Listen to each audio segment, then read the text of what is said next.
Hey guys, welcome back to the next episode of our second Yuan bow campaign.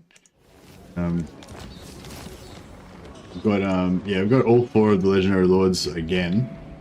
So yeah, it does seem like it's a bit easier to get them now. The Iron Dragon. We've got them all on kind of separate missions at the moment. Storm Dragon. But yeah, in the process of sort of using all of them as one-man doom stacks, they're not all fully kitted out with lots of ward save and stuff like that. But the dragon lords of Cathay are all pretty, they're all kind of like work as one-man doom stacks pretty much straight out of the gate. Give them a bit of healing and off they go. So yeah, it's a lot cheaper to basically have those sort of armies. Or you can use them not by themselves, but supported by a few other troops. It's basically just cheaper. So you have more armies by them carrying the load of a whole army or half an army by themselves. So yeah, that's kind of what we're doing. Hey Dejan, hey Cluck Monkey, hey Warsmith, Monkey Man Fu, welcome. Is this the Cathay migration to Lustria stream? Yes. So the first time we played, I basically did. So yeah, this is the second Yuan bow campaign I played. The first one we did, we kept our capital in Shangwu, but we didn't build it up. We just kind of kept it passive, and then later on in the campaign, once we confederated the other lords and stuff, then we kind of expanded out and started taking over Cathay, and then at the same time we also kept our holdings over in Lustria. So this time I did a little bit different. Sort of the same but a little bit different, but I basically did the same thing of just remaining passive until I confederated the other lords. But then once I confederated the other lords, I just opted out of Cathay entirely and just migrated over to Lustria. I think the eventual plan is maybe to invade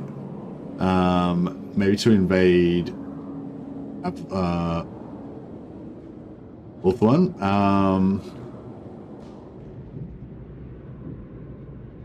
It could be kind of cool to invade the Darklands, but it's all orange territory for us, so by the looks of it, so it wouldn't be super prosperous, at least not at first.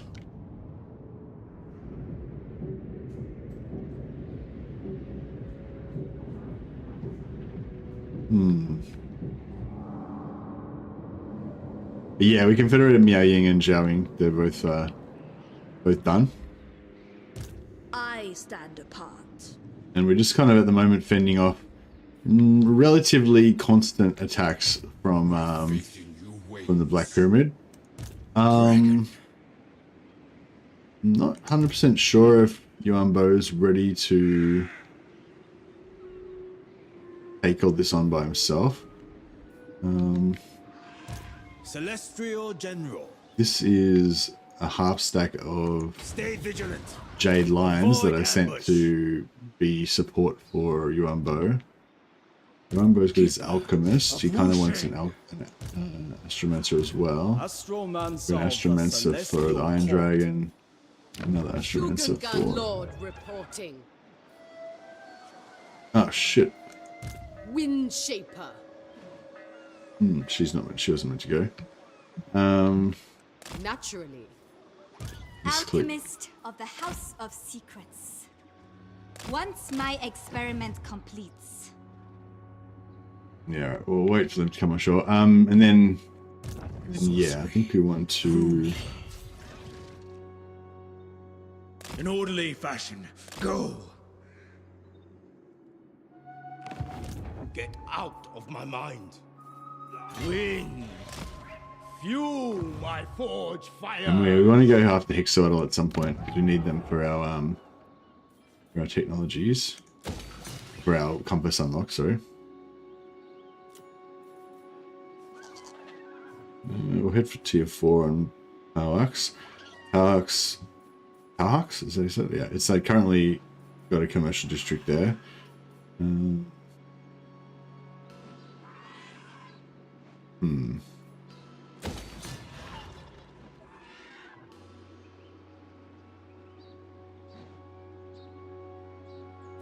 Well, what happened with Ulthuan? Well, I was doing a bit of it. I was going to go and invade Ulthuan with just Yuan Bo, but then we were kind of getting under pressure back at home here, and so I with all these armies coming in from the Black Pyramid, so I kind of felt like we had to turn around and come back. Miao Ying. Dragon-blooded Shogunga. Yeah, I want to. So, I'm at hero stealing going. 64 points saved up. Nothing there. Yeah, we got to get this one to get the dwarf.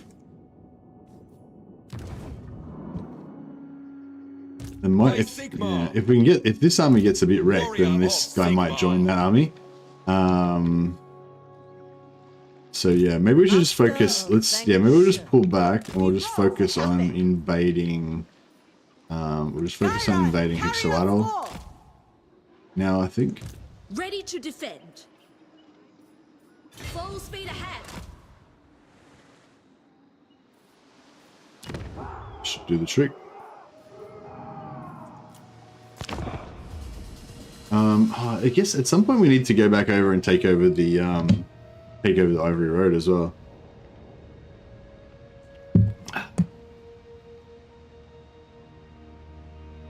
Yeah, probably abandoning Cathay is probably not a good idea. Not if you want to have the Ivory Road going, which we kind of do because we didn't get all of our items. We didn't get our Imperial. The Jade Dragon greets you. What's this guy want? He wants to be friends.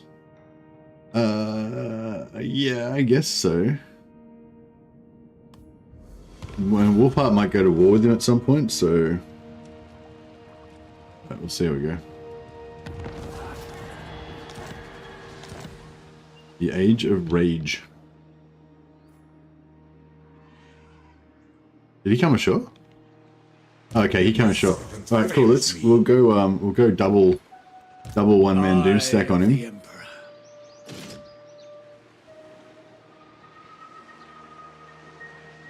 Such joy, seeing our soldiers transit. Praise be to the Iron Wind. Xiao Meng.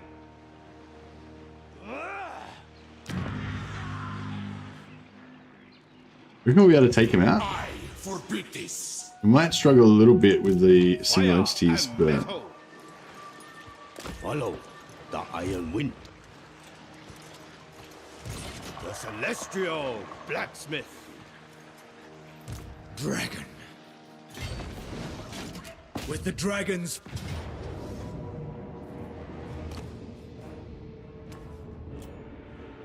alright, let's see how it goes. Double one-man doom stack. How many dangerous fronts are you fighting and where are you wanting to expand right now? Hey CH, I've been just kind of dithering around for a bit, but yeah, basically the only front where we're defending at the moment is the water, with just the Black Pyramid coming in. But we've got Skrulk not too far to our south, just on the other side of Alberic, and we've got the other in-game factions that are going to be coming up from the north, the Wood Elves and eventually Grombrindle. And then we're probably going to start seeing the Skaven coming across the water. But one thing I'm actually going to be interested to see is that they've changed the way the AI, like they've done a bunch of tweaks with the AI, and one of them is like reducing like the weight that the AI places on distant stuff. So like they explained it like that if you try and do diplomacy with a distant faction, they're less interested. But I wonder if it also means that it's going to be less like player, you know, I wonder if the end game will come after me less. Obviously the Black Pyramids didn't, they still came after us full force.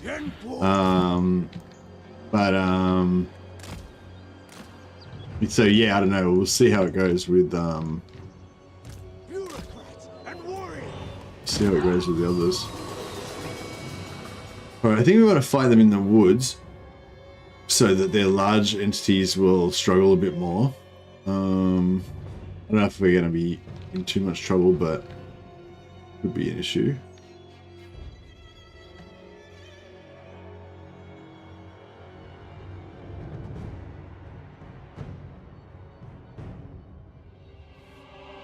If you're really fighting everyone, you're only fighting on one circular front. Exactly. Now we're pretty safe at the moment because it's a really easy start position for like Yuan's got a pretty easy campaign really. I mean, you can make it more, you know, difficult if you want, but yeah, basically you've got wolf hearts capping you off to the south, and then you've got Hexalatl capping you off to the north. So if you make friends with both of those two factions, then you basically don't have anything to worry about. So that's pretty cool. Maybe we'll come in here and do a fight here. Yeah, so you kind of, it's pretty safe as long as if you cap those two sides off. Oh, actually, I don't know if he's got regeneration. Oh, he does. Okay, cool. They've both got the regeneration because he's got the one.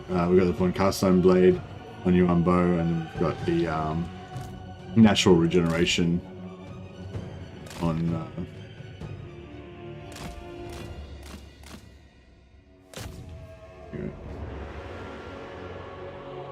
All right. We'll drop a sword on. King Sensamar. Oh, yeah, that should chomp him down a bit. He's got a lot of HP though, so we'll do a bit of damage. We'll save the other one when he gets a bit closer. Alright. Get some talons happening in here. The heavens bring celestial wrath. Start soaking all things up.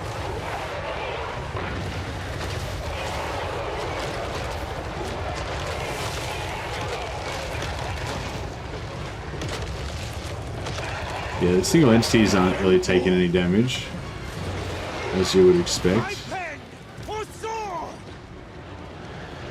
Power of the element.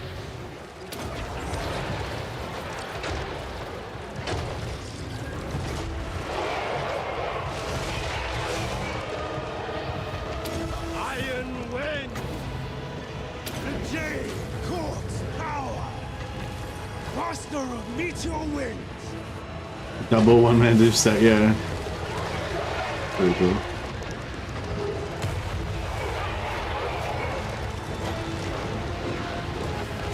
Blessings of jade.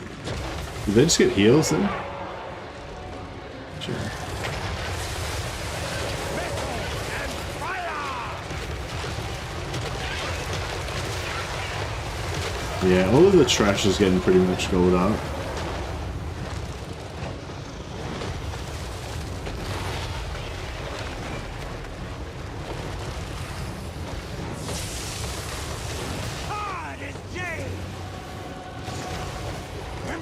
Execution.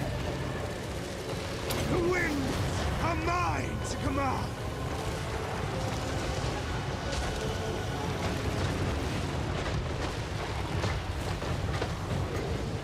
I am the executioner.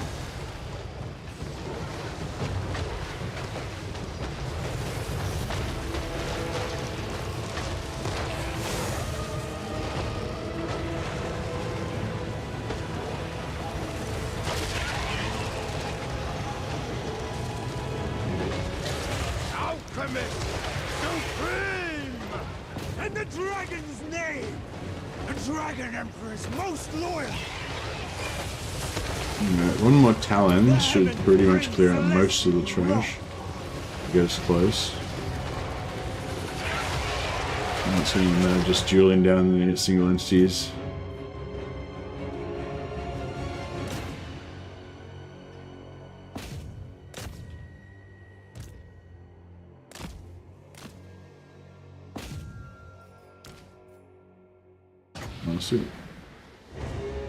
Got a bit more back in there.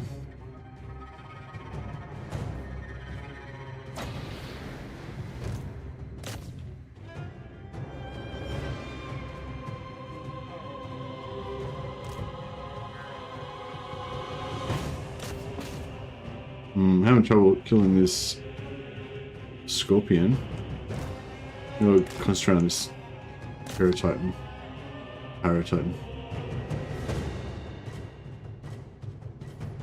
Bit better luck with that. Get one more talons in there.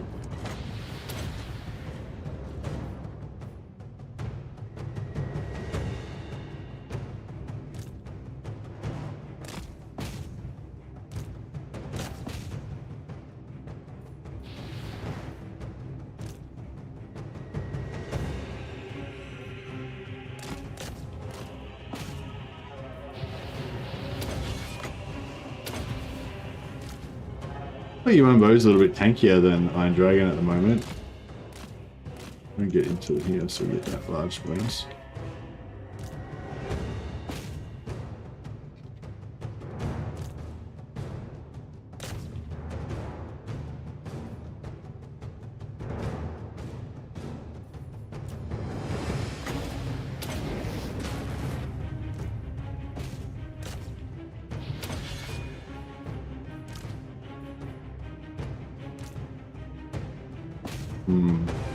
We kill the Lord. No, I'm just gonna move away.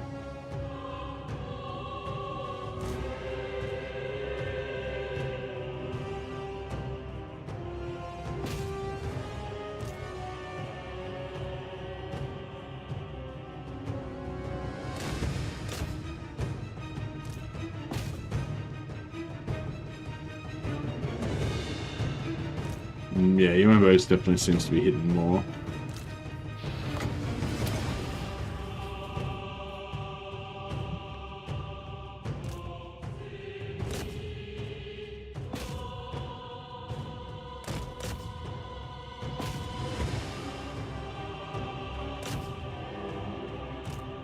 Yeah, Iron Dragon's struggling a bit. I guess we may as well drop more spells, because even if they don't do much, like, there's no point saving. Like, there's no point saving Winds of Magic. The King's going down soon.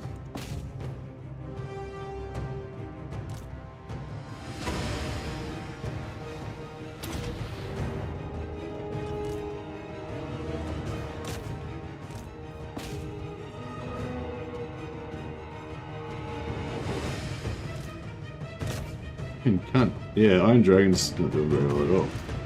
Can't deal with that. Arrow Titan.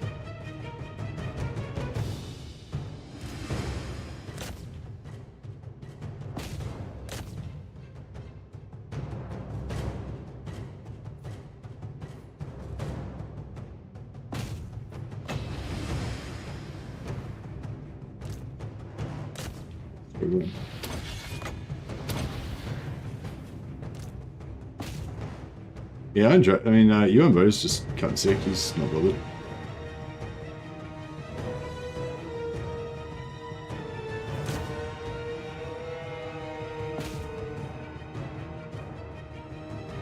He's not bothered at all. I might try and clear out some of these smaller entities with the talons.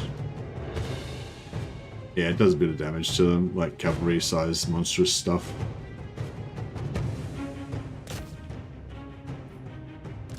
Still chipping away. He's doing like fuck all damage to this thing. Yeah, I'm not sure why he's struggling so hard. I would have thought he would have campaigned it, but I guess Yuan Bow's armor piercing and he's not. So maybe if we did some armor debuff. Yeah, he's spending a lot of time on his ass by the looks of it. This might be over too.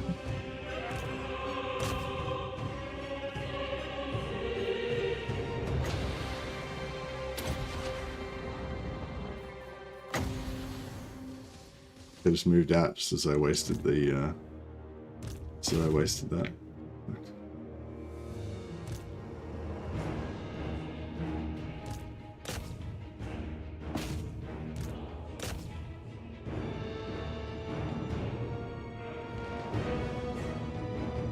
Oh, he's starting his heel cap.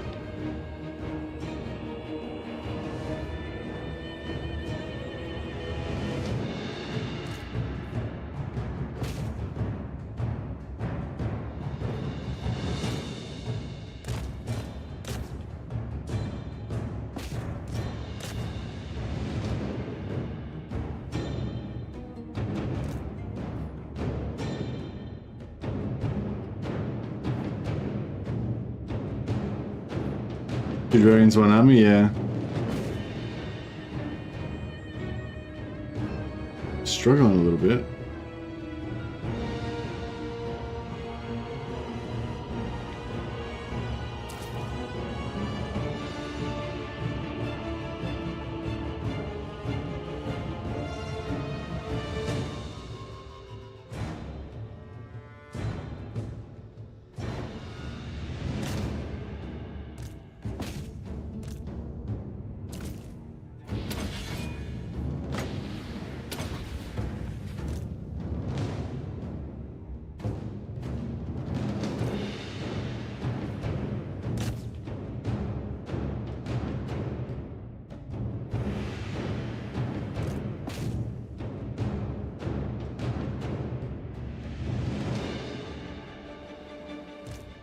I think we're gonna get it. It's just taking hard work.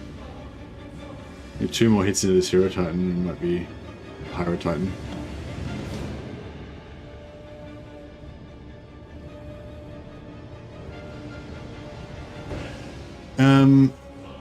Hey Nail. Yeah, I think that would be a good strategy. Yeah, just borrow extra armies from your allies to get those confederations easier. Oh yeah, there we go. We got him. But yeah, I've found I got my confederations easier both times. Very easy anyway, both times. But yeah, I might try and do some testing on that.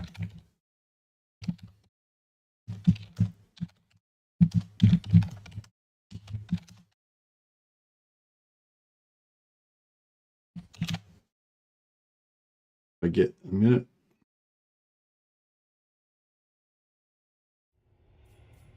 All right, that worked. But yeah, I was a bit scared to go the 1-man army against the Lizardmen, just as the strength they're at now, and that how much they struggled with that kind of. I feel like that kind of. Yeah, I feel like I was probably right to be a little bit scared about what would happen if I tried to go Hexawaddle, but at the same time, I think we're going to have to knock Hexawaddle off, otherwise, I don't know. We're going to have too much. We're going to be too bored. Black Templar's almost done. I'll post more pics on Discord. Oh yeah, awesome. Yeah, I'd love to see him, Angry Renaissance. Let me know. Let me know when you post the pic, and I'll check it out.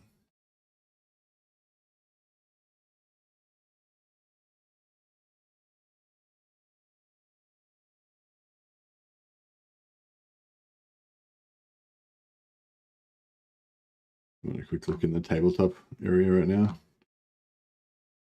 Cool stuff in there.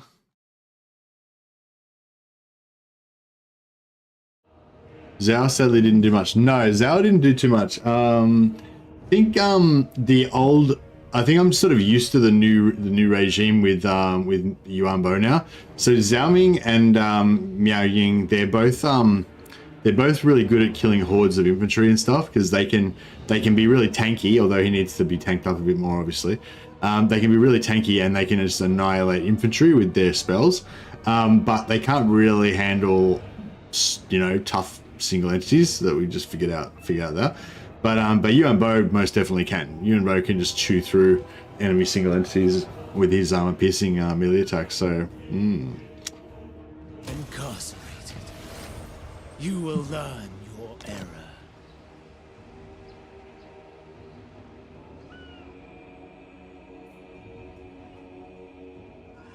Victory!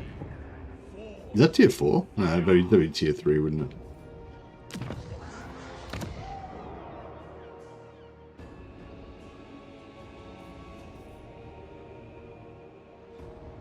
Shogungan Lord reporting. Advance without heroics. Oh, is that he might be trespassing slightly there. Astromancer of the Celestial Court. Fate reveals a path. Oh fuck! I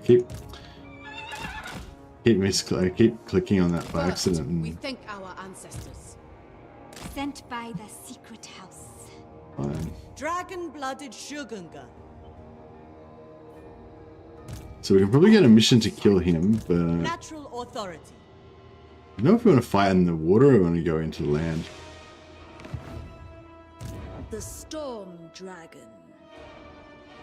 Descended from celestial glory. The Bastion requires it. The Majestic Defender. Yeah, she doesn't have any regen or anything yet, but I mean, she can always heal herself as long as she's got enough wins.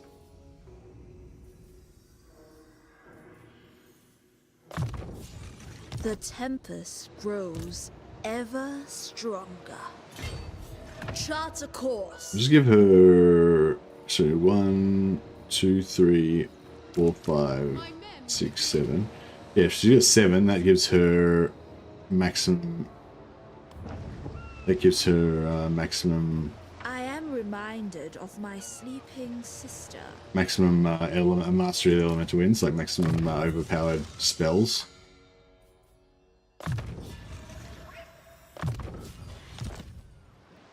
So yeah, I reckon she can probably take this guy out now.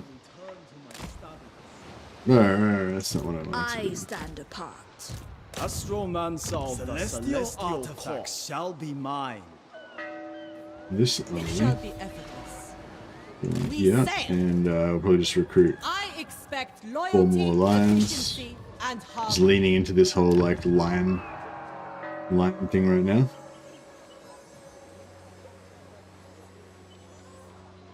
Yeah, I built this to get some artillery, but I haven't needed it because we've had those ogres. Warden of the Great And now we've got 3 Bastion. legendary lords, so we kind of, yeah, we don't really need the siege attacker action anymore. Lord of Might just get rid of that. Yuan. And we don't really need the infantry either because we're just using the lions right now. So I'll build another alchemist tower. That'll give us more recruitment capacity here as well in case we need to pump out a bunch of lion armies in a hurry. I really want to know how these lion armies would go against one of those pyramid doom stacks with all the single entity killers in it. I think we did fight. We fought. Oh, actually, no, we fought a few of them already, didn't we? I think they did quite Storm okay. Dragon. Bit better than the double one-man doom stack did actually. Ready to defend. This is beneath me. The Emperor's chosen daughter. Right, so if we want to get a bit more, If we are not enemies, like if we want to get some more, oh, did he peace out? I keep trying to get. Oh no, we've still got the shed enemy. Cool. Yeah, so we've got Count Noctilus there. We can get a mission on. I'll get the mission now, and then I'll force march her Favored daughter. into range of him, Seek the and wind. hopefully he'll think that she's weak, and yeah, hopefully she's not. I don't know. Maybe she is weak. The Storm Dragon.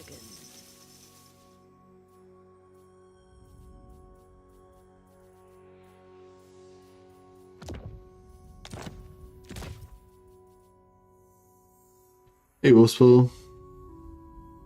Been back playing Wood Elves, and it's been pretty nice, just ambushing everything. Oh, nice. Excuse me. Hey, Jay Moza. A tool fit for the dragon's daughter. Excuse me. The dragon-blooded.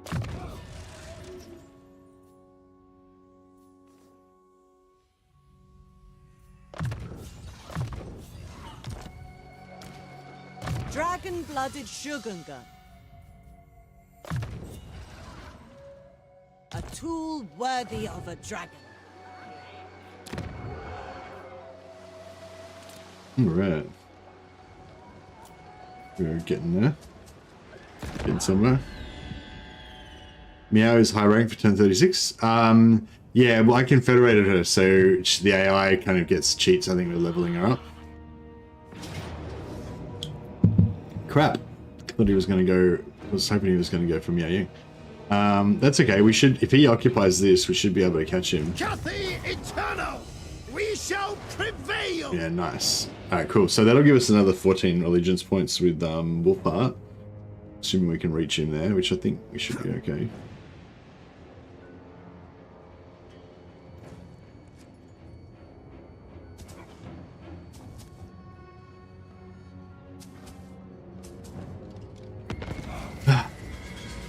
Went for a little run yesterday. Day 2 of my daily exercise regime. My latest half-assed exercise regime.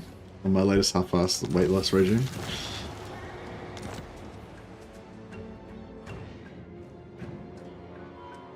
Shaper of the 8 winds. I stand up. Alright, yeah, looks like we got enough movement.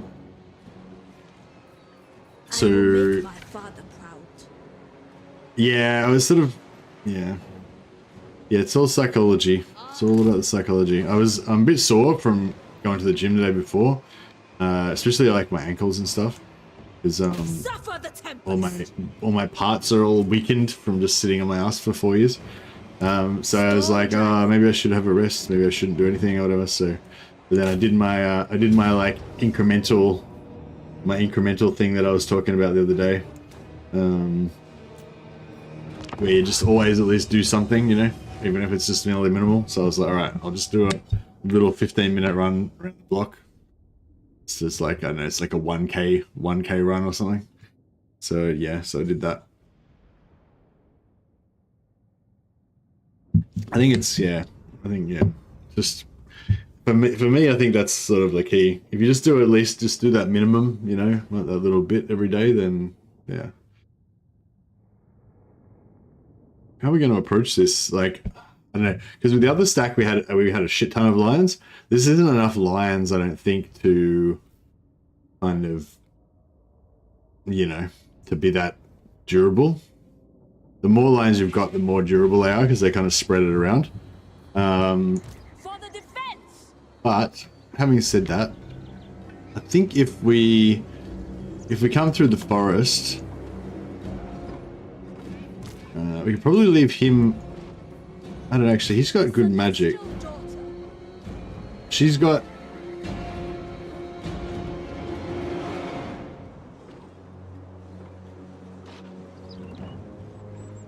She's got talons, but she hasn't got it leveled up, so it's going to be expensive. He's got cheap comet.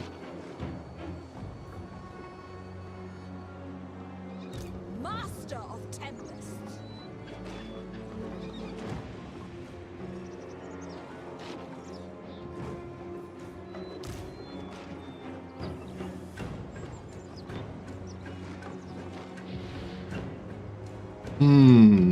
I hear the heavens. My path is known, lighting the way. Ready to defend. Mage of the celestial court. For the Emperor. Yeah, it's got a talons. So talons are doing 200% spell intensity, 10 damage per second. So yeah, normal talons does pretty good. But yeah, supercharged talons should be, you know, should be nice. But yeah, I think we need to like. I think what we might do is send her in first and try and aggro these cannons.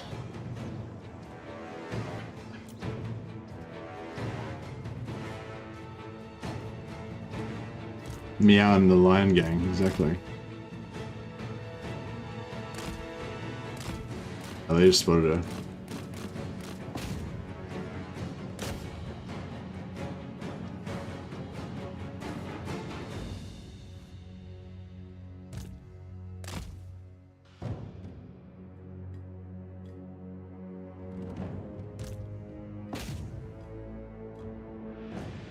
Is that a summon? Yeah, I think there's summoned.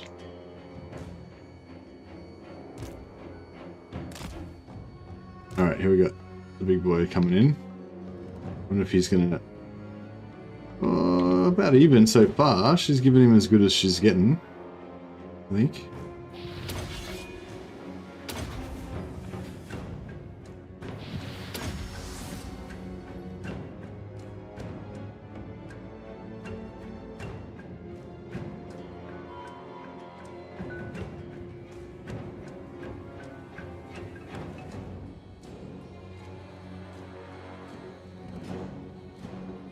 Hey Benji, happy birthday, buddy. Sorry about your news. No, it's just starting to get fucked up now. Alright, let's send in the dogs. Send in the lion dogs.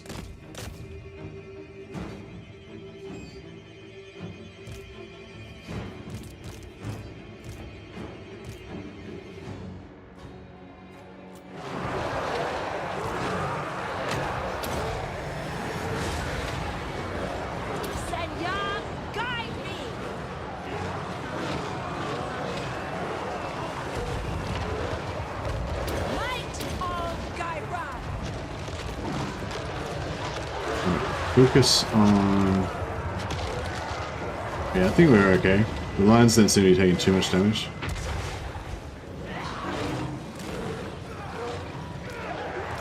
Alright, we'll do a big stacked flame breath with all of them. They don't get flame breaths don't get the spell intensity bonus, so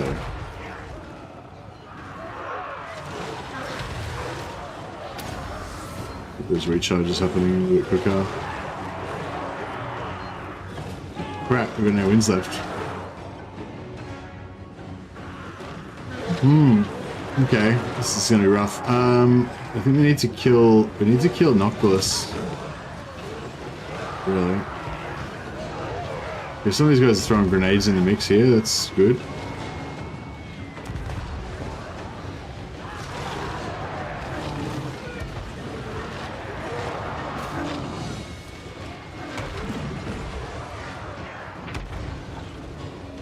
Trying to sort of...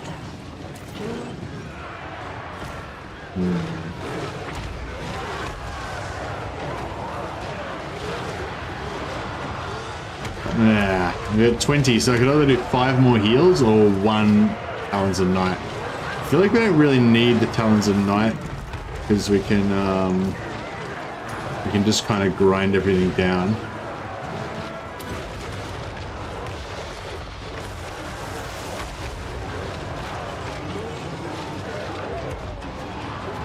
So maybe I'll go with the heals.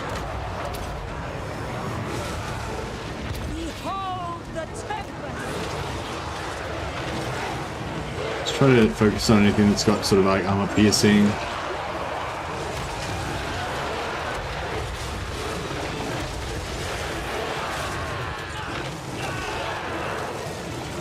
Try to pull the lines back closer together every now and again as well. But I don't really want to like chase particular units too much because otherwise the lions will kind of not attack as much.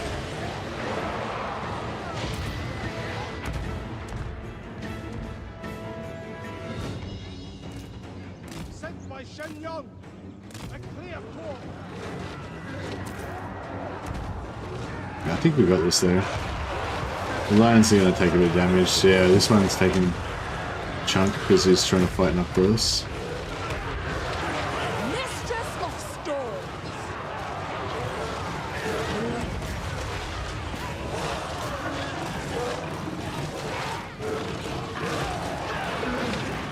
Get him back into it, just get him to sort of circle back away from Noctilus, just jump back in, mix in amongst the pack.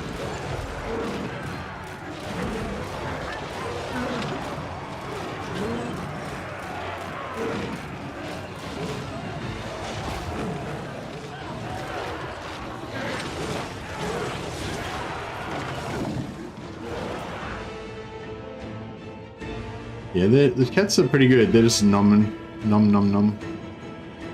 all this stuff down. Alright, we'll try and bring them all back together again. Condense a bit. Yeah, it's all good now. We're like slowly vacuuming everything up.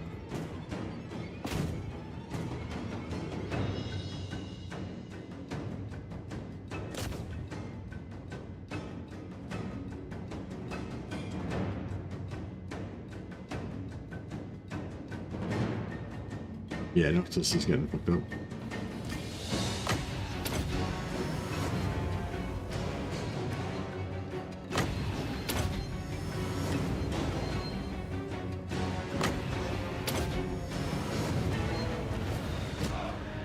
Nice. Bruno. Oh. Hey, Benji. Yeah. No worries, buddy. Yeah, have a good one.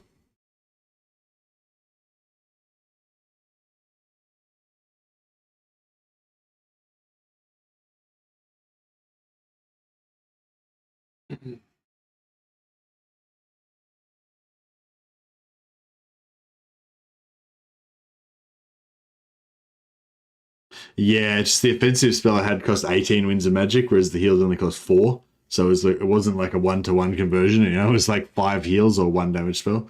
So yeah, the damage spell wouldn't have cleared out the single entities, it would have only cleared out the little stuff, which they were doing okay on anyway, so.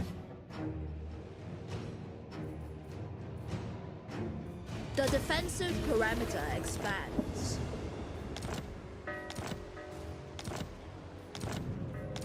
We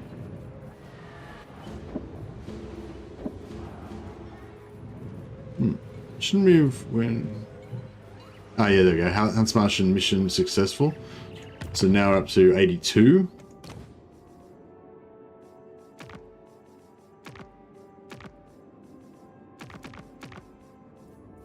Yeah, he's not. Yeah, he's a bit too cushy, the old Hans Marshal down there. He's only at war with the one.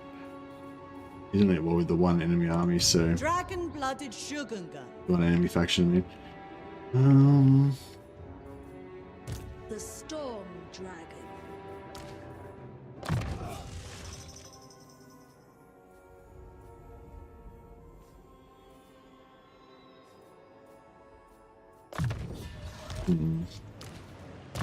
You know, get her talents to be a bit cheaper. My celestial father would approve. The Iron Dragon, Some of these guys. ruler of the Sky Road. It is unwise to stray. In good time. Tier 3, yeah. Alright, well, yeah. Celestial General. Okay, so he's got spell intensity.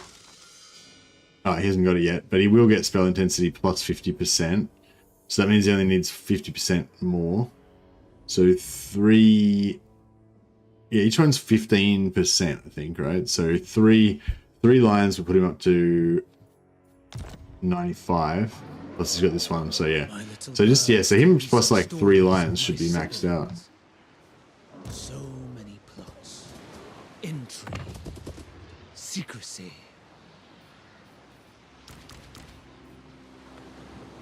I'll give him all of them. Okay. My sibling's scorn is undeserved. Astroman solve the celestial court. Fire and metal. Heaven's servant. Celestial artifacts shall be mine. Let their feet become a fleet. The secrets of Azir.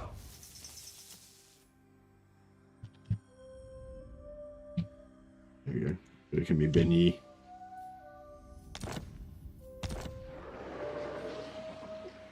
My imperial parents scrutinize my work constantly, invisibly. It is fortunate then that I Right. am the most loyal of servants. This one capacity for alchemists. Yeah, I might grab that. An extension of my celestial will.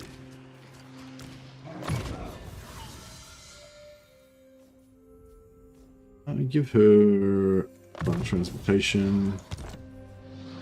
Alchemist of the House of Secrets.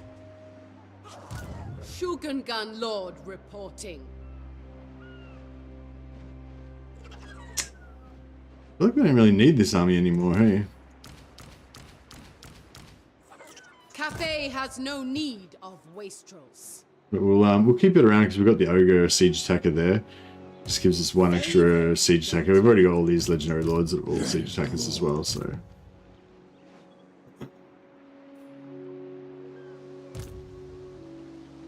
This one as well. Yeah, this army is pretty cool. Excuse me.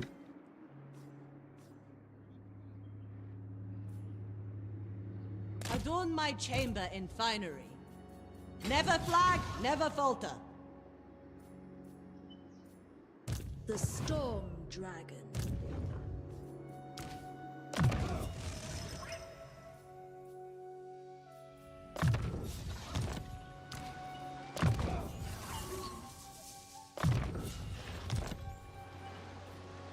We're going for heroes. We could get one more alchemist. I think we do want. Wind shift. And we're going to build another alchemist building there as well to get another one. And then I guess we want more growth. Are we currently on 4? 3. Crap. 3 to 5. So we need 4, 5, 6. We need 3 more yins. Yeah, we aren't going to get that. Alright, well, In that case. So if we ignore defenses, we won't worry about that, but we'll get, for this one, we'll get plus 50% campaign line of sight for all armies. That's pretty cool. I probably will get that.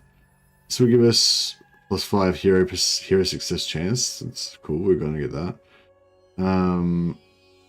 It gives us plus 20 armor for all units. So that one is the one I really want. So the armor, line of sight, and then I kind of want this. Gives us 3 capacity. And we've got 1 slot left. Ammunition for all armies is pretty cool, but I'm not really planning on going for ammunition. So I guess we'll go for recruit rank.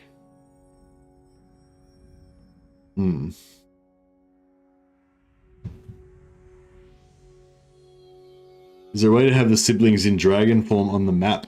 No, not that I know of. It's not like it's a mount that you can actually equip or anything like that, so...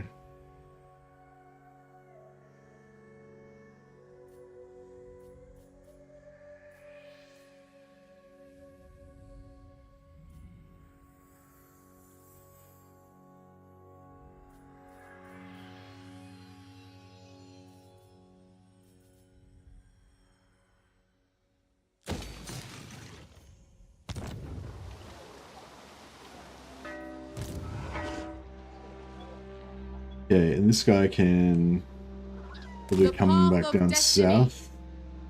We resume more stuff. at daybreak. Actually, yeah, this one can go up more. Go north. We may as well go. There is merit in this. Try and shift into sort of high gear a bit more now. Okay, trade tariff buffs. Research. Public order. I guess public order. Best. Yeah, I think you need a mod for that. My blade is reserved only for the most. How you going, David? By the way?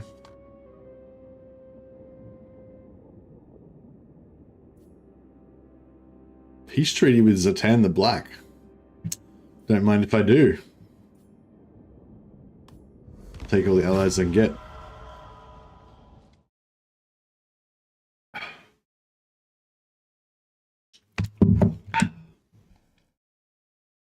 Yeah, I wouldn't mind trying to flick some turns in this campaign because we've got the ultimate endgame going. So we're kind of at war with all these massive factions, but they haven't really had a chance to get massive yet and haven't had a chance to get to us yet.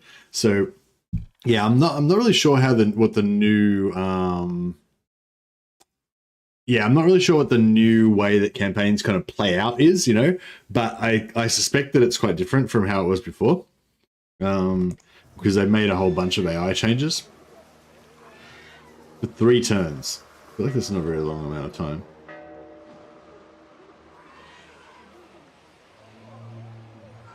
Oh, so for 30... Oh. So I can pay 2,000 gold and have +1 recruit rank for all armies for 30 turns. Or I can just give the ogre a crappy meal and have 3 turns. No, I feel like that's almost worth keeping him around for 30 turns. 30 turns is a long time. It's only 1 recruit rank, but yeah, it's pretty cool.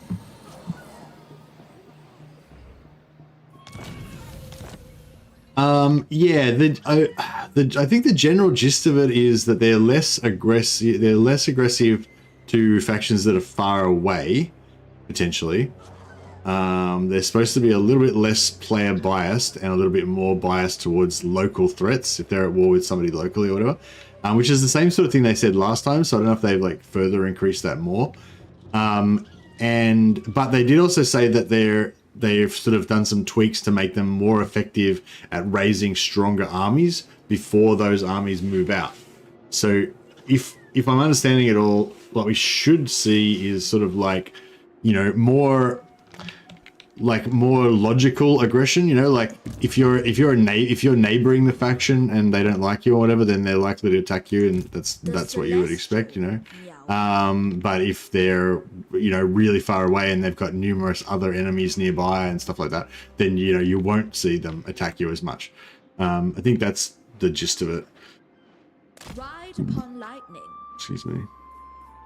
Roll Ride- through the fatigue. Why can't I force much? My legion Alright, must well, rest. Yeah, we'll just get that tier 4 on, and then we can... It shall please the dragons. Right, I think we're just going to do another, we'll just do another one.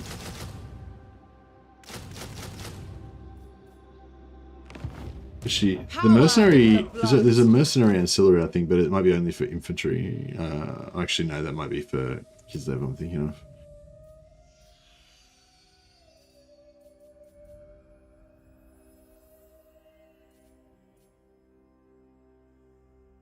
Recruitment for Jade Warriors and Jade Halberds, yeah, that doesn't help us. Reliability is better now? Yeah, that's true, yeah. Actually, yeah, if we want to do some hero stealing, we're well placed for that, aren't we? What do you reckon? Should I just get in here on these guys and just go ham with our one-man doom stacks? I'm a bit worried after that poor showing that we did earlier, but these armies look like they've got less single entities, so I think we could be alright. Mazdamundi. Oh, real quick, does anyone know what Mazdamundi's Lord trait is? Lord defeat trait? Lord D. He's got it. It's a crap one, isn't it?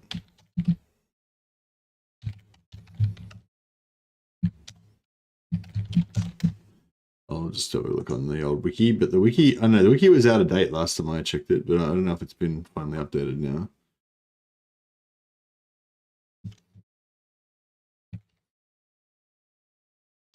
Leadership aura size plus 25%. Yeah, that's lame as fuck. Unfortunately, I don't have anyone else nearby to waste their trait on him. So I guess what we'll do is we'll have Iron Dragon initiate, since he's not the star of the show this time. Dragon. Sorcery. Through me. Okay, so now we've got Talons and Red Arcane Conduit. Now we can start sort of tanking him up. Actually, no, we're not. Let's do that. We could go for cooldown for all spells.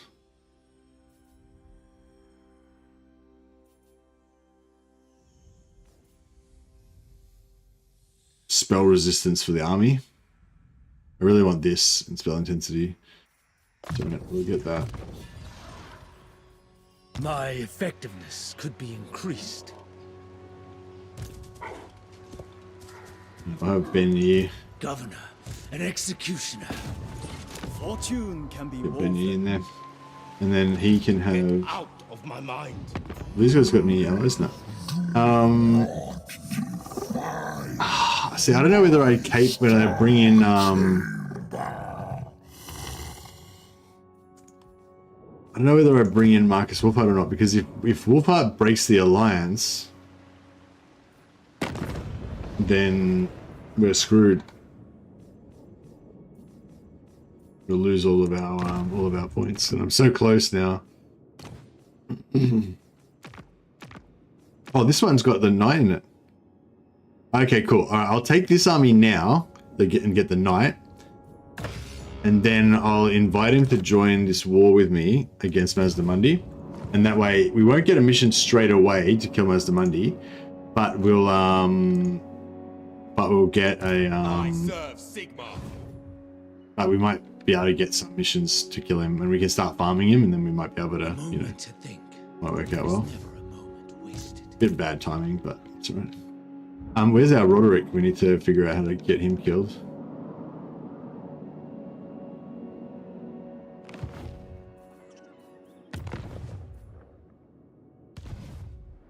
Oh, there he is. Sigmarite Arch-Lector.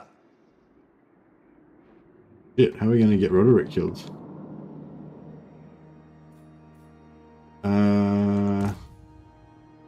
I guess we could send him through the portal. Praise be to Sigmar. I live to serve the Emperor. There should be like a ranked up Grimgore through there that we can suicide him into. To the four corners! Water to cleanse corruption. Nice. Yeah, I'm looking forward to playing some more Norska in the new patch. Maybe not straight away, because they didn't really get... You know, Norska is still a bit crap. They didn't really get much of an upgrade. Secrets and potions. Alright, I'm going to join, and I'm going to call my allies. Beautiful. Both of our allies joined. So that means we can, well, yeah, there won't be any yet, but it means we can get ally missions against Hexawattle, hopefully. The Iron Dragon. Look, I hope we win this. I don't know, because the Iron Dragon's pretty fucked up. He's not feeling too well. Strike off the head. Strike off the head. Forbidden elixirs. Damn right. I will rid them of all fatigue. For Cathay.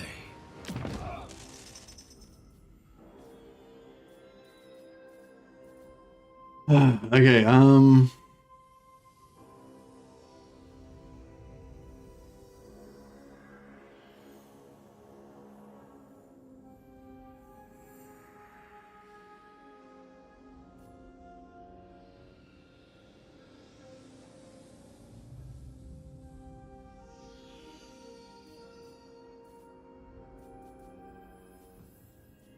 yeah, I might give him the...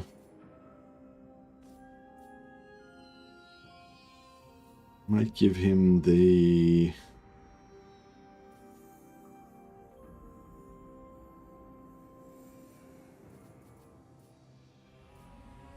Give him the Tormentor Sword.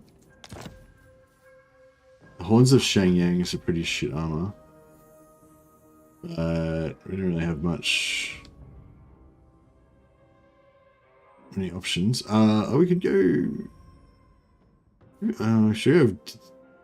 We'll give him Armor of Fortune.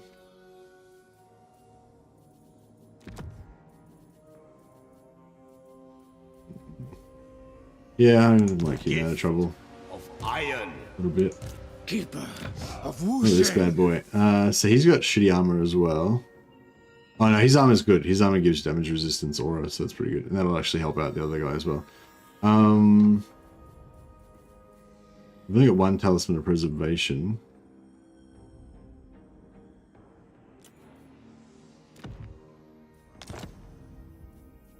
An arcane item.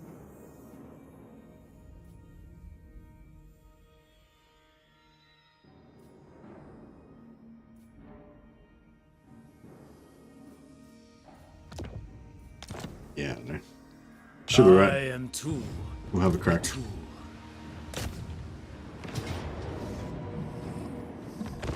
Hopefully this will be alright.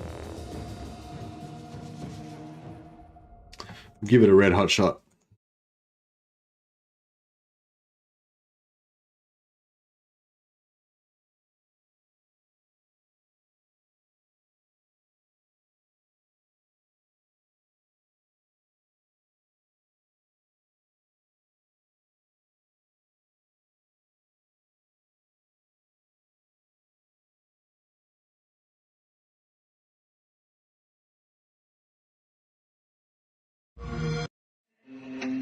Anything you can do, I can.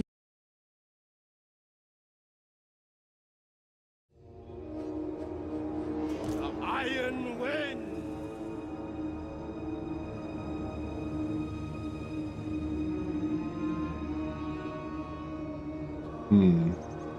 Where we got about? Where are our reinforcements coming in from?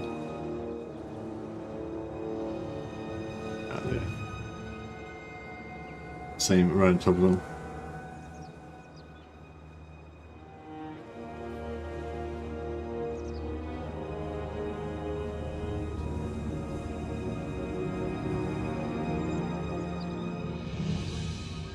The Iron Dragon.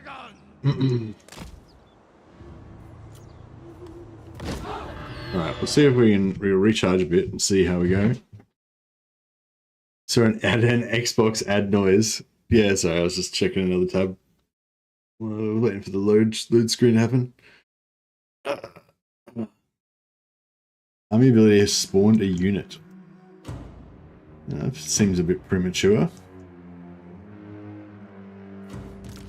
He should be slowly regenerating, but he's probably going to hit heal cap at some point.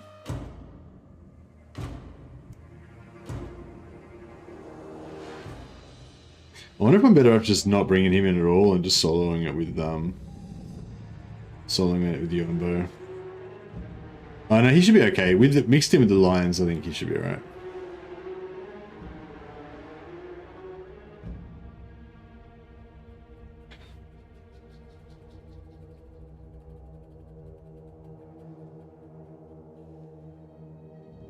They must have nerfed confederations with Zhao Ming. He hates confederating usually. Do you think he's got a personality trait that makes it harder?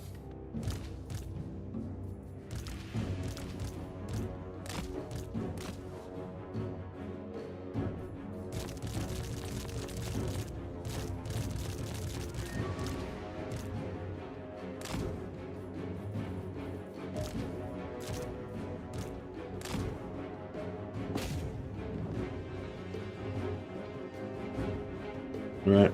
Forward, my puppies.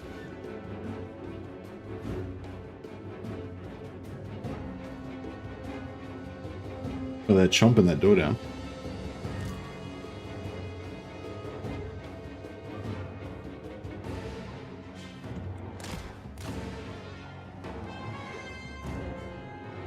Just trying to get them all in there.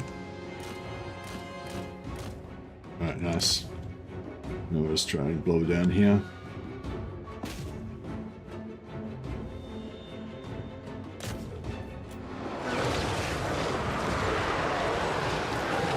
Do a half breath.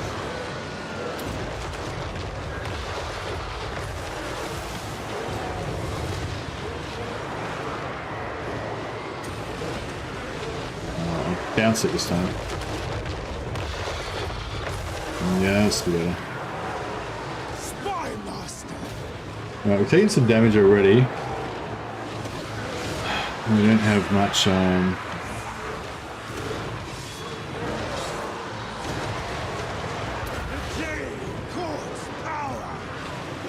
I don't have any healing.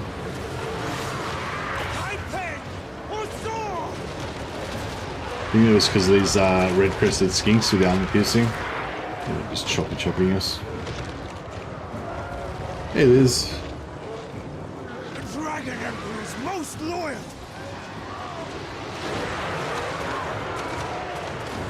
In the dragon's name.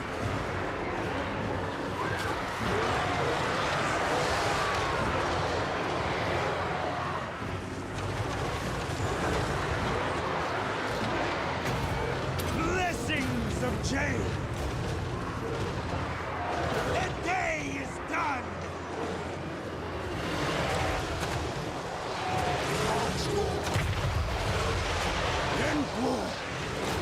Seem pretty good. Alright, we'll get rid of this hero in here.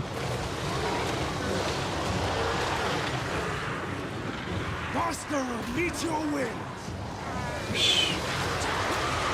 Nearly get executed. You know, if Yuan bow could get a hit in there, they could get executed on him. Yeah, this is bad. We're getting too much damage.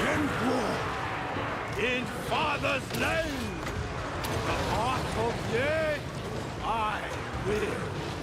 Function. The winds are mine to command. The Dragon Emperor commands. The heavens bring celestial wrath, bureaucrat and warrior. I am the executioner. The good little blobbing area here, though. It's like getting a nice and chunk though.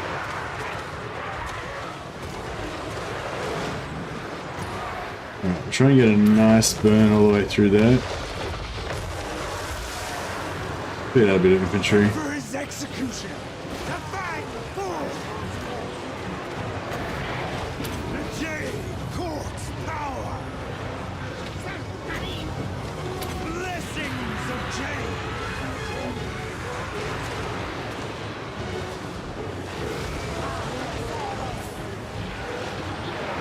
Spy master. Then forth. Hard as jade. Yeah, I think we're going to lose some. I think we might be going to lose some doggies. A dragon emperor's most loyal. Master of meteor winds. The winds are mine to command.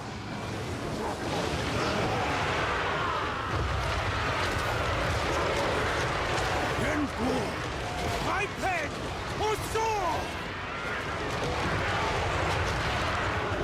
A lot of the chaff's been cleared out now. Bureaucrat and warrior!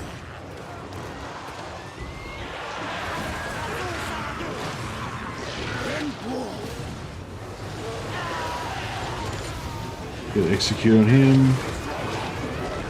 Just one little hit from Yuan bow and he should get flat. Positioning is all. He's making a run for it. Show them our fury!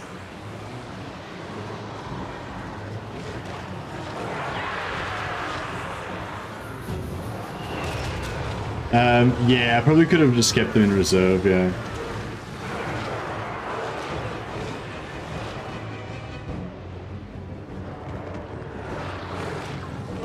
Then forth.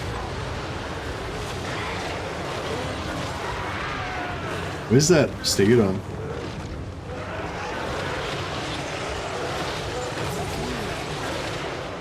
Did the Stegodon get dropped or? Oh no, there it is. The Dragon Emperor commands!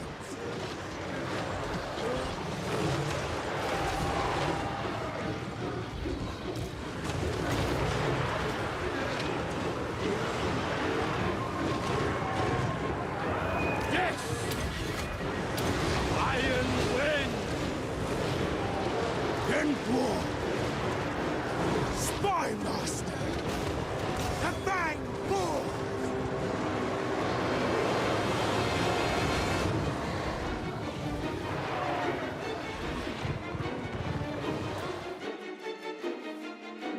Hey Liz, oh you got the Warhammer. Nice. Congratulations. And yeah, thanks for your support. That's awesome. I'll put you on the list. The list of glory. Yeah, so Liz has got the new 24-month avatar. Pretty cool.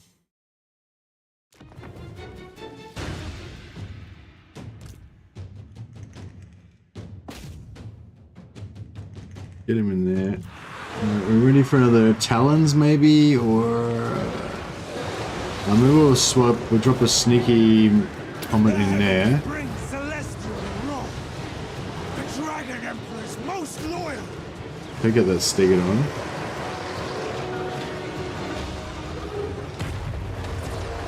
Yeah, that's not bad. Not a bad little comet. And maybe drop another The one. executioner. Master of meteor winds.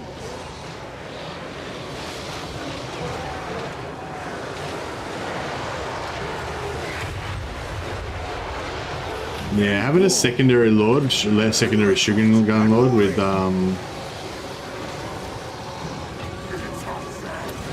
having a secondary sugar gun lord with him, just sort of, if you don't have a secondary lord following around, it's good. For his Is execution. Hard as jade.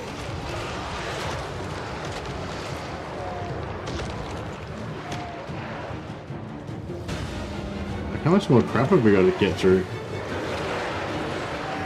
Yeah, I don't know if I calculated this correctly.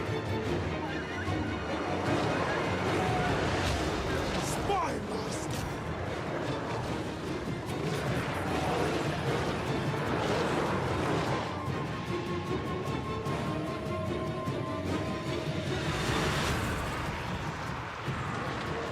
Hmm. Come on, unleash! The Dragon Emperor's most loyal. Emperor, my pen or sword, they will fall. Yeah. The heart of iron. The moon lights me. Reposition it. Alchemist supreme. The day is done. Hunted down villainy. Yeah, I'm gonna lose a few lines, I think.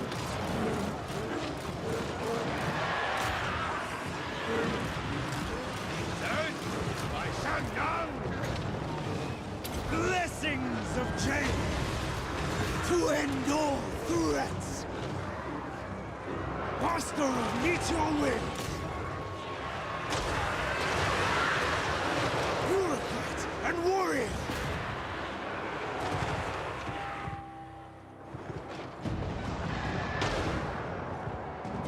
Emperor's executioner. The Dragon Emperor commands.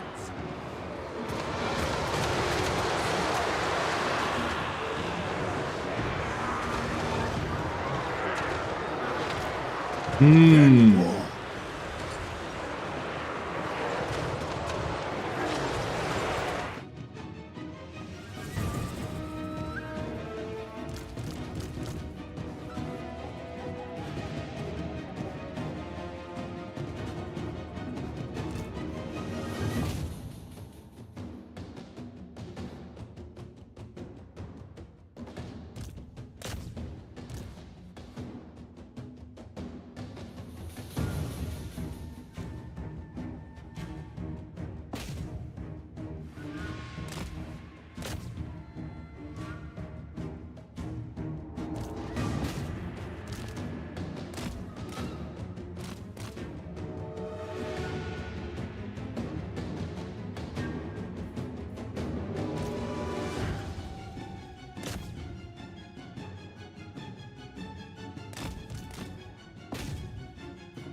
Oh, did he? I think he made it off.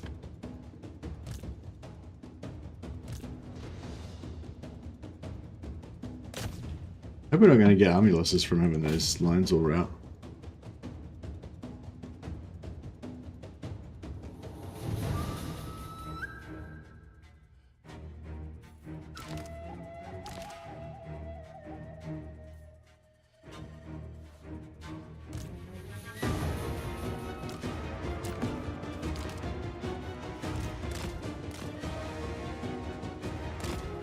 Escape.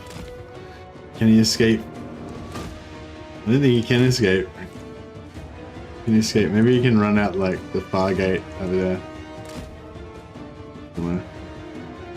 Is there a gate up there? No, he's dead. He's shattered.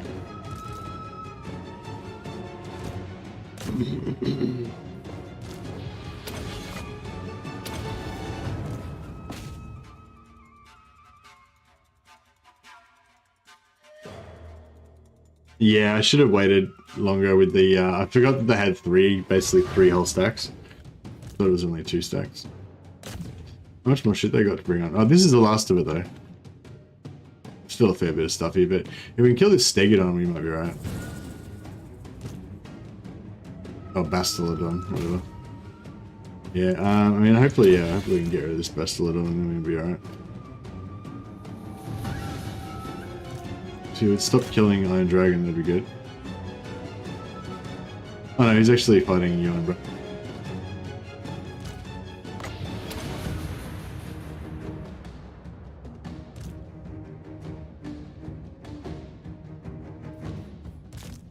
I guess we get Yuan to concentrate on the Bastillodon and Dragon can just do his thing. Just fight whatever. Oh, he's fighting. Oh, there's Croxigors there as well. Fuck, they're a pain in the ass too. They're kind of the bane of this kind of one-man army build. Yeah, Iron Dragon might eat the farm. Buy the farm. Or just eat it. Die. See, maybe if we break the Bastillodon, then we might finally get army losses, maybe. Get those Croxigors busted.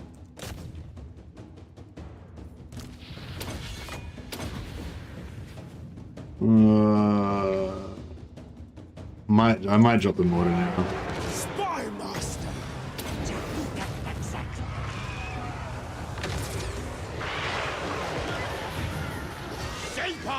Oh yeah.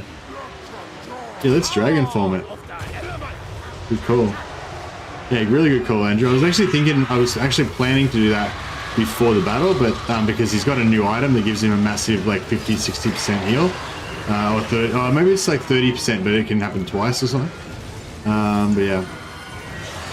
Yeah, that everything's looking a lot nicer now. How come he's got the... Oh, is that what happens where you get if he's not the main lord? Oh yeah, we're golden now. I mean, apart from all those lions that got murdered, but you know, shit happens.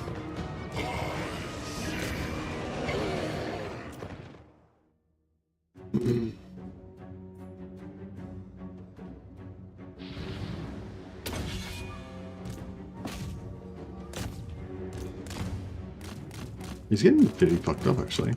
Might take him out away, let him regen for a while.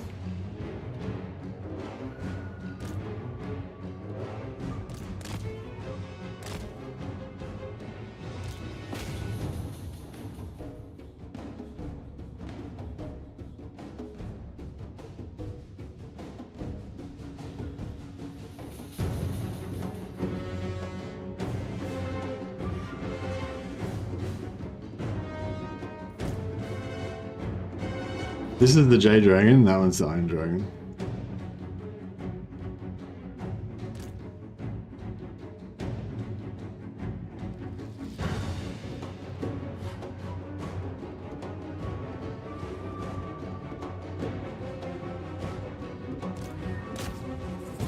Zhao, no, Zhao's armor.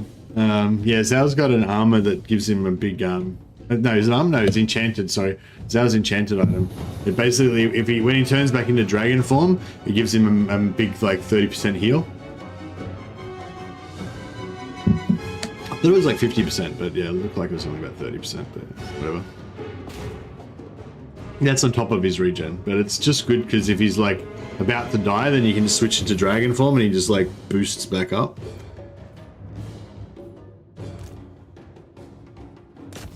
I don't think it's to do with their resistances. I think it's to do with their animations.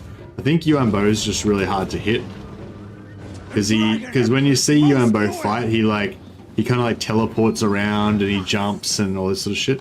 I think he's just got like heaps of invincibility frames or something.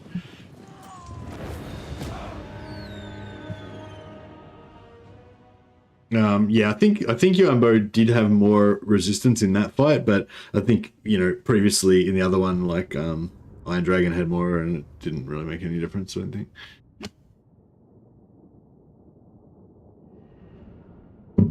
But I don't know, I'm not sure. We'll tank them both up more and see how it goes. I'm sure they'll be stronger later. I mean, I'm sure that resistance will help. Because I mean, Iron Dragon's is a tanky lord. Oh, we only lost one Jade Lion in the end. That's pretty good.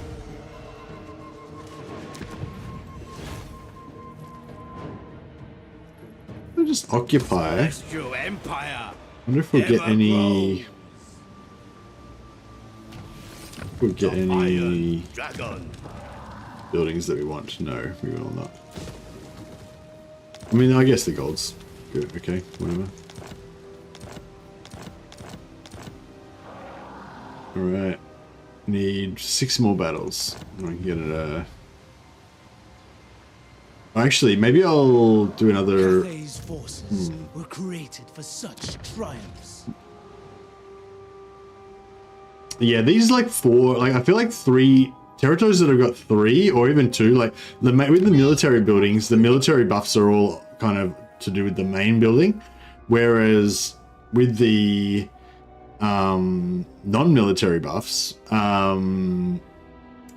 it's part of it is the extra income, so it sort of applies to the whole province. So I feel like the 4, you kind of want the smaller ones to go to the fortress mainly, and the larger like 4 province ones are the ones you want to go with the commercial maybe. I don't know.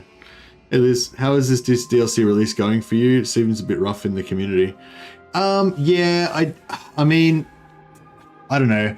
I think it's probably been a bit bad for the creators, a lot of the creators, in terms of, you know, them not making as much money as they normally would have made, and you know, just like not getting as many views and all that kind of stuff. But I'm pretty bad at launches. Like it's just not really my thing, you know. Like I'm kind of more like just a nerd, you know, with it. Like I think I do better after a new release has been out for a month or two, and I've had time to like play around with it and like dig into things that I like that are a bit less obvious, maybe, you know what I mean? Whereas I think the launch day period, like this period, it's really all about just like showing off all of the obvious shit, you know. And I don't know, I'm not really that good at that. So yeah, so I feel like, yeah, I probably would have done better if it wasn't for all this shitstorm and everything. But I think I always just do really bad with the releases anyway. Like you probably notice most of the other creators, every time there's a new release, they all get like millions of views and all their subscribers go up quite a lot, whereas mine don't really, nor not as much. So yeah, so yes, it's bad for everyone, but it's less bad for me because I'm shit anyway. Basically, that's pretty much my silver lining. Yeah. But maybe one day I'll get better at doing these launch things. I did do a few videos that did okay. A couple of videos that did okay.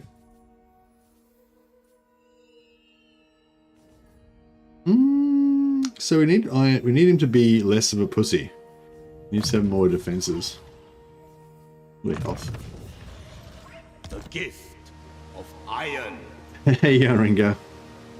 CA always releases DLC right before the holidays end. Not that I would have bought it, but the school year kicks off, so another reason to hold off buying. Ah, fair enough.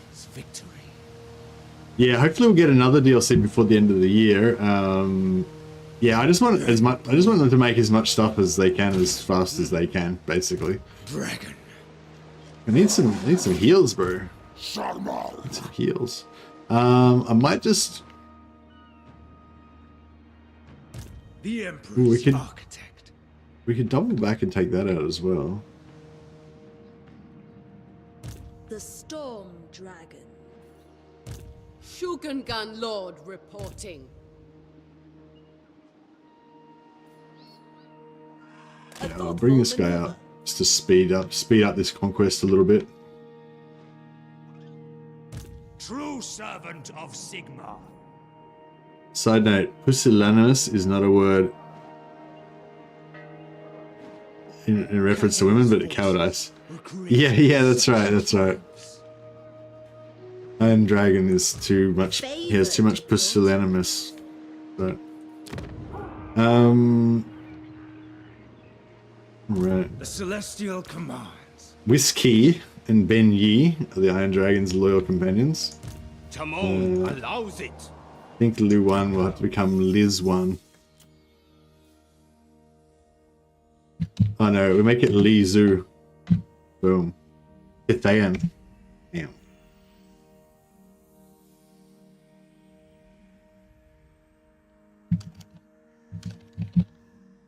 Oh. I feel like the Ripper would be inappropriate for a Cathayan alchemist, so she can be the Astral Slayer instead.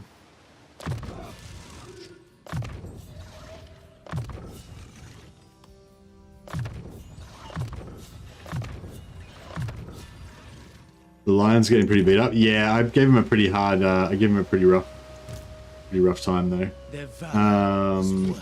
Yeah, I think we might need to give. We'll give him a Shugengan assistant. She's level 9. Once she gets level 10, she gets a 4 charge heal. So then she'll be able to toss some heals around for him.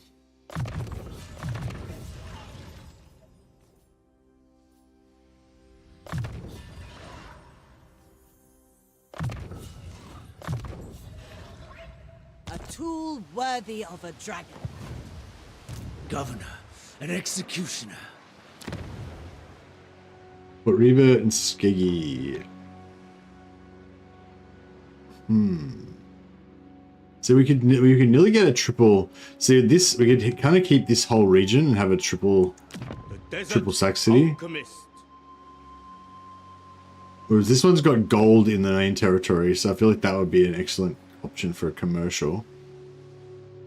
But it is only 3 settlements. But they all have ingredients, so this one doesn't have shit. So this one's be a good one for military eventually, maybe.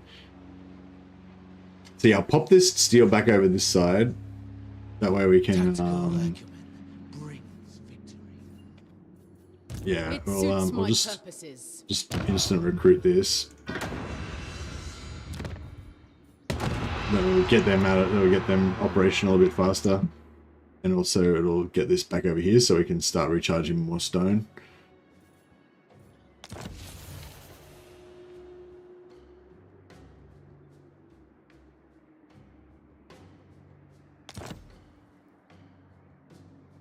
The celestial dragon sees all.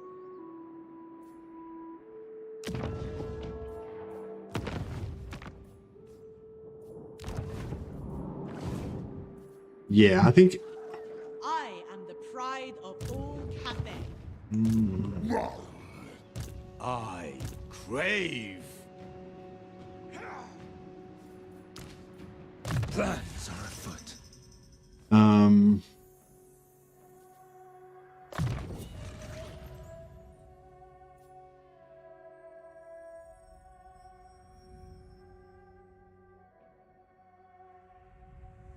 Construction time for all buildings faction wide. That's pretty good. My effectiveness. Alright, so he's got 50% spell intensity now. So 50, 65, 80, 85, 90. 1, 2, 3, 5. So we can leave 5. We can leave 5 of these here. Descended from celestial glory. 1, 2, 3, 4, 5. It shall please the dragons.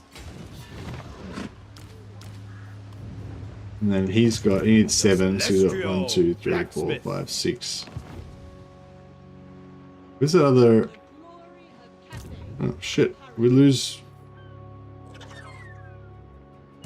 Miao Ying. We lost an astromancer somewhere. You want to get wounded? No. Don't know. Just didn't have as many as I thought we had. Yes. Inured, 25 armor. Pretty sexy. Not that he's ever going to be a warrior, but if you're going to have him just survive a bit more in the blob, 25 armor is pretty good. Just the Midnight Wind is the main blob defense skill. Armor being the main damage.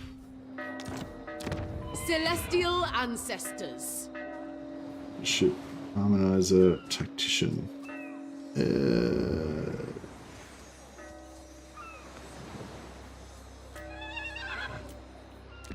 Alchemist of Shangyang.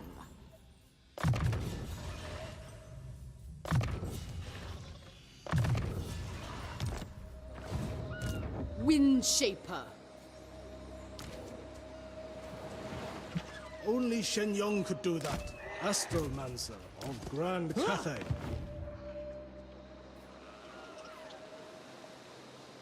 What does gold do? Oh, I don't know, sorry, I'd have to, yeah, we'll have to check once we get it unlocked.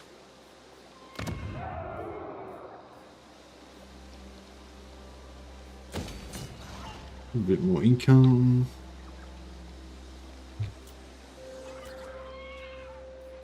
Yeah, so we can go for tier 5 there. Kind of got as much growth as we can possibly get.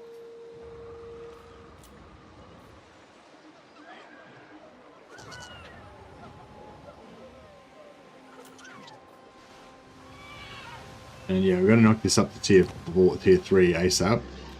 So we'll we'll consolidate the province, build growth everywhere, get our ying happening. Just powering ahead till we get to the grace of Zen Yang, and then we can give that to Iron Dragon and make him a bit of a better Dreamstack, so we can not get his ass kicked all the time. So, what brings you to my court? Ended their trade agreement with me. Oh, I meant to attack them on my turn, but I failed to do so. And now we don't have much Winds of Magic, because, yeah. That sucks.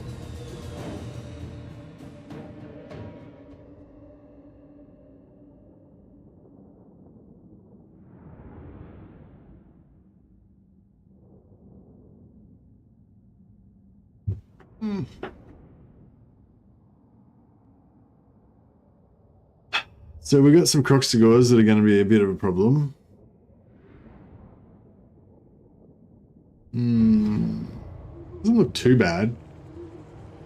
Ready to rule.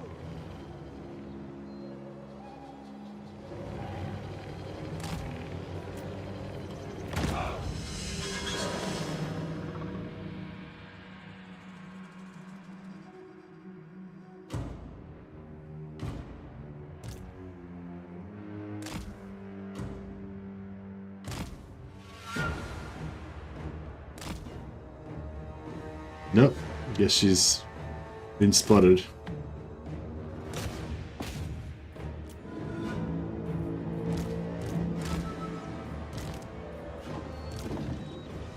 Acolyte of secrets.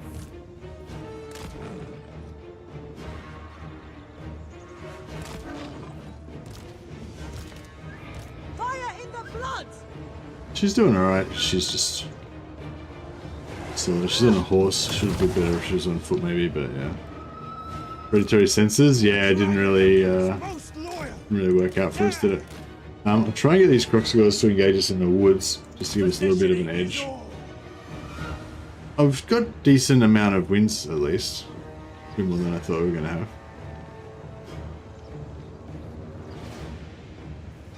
How's she holding up so well? No, she seems to be doing really good. I thought those guys had anti-large. Cold One Riders. Oh, wait up. Cold One Riders? Are they... Is she allied with Marathi? Oh no, they're Cold One Riders, as in they're dinosaurs riding other dinosaurs. The Sauruses riding other dinosaurs. The Dragon Emperor commands! Jade Dragon moving! There we serve! Alright, there we go.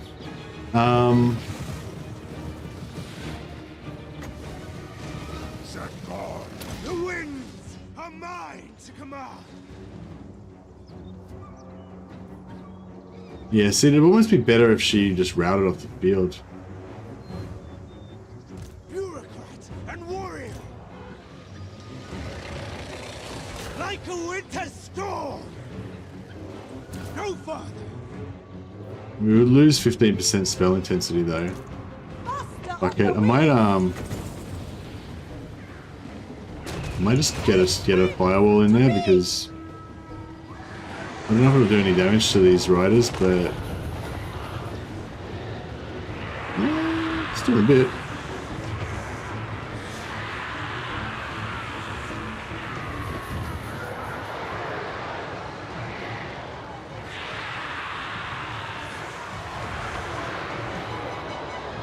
I don't know why she's so tanky, but she seems to be doing alright.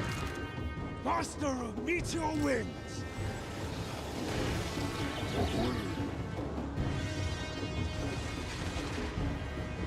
Yeah, that's nice.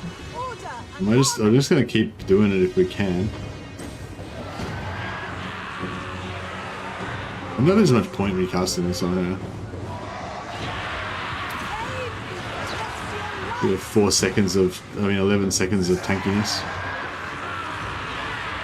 If we can get one more cast off, it'll be good.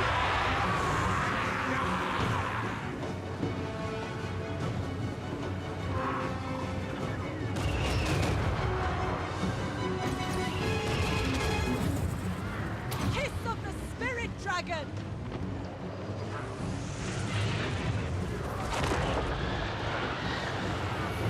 Yeah, it's tearing up that infantry. These red-crested skinks especially, they got a lot of armor piercing, so we can clear out some of that shit. We got a bounce. Oh yeah, we got a bounce. Nice. Yeah, it bounced a little bit, went this direction. It wasn't quite perfect. Would have been cool if we would bounce straight back, but yeah. Can't have it all.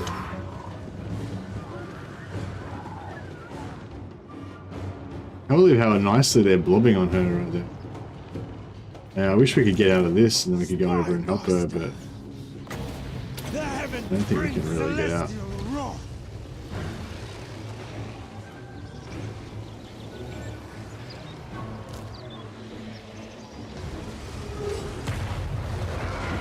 The Dragon Emperor's most loyal.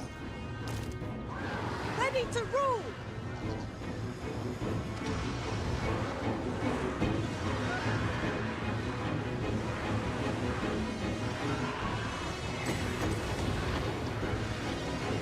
Dragon, hear my prayer!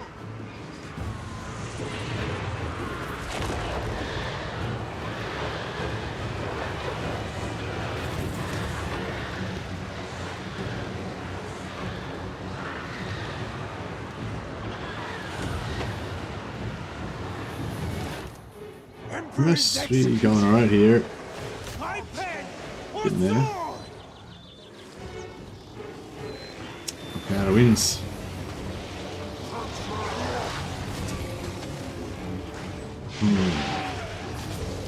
Sorcerer of secret. Almost 500 kills with the firewall. Yeah, I don't know if I can.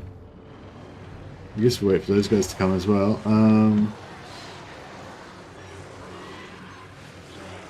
I'd love to get another firewall in there, but that really only costs 4 wins of magic for the firewall. We were overcasting it, but still.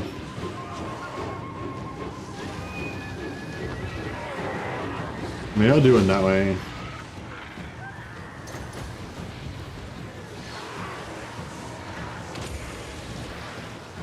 I shape the wind! Did that just land there? Fuck. I misclicked it, somehow didn't fucking work, and then it just landed over there. Break loose! Oh well, she's done. Gonna have to leave it up to the big boy. Get rid of this Crooksagore. Yeah, I know that would have, if we could have put that last cast in, it would have been really good.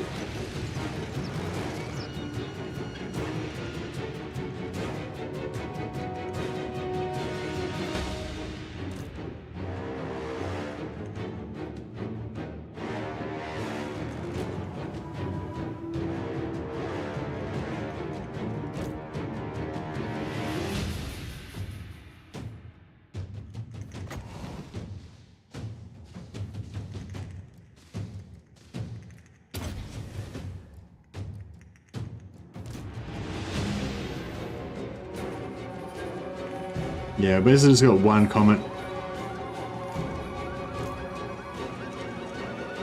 Oh yeah, just smashed him. He did. Oh shit.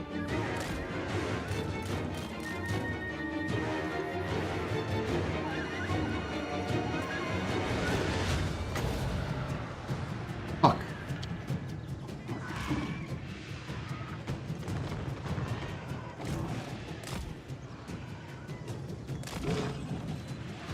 Predatory senses.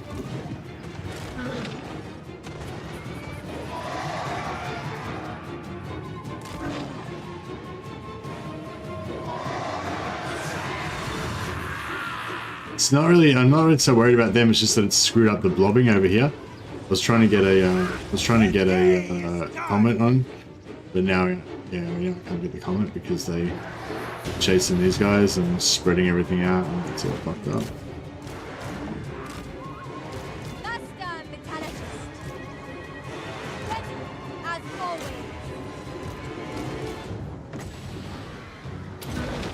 just not gonna really do anything. So it goes.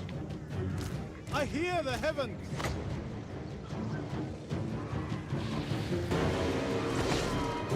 Elemental majesty. My test begins. Oh shit. Root them out. That's not good. Master of Meteor Wind.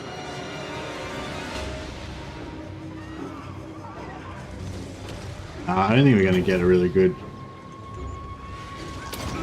comment, so I'll just take out the spear unit.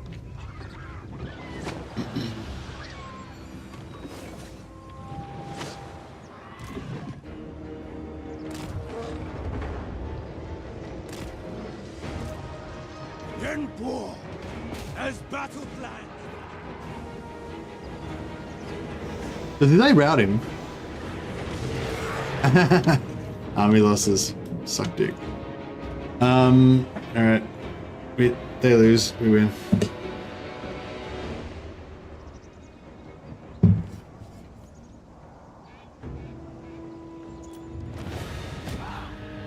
We had heaps of health to spare.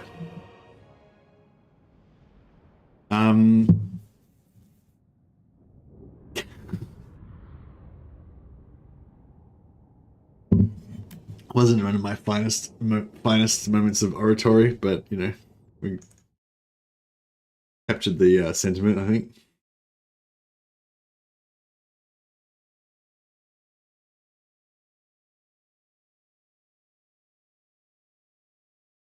Yeah, that firewall is very efficient for killing infantry, isn't it? Super good. They will earn their lives. Oh, he's going. Wolpart's going after the Galleon's graveyard. What a Chad.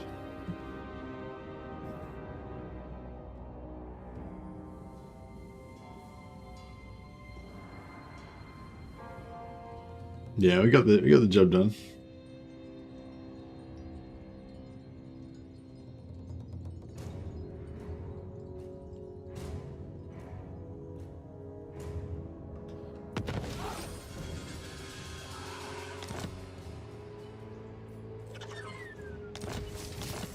Several seasons battle speeches included common phrases. Yeah, well, apparently, I was watching a video last night. I was saying about how wait up, so 50, 65, 80, 95, 105, yeah, 110. Cool. We've got maximum spell intensity. All right, we need somebody to take the gates. Dragon-blooded Shogungan. The Jade Dragon. Oh yeah, she's level 10 now, so she can heal up my busted doggies. 1, 2, 3, 4, 6. He needs one more. We've got an Astromancer en route to finish him off. Strike off the I feel like we should be able to do that. Iron Fury. Oh, actually, before we do that, let's just make sure that our suicide. Champion of the faith. Is that really? Does it take so long? Oh, because we can't go through.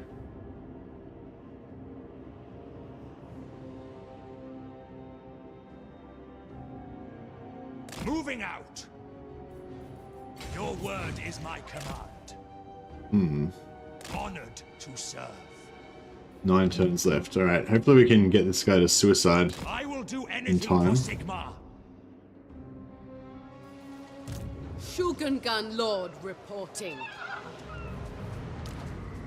All right. I don't know if we're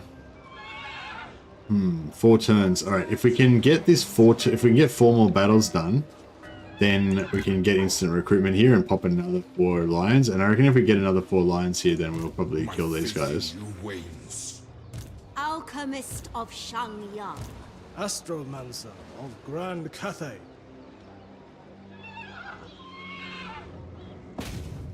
Celestial artifacts shall be mine. Master of the Meteor Winds. The Storm Dragon. Let's send her back down, but I don't feel like we should need to. Dragon-blooded Shogunga. I can't reach. The Emperor's architect. You get a battle there. So 1, 2, 3. My siblings have armies, yes. But I constrain. Need 4. We need 4.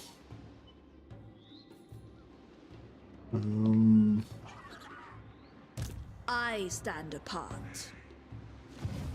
The Celestial commands. Oh, you can actually reach that one.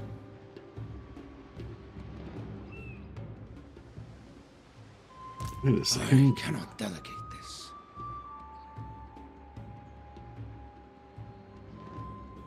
If you could With reach the that. Dragon's Fang. Death. Okay, that's one. My hand.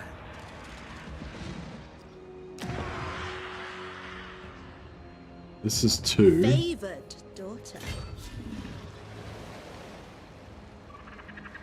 Might of the storm.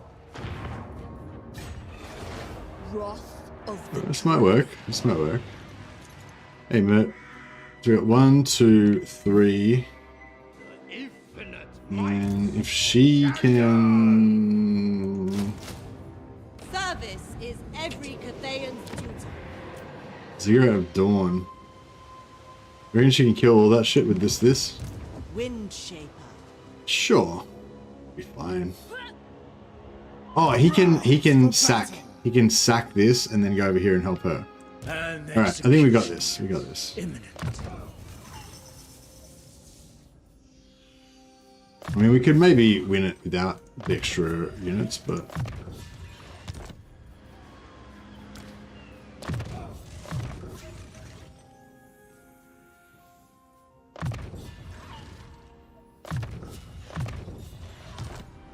End this paltry. I think we're gonna get... Well, utterly detest that Jade Lions are a Cathay thing, meanwhile Ind have actual lines. What? Ind doesn't have anything. Ind isn't even in the game.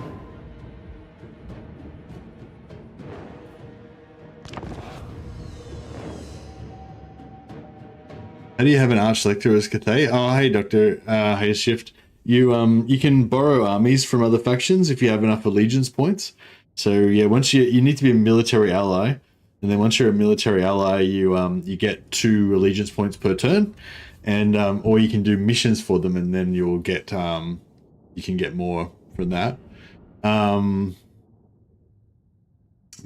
Yeah, so basically I save up the allegiance points, and then when you can basically sort of buy their armies off them or borrow them by spending allegiance points. It costs, I don't know, 30, 40 allegiance points for a really small, like a single lord or something, really small army, and it'll cost like, 80 to 90 usually, somewhere around that for a big army, for like a full stack. Alright, we'll leave everybody in the forest. We'll just take an Iron Dragon by himself. So you should be rocking 200%. Yeah, intensity at the top there, it says intensity 200%, and the explosive damage and everything is higher than that would normally be. Against the Celestial. Let us show them their hubris in the moments before their deaths. China doesn't have lions of its own, so I don't like that they at CA devised Jade Lions as a Cathay thing, and you're like, I think that they're not, I don't think that they're based on actual lions in Urban. I think they're based on those statues of lions that you see everywhere. I think that's a big part of Chinese, art tradition, that they have, like, those kind of like cool demon lion type things. I don't know, certainly in Australia, in Chinatown in Melbourne actually, there's a bunch of statues of those big lions. I think it's just a common Chinese thing. Those type of like I've seen carvings of lions similar to that around the place. Like in Australia, I mean, I haven't been to China. Spy Master.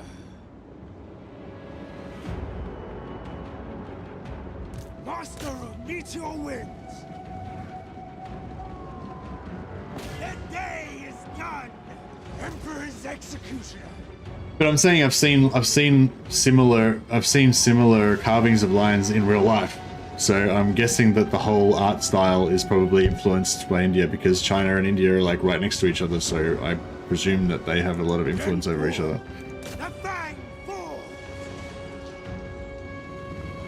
Whereas I assume neither of them have the very much of the like European tradition of artistically rendering lions because that's really far away.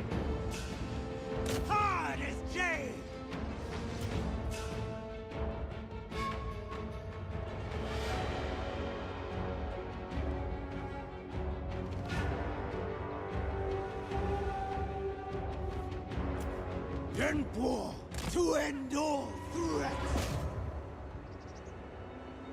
Positioning is all. But yeah, it's certainly an interesting take. Like a winter storm.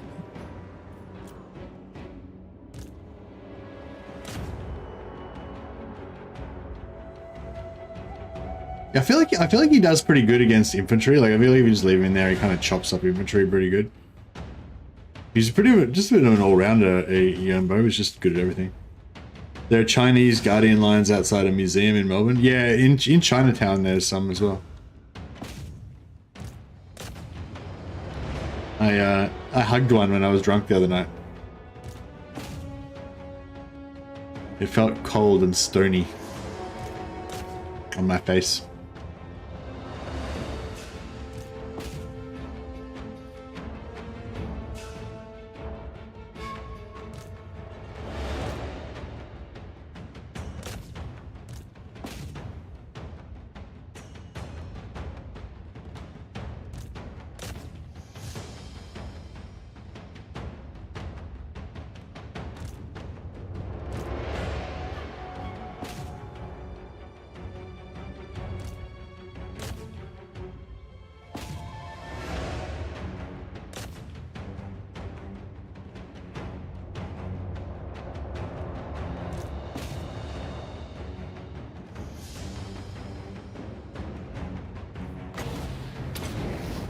Oh yeah, feel the comet, baby.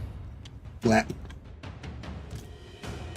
Yeah, I was really excited about Yuan Bo's magical complement. Got these reasonably cheap comets for 11 and these talons for 16, both of which are, you know, totally devastating. But then I used that fireball that costs like 7 winds of magic or something, and it's not as like, you know, it's not as much of an exclamation mark as these spells are, but it probably does just as much damage if you've got a good angle, and it's sort of more, it's good. It's like if like this situation here, they're not in a tight ball, that would be perfect for the wall because you could like aim it along the angle that you want, you know? So yeah, now I'm like, I don't know, now I'm feeling like Yuan Bo is not as cool because he doesn't have the wall. But yeah, he's fine. He's still cool.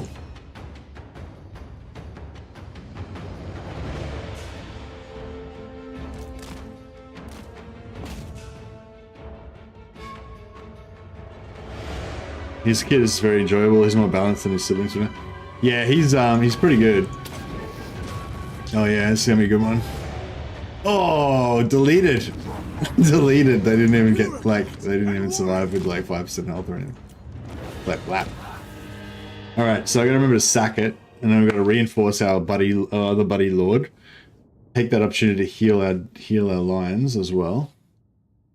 We won't be able to kill them to full, but we should be able to get them up like 25% or something.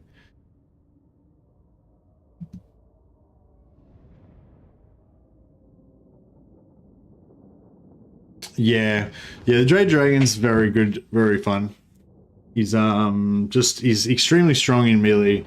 He's extremely tanky. He's extremely good at killing other lords. He's very good at killing infantry. He's got a really good spell selection. So just in battle, basically, he's just perfect. He's, you know, he's basically just as good as all the other Dragon Lords in battle, but just better. Because he's also got armor piercing and he seems to be harder to hit in melee as well. And on the campaign map, he's basically got everything that the other lords have got. Plus, he's got this extra stone and steel mechanic, which is better again. Why do I not have any movement left? I sacked it. Governor and executioner. Oh, we got a bit, but it's not enough. That sucks. For Cathay. In orderly fashion. Go.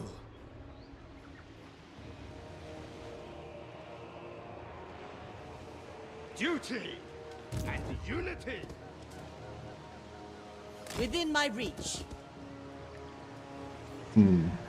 Stand against evil. Alright, Miao Ying should be able to get this done.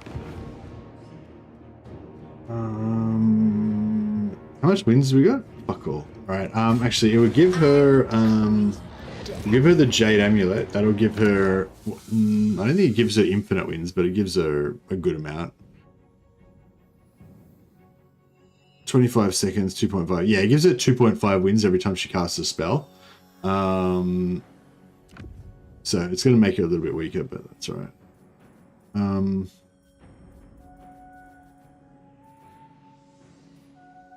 Embraces of Yin, give her the melee defense. Oh yeah, melee attack debuff. So we could stack that with Glittering Scales armor. If we had any. Oh, we do. Stack that with Glittering Scales armor. So now she's getting -5 plus -8. It's -13. And then if we could get one of those cloaks of the White Wolf. I don't know if it is the White Wolf like Empire only. No, the Empire. I think the cloak of the White Wolf is another -8. So I don't know if it's possible to get all of those three together, but that'd be pretty sweet. She's got 68 melee defense, but now she's got a effectively 81 melee defense or something. Plus, part of that doesn't go down when she gets tired, which is pretty cool. Arcane.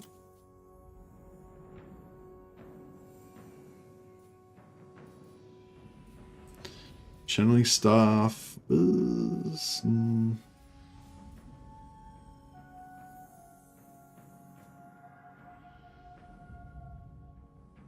This gives her a little bit extra wins.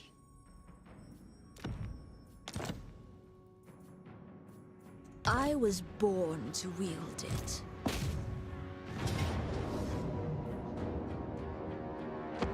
Yeah, this will be good, and that means even if yeah, the 2.5 wins back per spell is good, especially when she's casting cheap healing spells. It's not going to make much difference when she drops like a 17 wins of Magic Talons or whatever. But yeah, if she just casts like Earthblood for 4 wins and gets 2.5 back, that's pretty hot.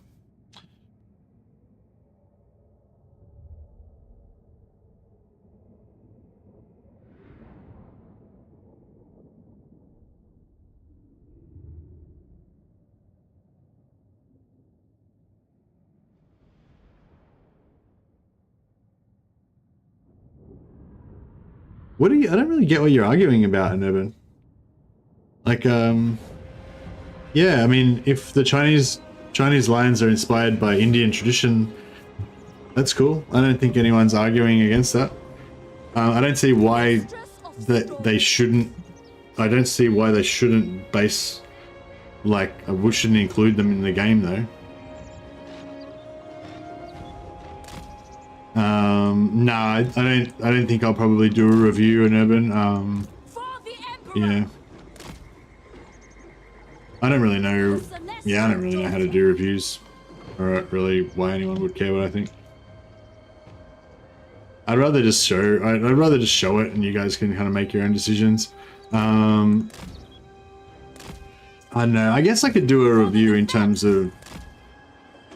I don't know.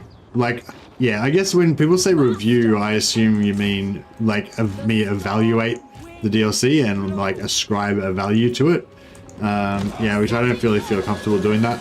But I mean, I could do. I guess I am reviewing it right now. We're looking at it together. We're reviewing it. You know what I mean? In that sense.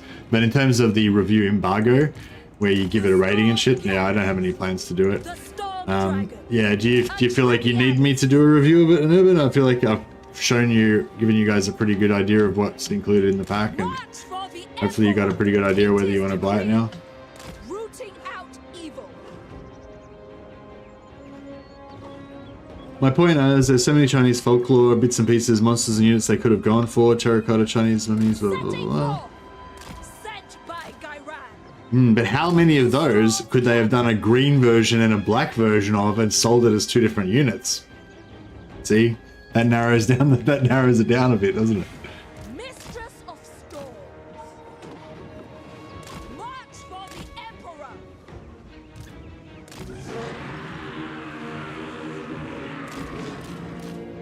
For the Emperor.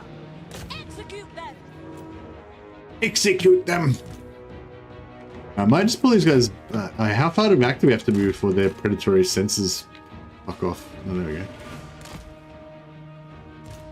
Alright, let's do this.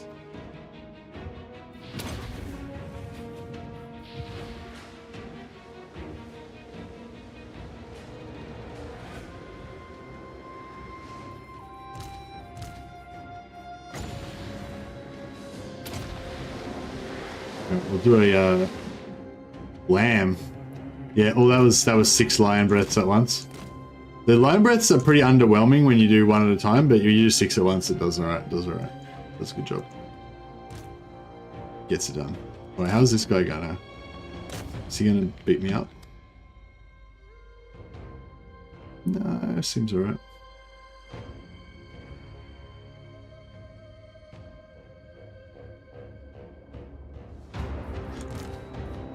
The breath attack does 21 damage.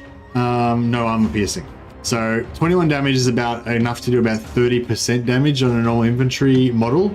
So if it hits every single model in the unit, then it will reduce them down by about, you know, 1/3 or 1/4. But you know, it doesn't always hit every single model. So yeah, it often doesn't look very impactful on the individual models. But yeah, when you unload a few of them at once, it's pretty good. And obviously, if they've got armor, that's reduced it even more. So Miao Ying's doing a little bit of a duel here. She's getting her ass kicked a little bit. Alright, I might send the lions into tank. We've got heals, so we'll try and tank and try and get more, not just the tank, but try to, yeah, do that. Get them to blob up so we can drop over. I'll do 2 lots of 3.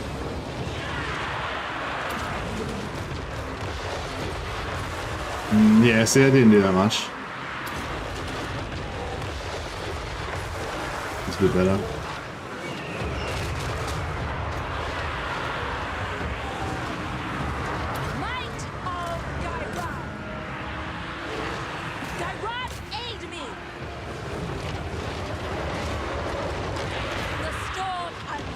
He got drilled.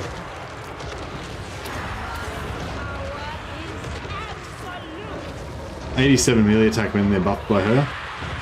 It's pretty good. The Celestial Daughter. Are lions from somewhere in Africa?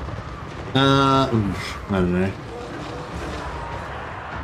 Yeah, I would really appreciate a review. I feel like yours and my enthusiasm for Total War are on the same level, so it'd be offering me a perspective on whether this DLC is worth high cost. Okay. Well, yeah, sorry, Nevin, I don't think I'll be doing one. But yeah, I mean, I'm sure I'll talk about it on live stream.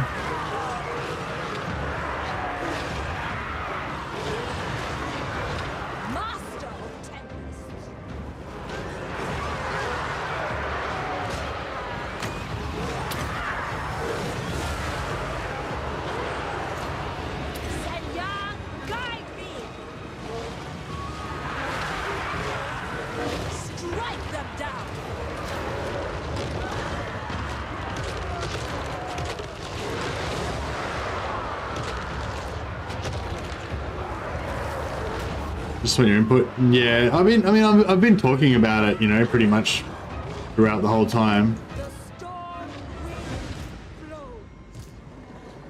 But it's just like, I don't know, it's like,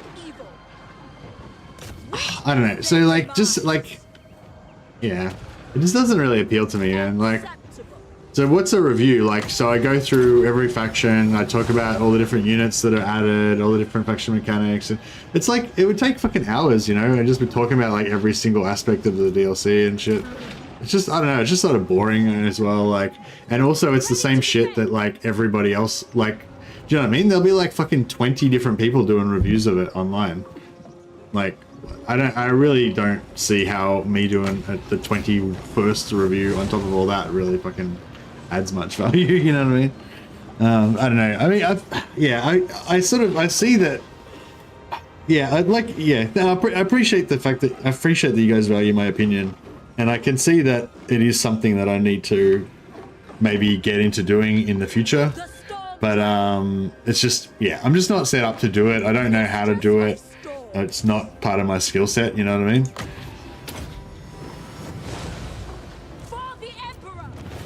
But yeah, but I think, I don't know, as I go on with my, well, I hesitate to say career as usual, hobby that is actually my only source of income at the moment. But yeah, basically reviewing it already.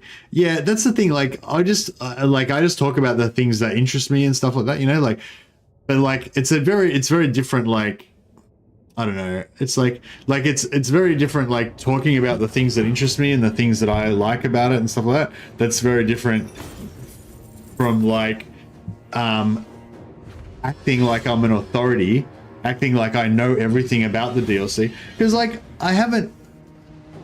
That's the other thing that's bullshit about reviews, right? Like the people that are doing reviews like right now, ready to release on tomorrow or whenever the review date is, they don't know everything about this DLC. You know what I mean? Like, it's like, don't get me wrong, a lot of guys put a lot of work into the reviews. I know Legend puts a lot of work into his reviews. You know, don't get me wrong, they do their best, but like they don't really know because they haven't had a chance to fully explore the DLC yet. Like, you know, not to the level that I consider to be deep, fully explored, you know? Teach them fear. So it's just, I don't know, just the whole concept of the reviews I think is fucked basically. The Storm Dragon. Dragon-blooded Shogunga.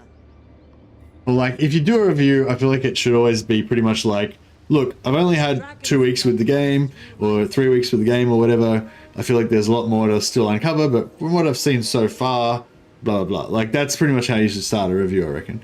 Unless you're doing a review after, like, a year, and then you can be like, cool, I'm an expert in everything to do with these factions now. I can tell you, you know.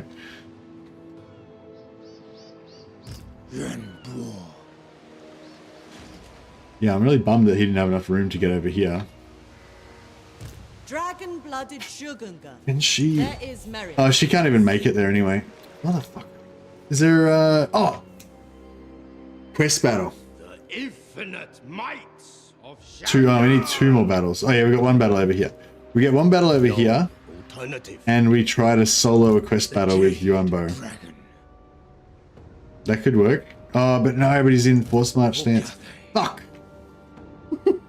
I think he was, fuck, yeah, before I fucked around with him, after he did the initial sack, he was in normal stance, so he could have done a, strike off the head! I would have been able to do it with him, but yeah, I screwed it up. That's alright, no problem. We got this. It's all absolutely fine. This guy still doesn't have firewall yet. Test of iron! Damn it! I spent his points on giving him extra armor and crap, and I should have given him firewall.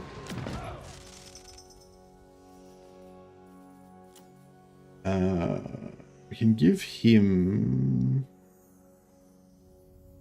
Yeah, we'll give him the Staff of Witching, and we'll give him also. This is the Crystal of Kunlun. This is the one that affected enemy in million. 18 damage per second. Cooldown every 60. Oh no, so it only does 18 damage once every 60 seconds. 50% armor piercing. It's still pretty good, I guess. Do you reckon that's better, or giving him back the Winds of Magic? How much does this cost? 6.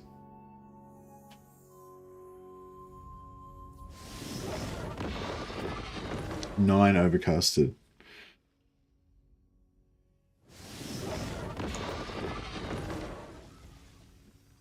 So it's actually 6 minus 2.5, so it's 3.5 for 21, or 6.5 for 42. Not too far off. Duty and unity. Yeah, sorry, no, but I'm not going to do a review. But I appreciate your compliment of asking, of saying that you would have liked one.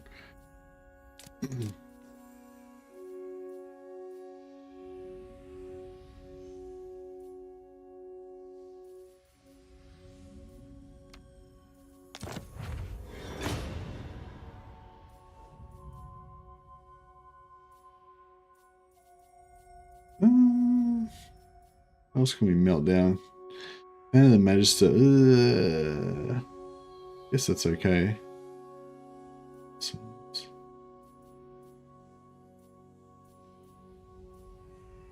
Yeah, still got the embargo now anyway. Craftsmanship is impeccable. Strike off the But yeah, after tomorrow, I think it is, the embargo, then you're welcome to ask me questions about it, and I can answer them freely. Just don't ask me to give an overall review. Retribution is nigh. Test of iron. Alright, I guess we'll just fight it. See how we go. Should be fine. Mercy's review on why he doesn't like reviews was a solid 9 out of 10 review. Thanks, Will Smith.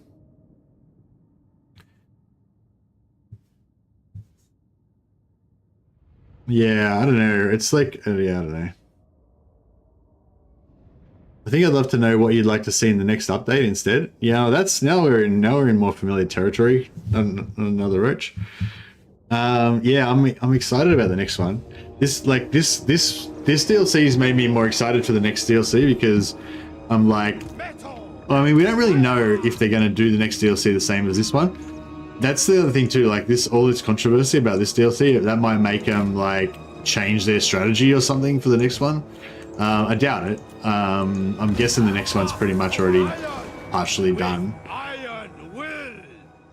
Hunting down. Or at least started. So it's probably too late to change it too much.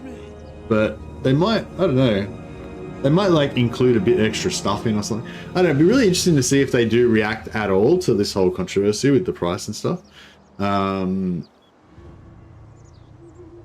don't expect them to, like, I don't expect them to react now, like, because they already gave their statement, the controversial statement that just pissed everybody off even more. But I don't think they're going to respond again because they already tried to say something to try to make everyone, like, calm everyone down, and that fucked up and made it even worse. So I don't think that they'll say anything else because that was like, they'll just be asking for it. But yeah, I wonder if there'll be any effect from it at all. Like, I wonder if they'll, yeah, if they'll release some extra free DLC, or if the next DLC will include a bit more content or something, or, you know what I mean? Yeah, I'll see how we go. I know that Lawmaster Sotek put out a video basically suggesting that they just add some extra content afterwards. You know, like some other content that they would have liked to include in this DLC that they maybe didn't get time to or whatever. Just include that, you know, release it later. That seems like that'd be pretty cool.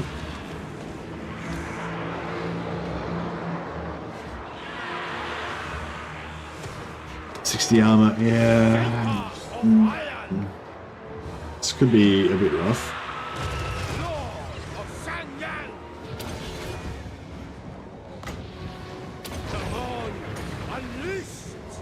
So this is going to do hardly any damage to them.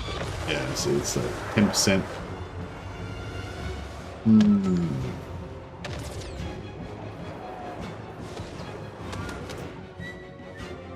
Oh, he's still got the, I've still got that AoE thing on him. The, what do you call it? The explosive damage thing.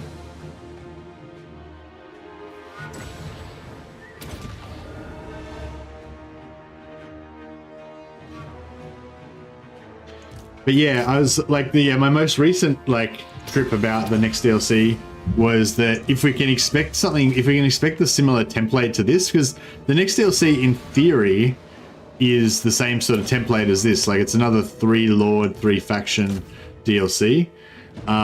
So, you know, I don't think it's guaranteed. I think it could be quite different. Like, so I don't think you can really rely on that to be the same. But, you know, if we did assume that it's going to be the same template, then that kind of gives you something to work off to like imagine, you know. So yeah, so I guess like on that theory, my my thoughts were that yeah, the next one's going to be like 3 lords of the 3 different factions, Nurgle, Dwarfs, and Empire. It's not going to include as many units as we want. So, you know what I mean? Like, just going by the same template as this. So we're going to have 3 different lords of 3 different factions. It's not going to include as many lords as we want. So there'll be, you know, there'll be some factions that we wanted to get a lord for and we won't get it. And there'll be factions that we wanted to get a hero for and we won't get it, etc. But, you know, we'll kind of get similar amount of stuff, content in terms of units that we got this time. And then, but then, yeah, if it's the same template as this one, then they'll go really hard on the faction mechanics, and we'll get those 3 lords will all have like really, really, you know, I don't know what's the word for the faction mechanics. Like they're really in depth, I guess. They're really fleshed out. They're really good, I guess. You know.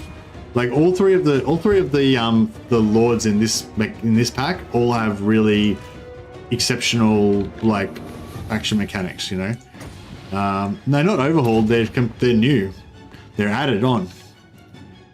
Like none of the faction mechanics that the current factions got in this one were overhauled. They're all like new mechanics that got added on to those factions that they didn't have before. You know, like the Changeling is a totally different way of playing where you have all cult based and stuff. The plus he's got his schemes, which is a totally new mechanic that's been created for him. Plus he's got portals that can teleport him all around the world as part of his things. Plus he's got his cult mechanic of like, you know, raising cults in different places. So yeah, the Changeling's got about like 5 new mechanics added just for him. Yuan Bo's got this whole stone and steel thing, which is really cool. And Mother Stankia got her curse and blessing thing, and she got her other kind of global curses thing going on. So she's got two major mechanics added. So yeah, so that's what I'm saying. Like, so I'm sort of expecting the next DLC will be the same. You know, it'll have like less units than we would be hoping for, less units and lords and stuff, but it'll have like way more faction mechanics than you would expect normally. Because if you look back at the older DLCs, you know, like well, actually, I suppose if you went back to so Legend of Total War compared it in one of his things that I saw. He compared it to the Grim and the Grom, the Grim and the Paunch, or whatever it's called, Grom, Eltharion and Grom. Because I think in the Grim and the Paunch we got Grom, Eltharion, and Thoric. Was that right?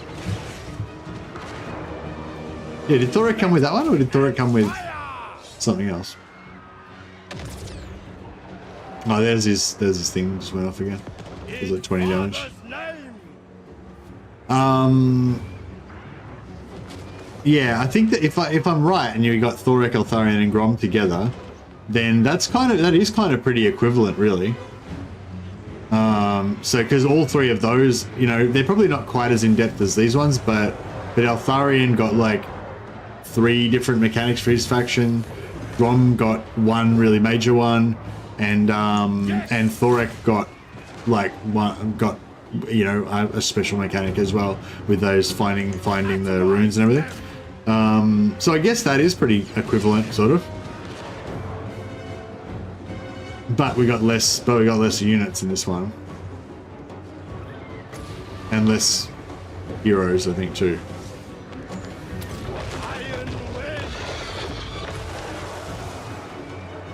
Or maybe about the same.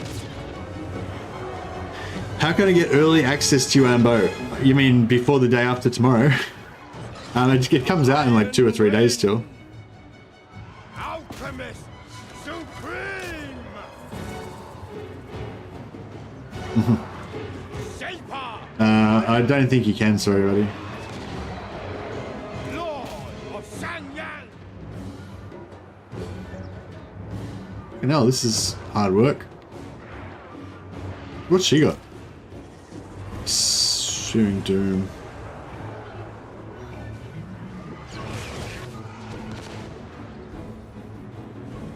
They haven't got any armor piercing, have they? No, they've got no armor piercing, but they've got oh, Temple Guards. They're anti-large, yeah. Temple Guards anti-large armor piercing is a bit rough. The Iron Dragon! The Heart of Death!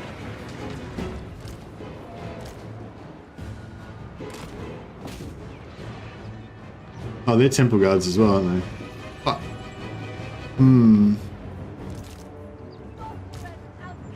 Oh, Till, bro.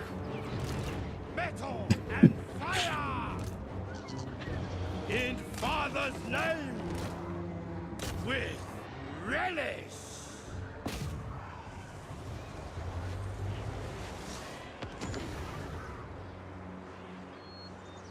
Yes! The Iron Wind! Sent by Shandong!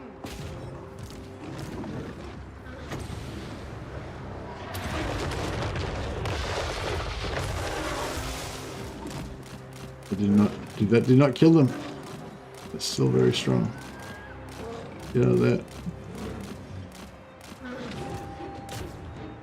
I don't know if we're gonna win this. Might have to flee with our tail between our legs.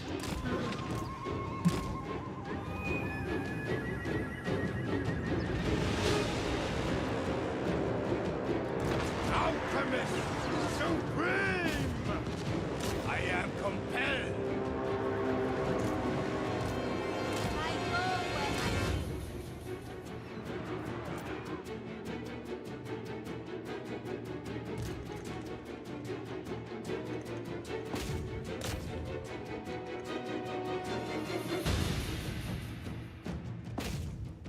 Yeah, that's not bad actually. Every now and again it just fires off and like wrecks a bunch of dudes.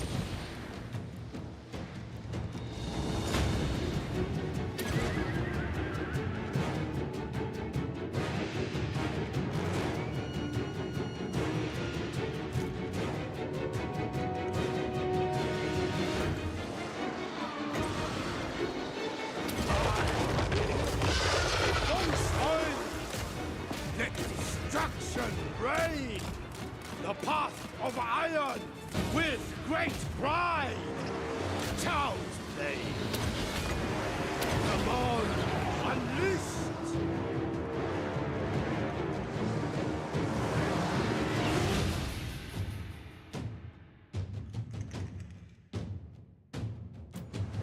Shaper of iron! Fall, cur!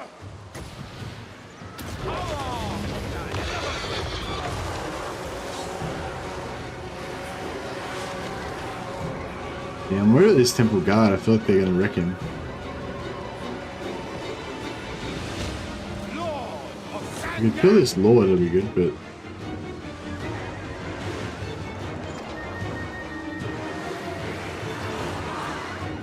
Should get another explosion in a second. There he goes.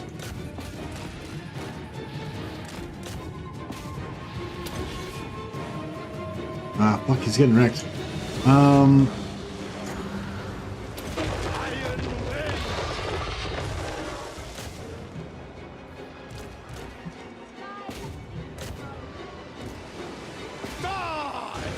I was hoping he'd be able to kill this other what do you call it, dude, but not so much.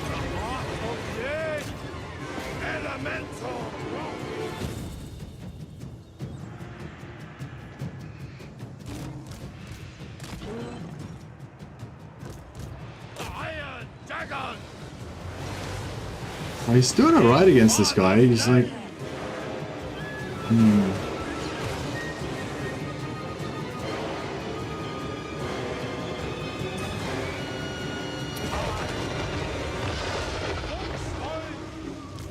Shaper of steel.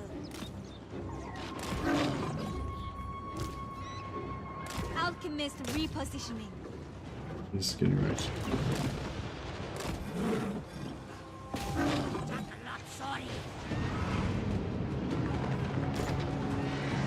Master metallurgist. Metal and fire! Kill that lord.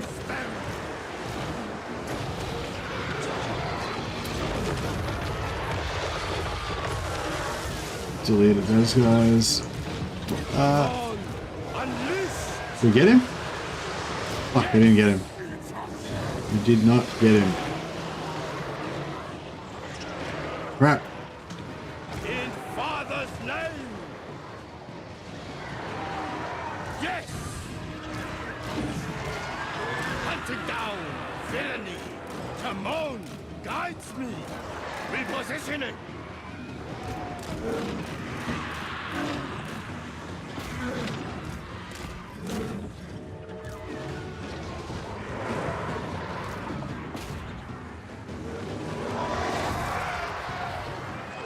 Retreat! Retreat!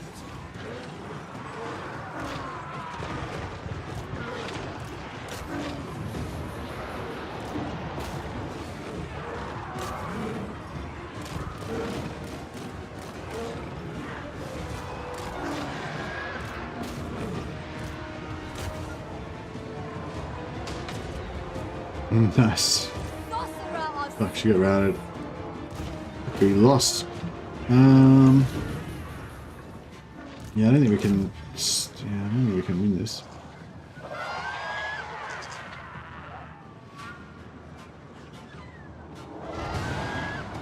We probably could have. Oh, Dragon Breath. Yeah, shit. Yes, I totally forgot about that. Yeah, if he gets away far enough, then we can dragon form, and then we can probably still win it. Maybe. We can try not to get army losses before that, and if he doesn't, we can lure this lot away from him. this way.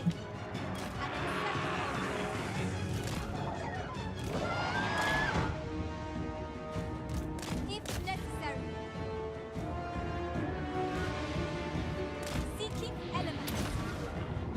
Acolyte of secrets. Warpstone and steel.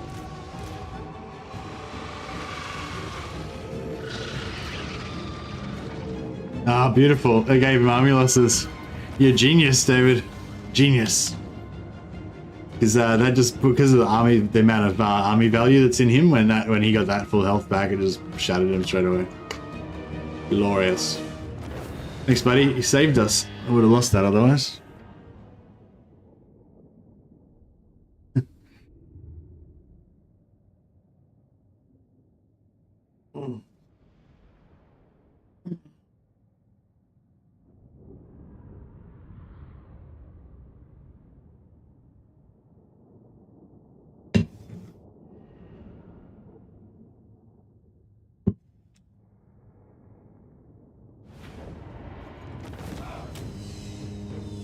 I'd like to see pikemen for Empire, but I don't think it'll happen.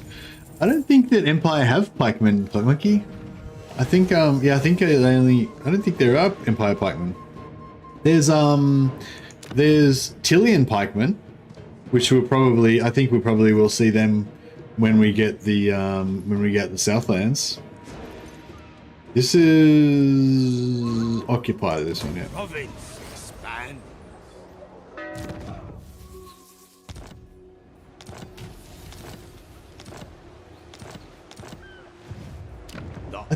Man, I used to think the Iron Dragon was pretty cool. Like, he's pretty cool. He does like kung fu and fire comes out of his hands and everything. But now, like, compared to Yuan Bo, he's just such a, like, you know, like, Yuan Bo is just such a Chad. Look at this badass. He's got the Executioner sword. He just teleports around the battlefield, executing people. I don't know. I feel like, yeah, the Iron Dragon was cool because he was like a kung fu dude, but now Yuan Bo is the Chad, and Iron Dragon's just Storm dragon. just another virgin. Hmm. For a little more warpstone. Sigmarite Arch-Lector.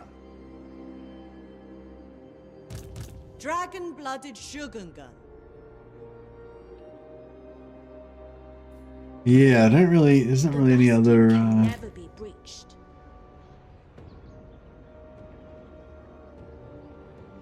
I think only of the Great Bastion. Dragon-blooded Shogungun. Oh yeah, I just realized as well that there was probably a mission. There's probably a mission to kill that lord. One of these had a lord in it. I can't remember which one now. I forgot to get the mission. Alas. There's a wiki that says Reichland and Nuln militias use them. Oh, okay. There you go.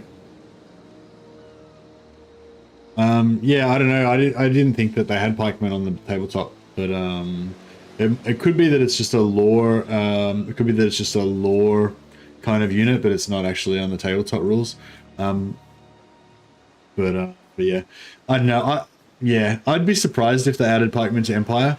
Like, I would assume that they would keep the pikemen as like a special thing to differentiate the Tillians. But yeah, I don't know. Shogungan Lord reporting. So you can put them on bridges and then just chew up the entire enemy faction.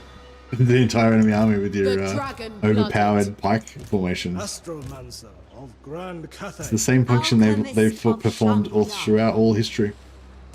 My servant fails me. Power in the blood.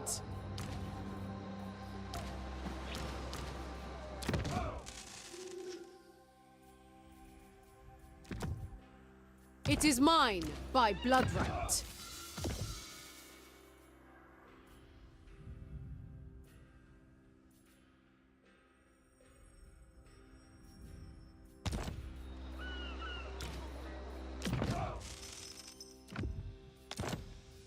Hope we're not going to die because I'm putting everything into this.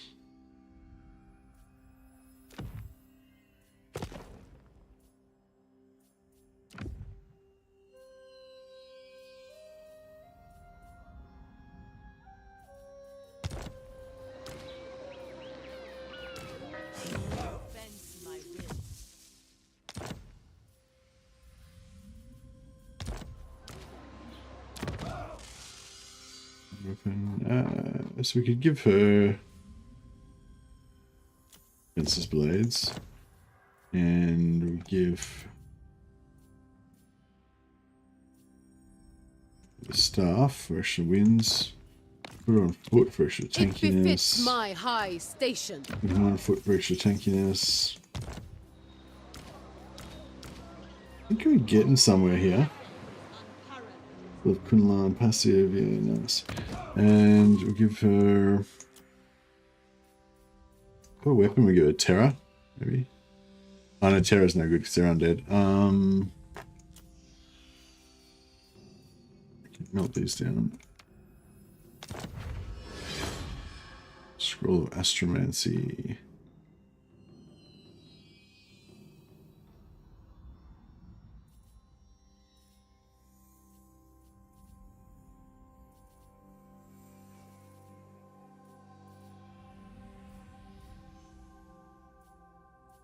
Immense sword, enchanted.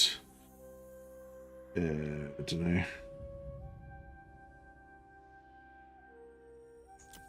Additional toughness, maybe.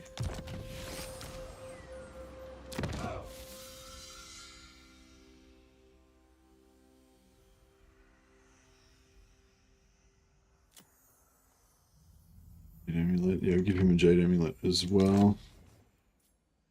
In case we want to cast any spells. Bound transmutation of lead. Nice. Transmutation of lead's nice. 50-second duration, 35-meter range. That's fucking crazy good. Is that the normal? Is that the normal?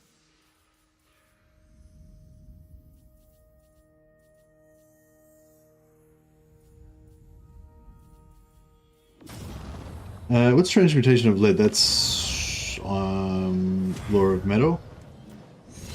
Yeah. Duration. Oh wow. So non-overcast. Fuck, that's pretty. Oh, it's 11 plus. Oh, it's 11 power cost. So it's expensive as shit. It's pretty good to get that as a bound spell though. It's nice. The north must be defended. All right. Cool. Let's do it. Got this. Metal and I fire. guess we put her in and get even more, Alchemist ready. Let their more feet buffs. become fleet. Favored wizard of Shen Yong. I will be obeyed.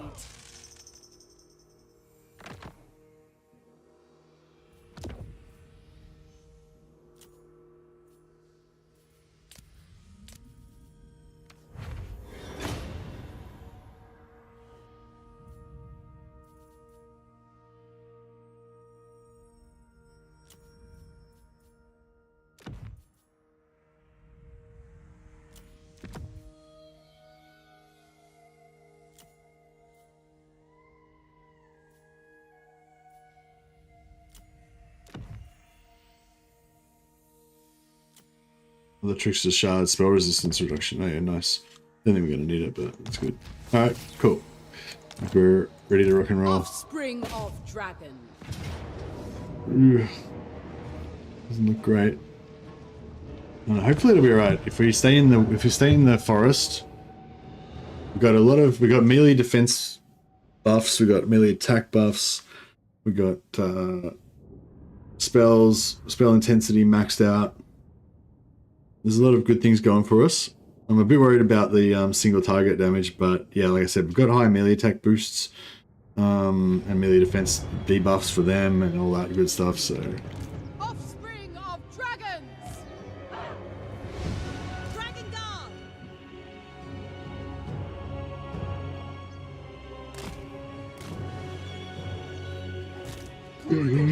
keep them out of trouble.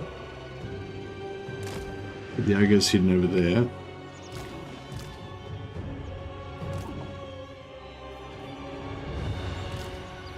Descendant of dragons. When do we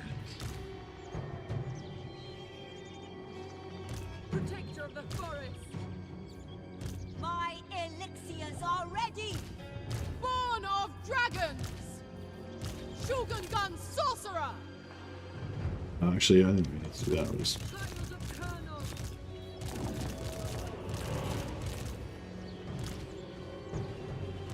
Daughter of Athelloren. Lady of the Deep Wood. I want to aggro them into attacking me so I can pull them back into this forest. Oh yeah, they're going to oblige us. The looks of it.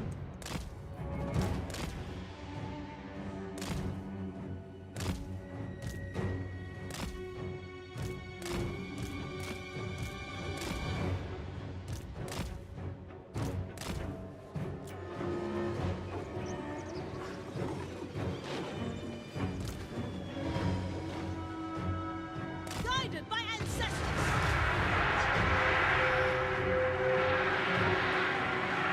Lady of Cathay. As you say.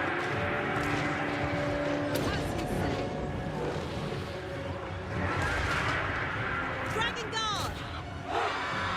Carrion. So Carrion 24, 36 minutes.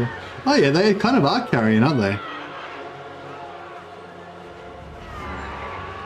54 weapon strength. Oh yeah. Yeah, because Legend was saying the crewmen are basically Carrion. And it's like, yeah, I guess they are kind of Carrion, aren't they? Cavalry. Dragon Guard. Bringing harmony. Roughly. Seeking Cathay's foes. Alright. We won the first little sortie. Alright, here we go. Sorceress outcast. Daughter of Athelloren.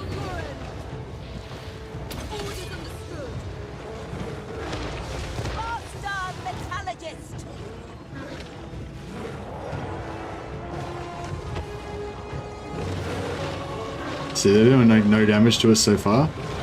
That's good.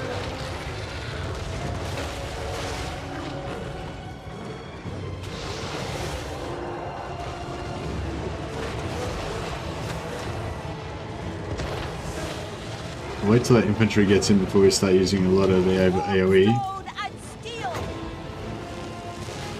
The celestial wind. Melee attack debuff. Guard. Marching as one. Child of Colonels! For Colonels!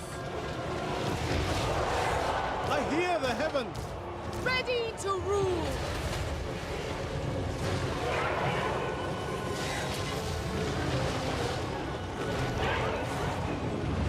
I don't want to drop one of these constellations of the dragon on.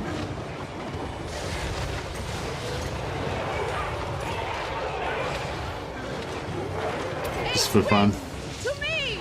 Just for a bit of a lark.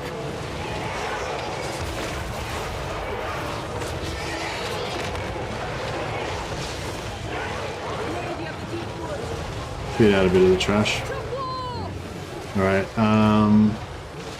chuck down a heal.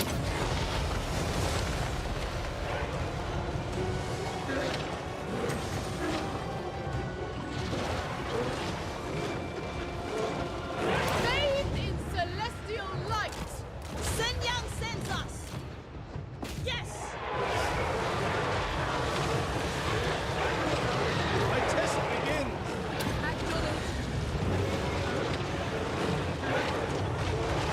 Lady of the Glade! Yeah, I left the debuffs. Let the debuffs go down. Paranel! Too much there.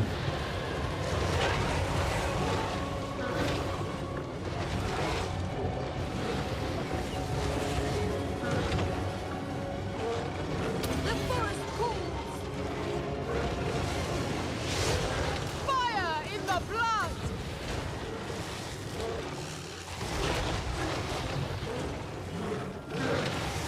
Kiss of the spirit dragon! Understood! At pace! Orders!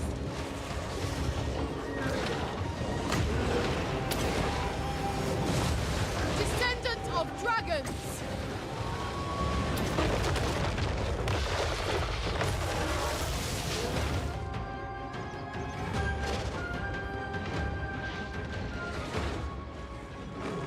So what you like about Tomb Kings, but they don't run away and they don't rise from the dead. Yeah, it's good. They're much more enjoyable to fight than the new vampire counts, aren't they? Ready as always. My mind is ready. Master of Ah, fuck. Didn't get through my heals, that's alright. Should have been spamming them more.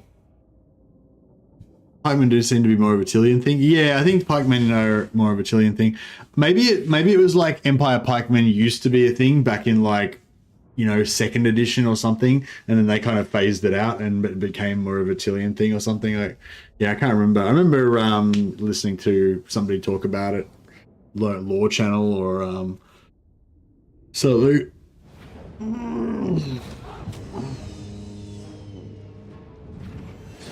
I think his spears are small sticks, halberds are medium, and pikes are large. Each are different. Smaller, they're more offensive. Larger, they're more defensive in formation. I guess that's an okay way to think about it. I feel like halberds are kind of different. Halberds are kind of different from spears, though. I don't know. Yeah, I feel like halberds are sort of... Oh, well, in terms of Empire, then yeah, I guess. But yeah, I feel like in real life, I feel like halberds are kind of different. Like, I feel like they're more... Oh, actually, No, I was thinking of pole hammers, actually. But yeah, halberds, I feel like halberds are kind of halfway between axes and spears, you know? There's that choppy motion is quite a big deal for halberds as well.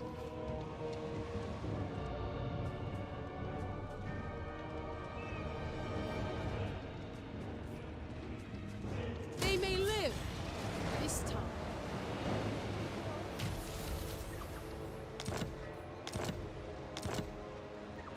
Shogungan Lord I reporting. feel like that.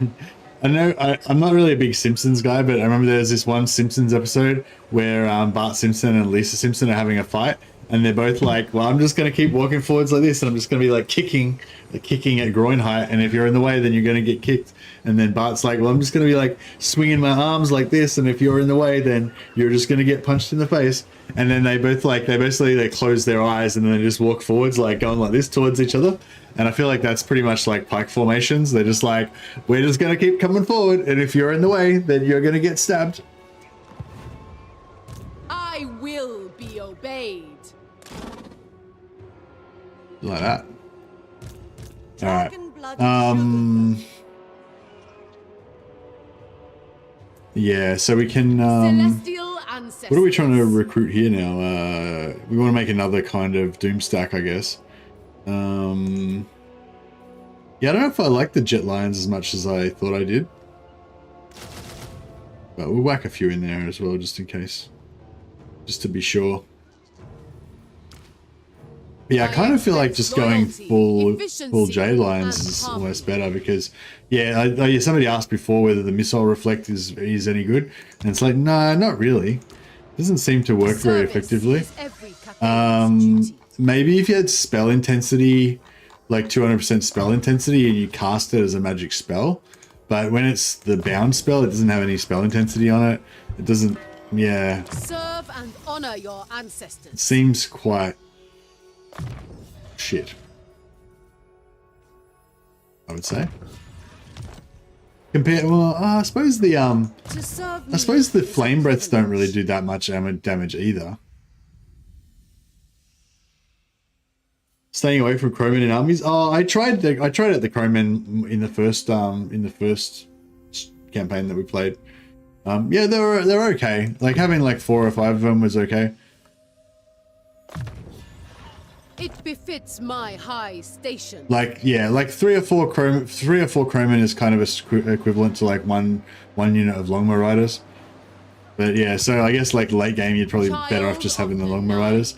But it does give you a bit of tactical flexibility, I guess, because the crowmen are small, so you can attack spear formations and stuff with them, which is kind of cool. Although they're a lot kind of flimsier than longbow riders, so yeah.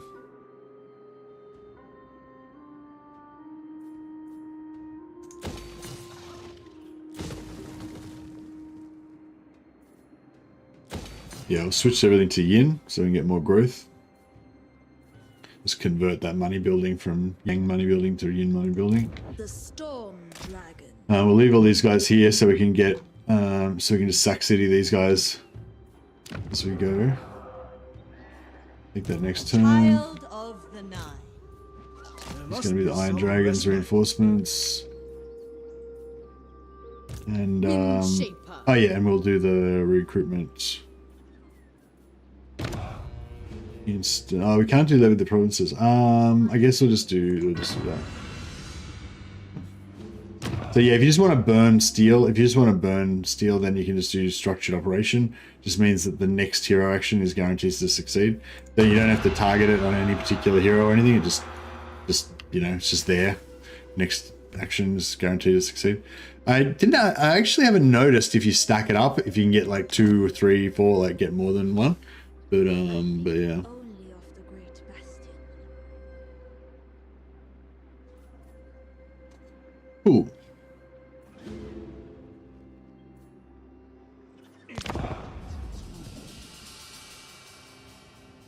Yeah, I don't think I need any crowmen anymore.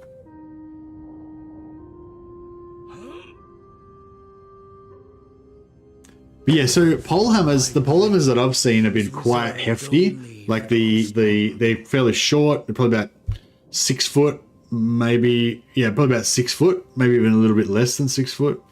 So they're about, you know, this high, and they're the haft of the pole hammer is really strong. Sometimes it'll have like steel down both sides, you know, or whatever, to make it even stronger. And then it's got like a hammer and a spike, or a hammer and an axe on the end, or whatever.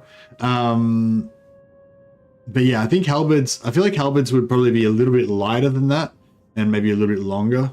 Maybe halberds would be, I don't know. I can imagine halberd being anywhere between like 5.5 feet up to like 7 feet, maybe. but really not much longer than that. But and maybe a little bit less heavy gauge in the handles and stuff. Oh, the reliability low. What did we do? What have I done?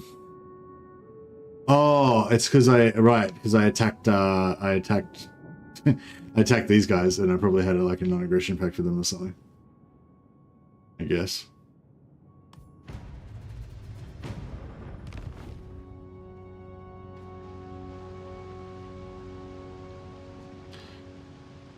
Polexes are a bit shorter. I feel like Polexes are about 5'5" to 6 foot. You know, they're about man height. They don't tend to be super long.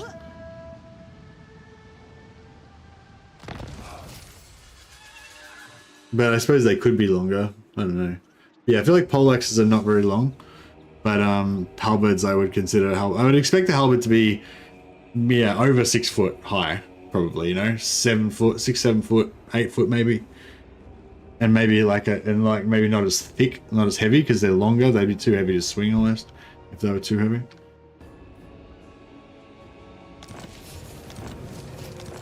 Alright, now we should be able to get a mission to kill that guy, I reckon. Nah. Why are you not giving me a mission? Damn it. So we only got 4 points, and we need like heaps. We need 81 points to be able to get Jorek. I serve Sigma, Where'd that hero go? champion of the faith. Yeah, we'll try and get him to go through and suicide through there so we can get Roderick Langui. Astromancer of Grand Cathay. It shall be effortless. Move like water, fight as one. An extension of the Empire. Natural authority. Alright, so now we've got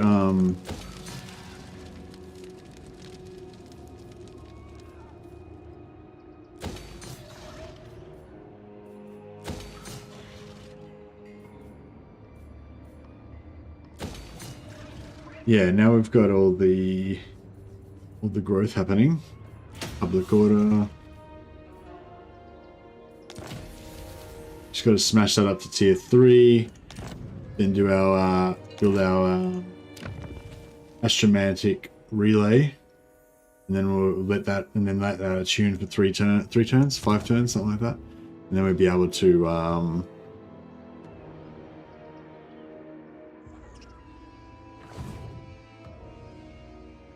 The bastion can never be breached.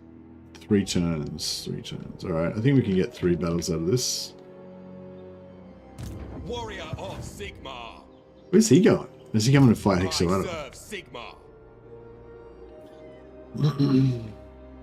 The bastion requires it. I decree. Stand against evil. Nice. Leave Thought we would take a bit of damage from that, but no. The celestial meow. Urgency is our watchword. We'll put her on that side Footsteps so she can in retreat harmony. over here to replenish in between battles. And we'll send an alchemist over to join her. She needs the extra movement. The storm dragon. Got a talons, got a conduit. Yeah, I think she's good now. You just need to tank her up more. The tempest. We won't put anything more into red line than what they ever already did. They already put 1, 2, 3, 4, 40, 60. Yeah, so he's still got maximum. He's still got maximum spell intensity. He just needs lightning strike and a bit more tankiness. A tool.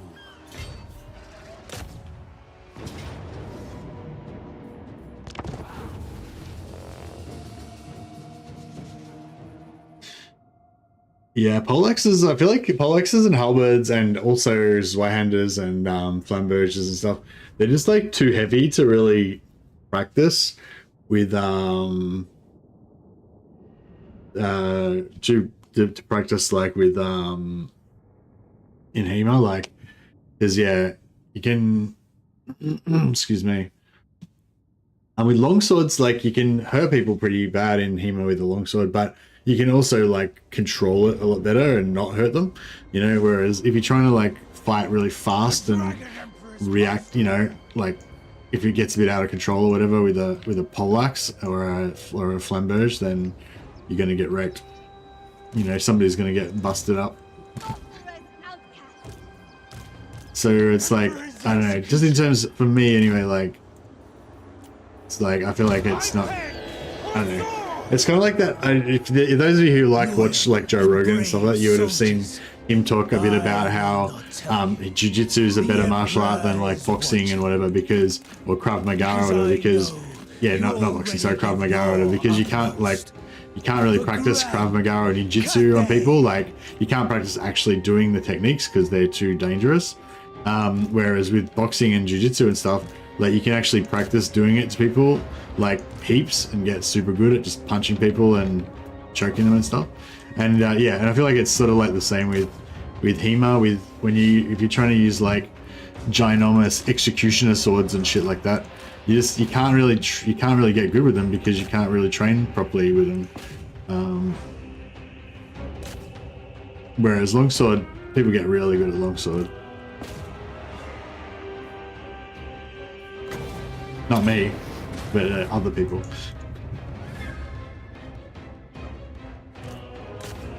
Right, we'll smash this out.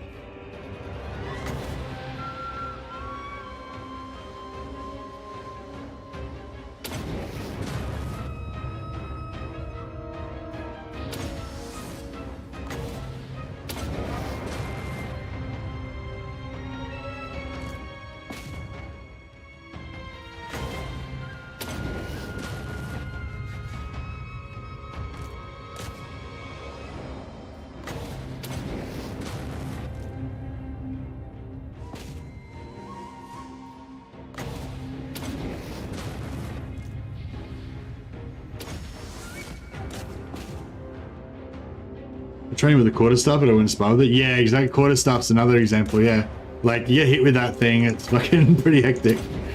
Yeah, quarterstaffs. Yeah, as well. I've not really sparred, but I've like, not really sparred, but I've like done a little light, you know, not, yeah, whatever you call it, like kind of like cooperative sparring, you know, like where you're not really trying to like actually hit each other seriously or anything.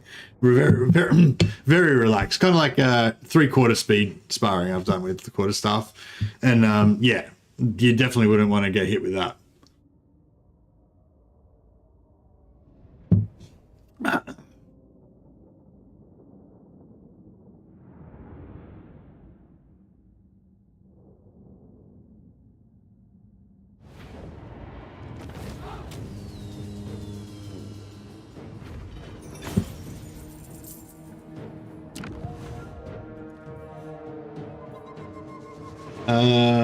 Sack. So yeah, we basically want to keep this.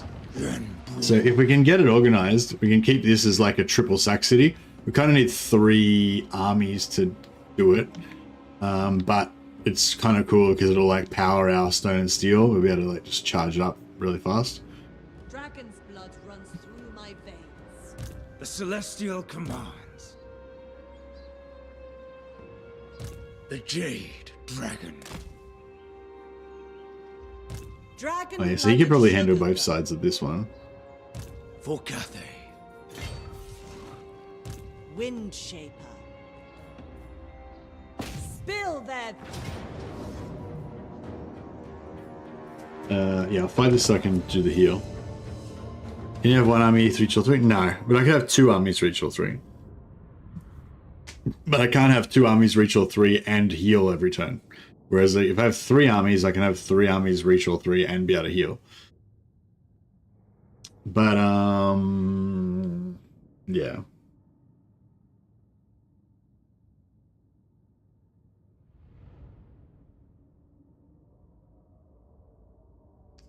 Might be a good spot to just leave Miao Ying so she can just train up as well. It also means then we've got Actually, if we leave two of them, if we leave two of the lords there, then at least then we've got two lords ready to defend as well if we need to. Shogungan sorcerer! This is the way!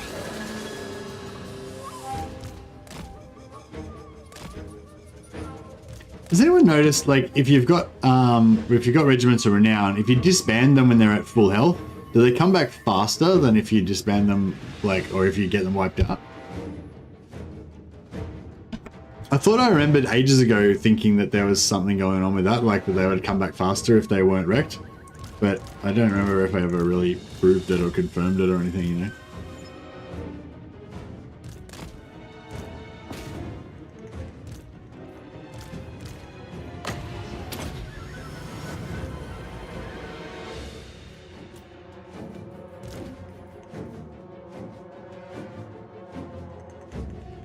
Don't think they come back faster. It's always 10 turns. Oh, okay.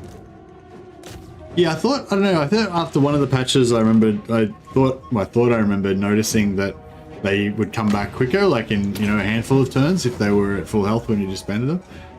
But yeah, I don't know. Maybe I was wrong.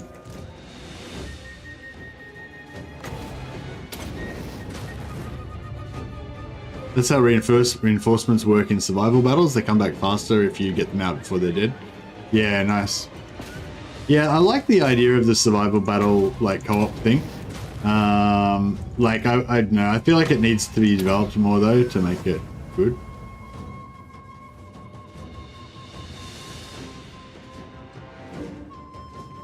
Get this last heal in.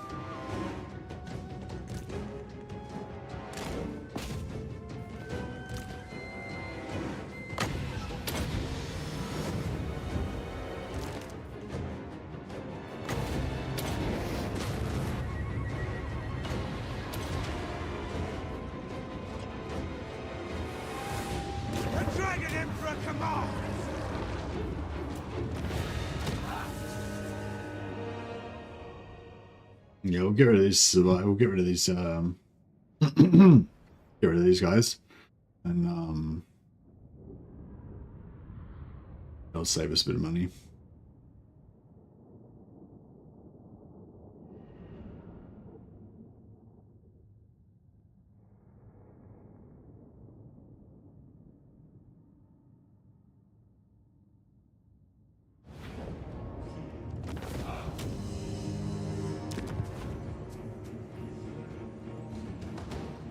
Them tremble. Hey, Mythical. You only just got the notification that I was streaming. Oh, bummer. Oh, I'm glad you could join us. Sorry if you missed most of the stream. No, you didn't miss. You're halfway. Yeah, we're halfway. So you've still got plenty. Plenty of Mercy the Mad remaining for the evening. Dragon-blooded Shogungan. Got a double. Got a fire. Fire. Ball. A tool worthy of a dragon.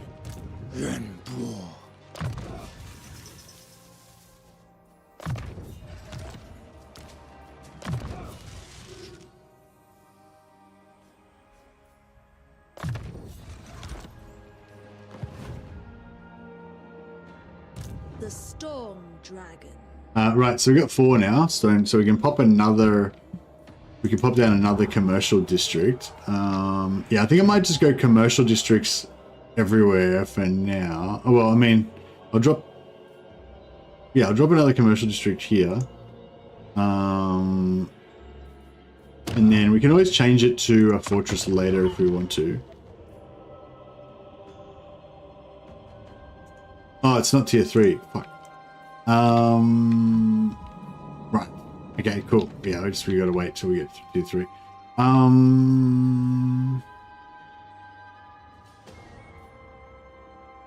Dragon-blooded Shogungan. Crap. It's gonna take a few turns to get to tier 3. Yeah, there's nothing we can do about it, really. Astromancer of Grand Cathay. Shogungan Lord reporting.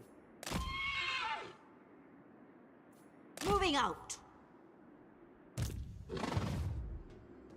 sorcery through me. Dragon-blooded Shogunga.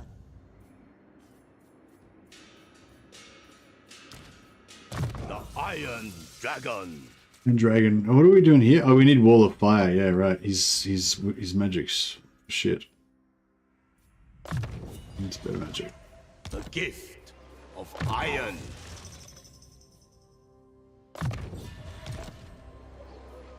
Natural authority. And she is. Yeah, there's some treasure over here. Don't hit that. Power in the blood. Caravan, carry us forth.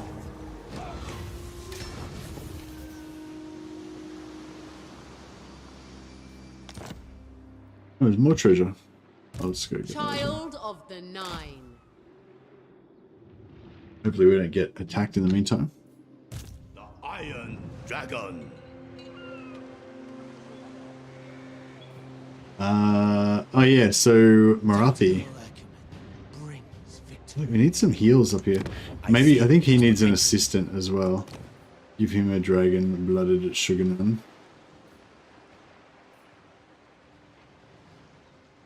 A bureaucrat or a tactician? They're both pretty crap. I guess bureaucrat is kind of I shall restore handy. honor. I am the pride of all Cathay. Dragon-blooded Shogunga.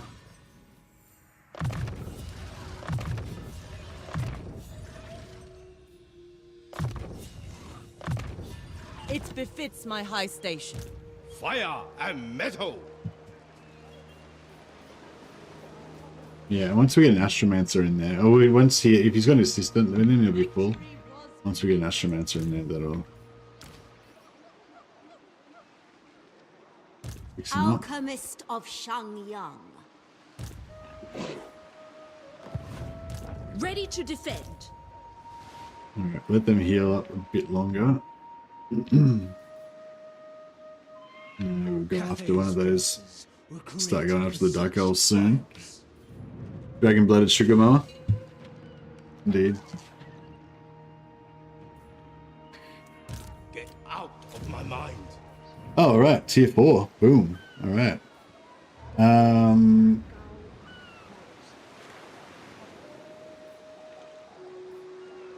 This one, I don't really need it, but that's fine.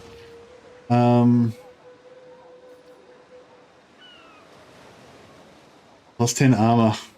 Yeah. I like it. And then this gives us more recruitment. But we don't really want infantry anymore. Because we're all about those Lion Doom stacks now. Recruit rank we could go for. We might just go for more alchemists though. And that gives us, oh yeah, that gives us the line of sight. 25% line of sight on our armies. That's pretty cool. Hero action success chance. I like the idea of the hero action success chance as well. Just have like heaps of them. Wonder if the armor applies to lords and heroes? Yeah, I doubt it. It says units recruited in this province. So yeah, like it's not really like recruit. I mean, yeah, maybe. I've got a bunch of heroes still ready to come out.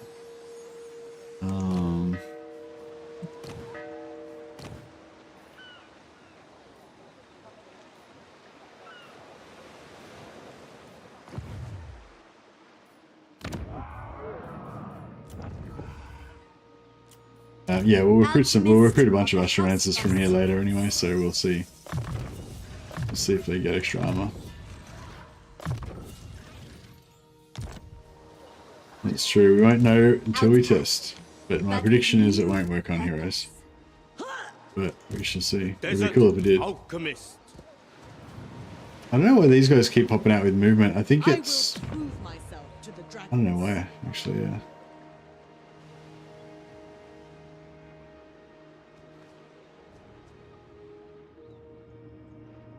Oh, you know what I could do with this? I could put it on the same place again. I think I could just make this place another commercial district again. That would still give us the extra stone. And that way we wouldn't be wasting, you know, and then we could put another military here instead. Kind of a shame to put military there though. Actually, no, we'll put the military up here maybe. The weak scream. Yeah, maybe. Yeah, I guess Tyrant Peak. We can make Tyrant Peak a military one. Maybe.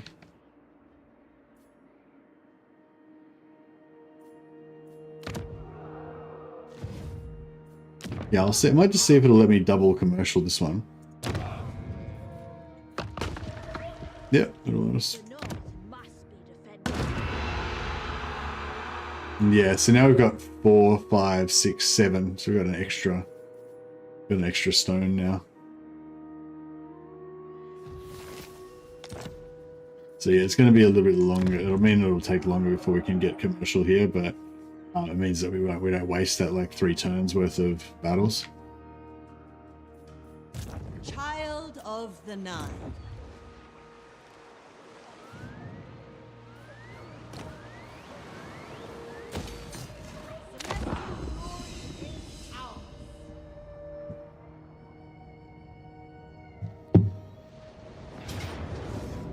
Double commercial? Nah, I mean, it's not double commercial. It's just normal commercial, but it's just...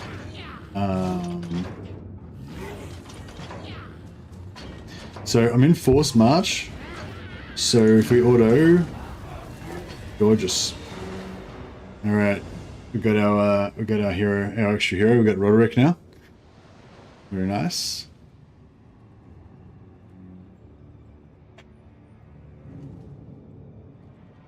I was thinking it would be nice to start a new campaign like when you guys get the DLC, but I don't know, maybe I should just keep going so that we can get more like end game kind of content in there, you know.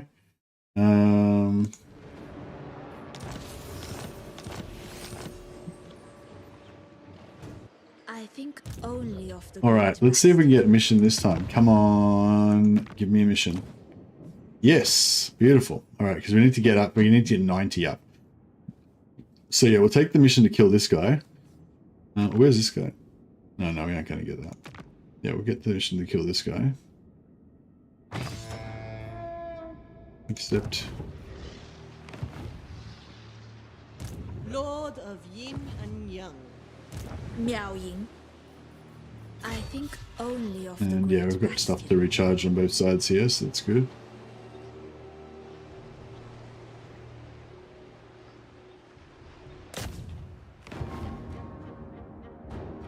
Wonder if Yambo thrives in the This Is Total War campaign.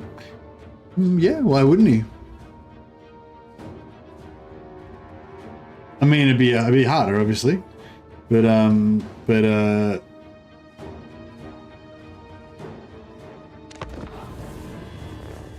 yeah, I think that's exactly right. Yeah, Yuanbo, if you go This Is Total War, it'd be good because you get more battles, but so his stone and steel would be better, but it's bad for hero stealing because you can't hero steal off people that you're at war with, obviously.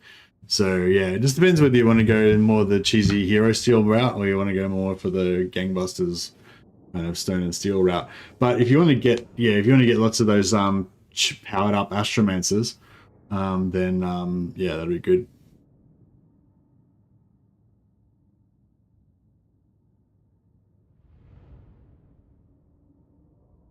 Yeah, I might try and go some, I don't know, stealing army steal, hero stealing is pretty fun though.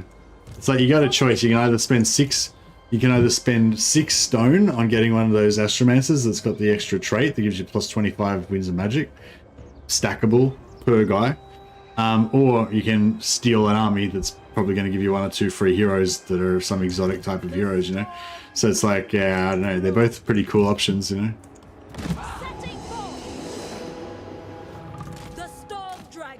Yeah, well, I think the triple saxity that you get from her extra battle is pretty good. Mistress of storms. It is decreed.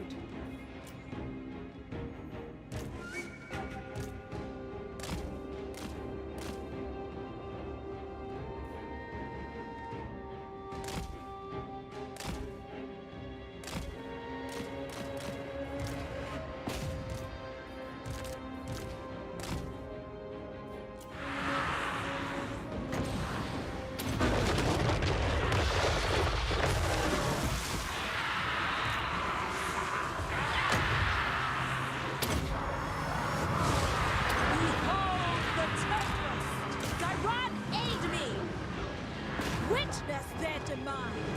The heavens guide me!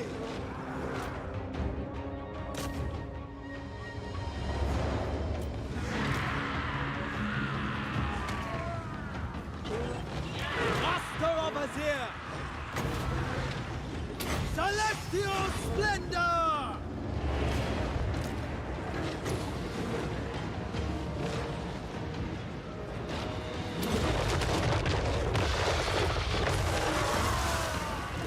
For the Emperor! Attack! Ready to defend! The storm unleashed! Stand ready!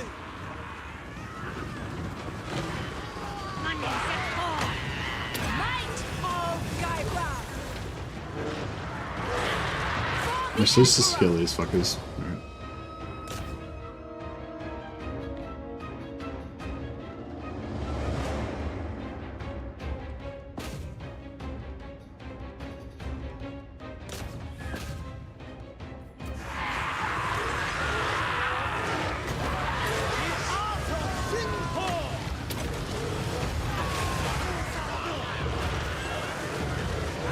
Master of Tempest! Gyrod's Fury! Said Yang, guide me! Here, heavens!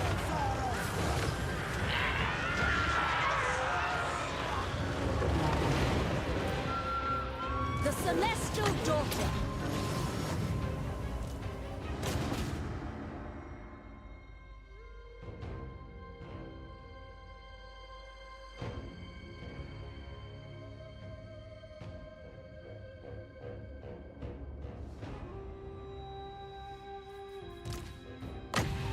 All right. Nope. Beautiful. All right, sweet. So we're starting to build up our allegiance. That's the main thing too. If we can get allegiance points from missions every turn or every second turn, so we can steal more of Wolfheart's armies, that'd be nice.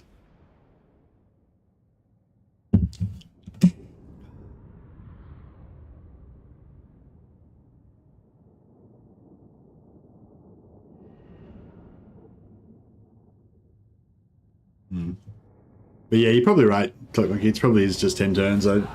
Sometimes sometimes things happen in a campaign and you sort of think that something happened, but you weren't really paying attention, and then you know what I mean. So yeah, it could have been something like that.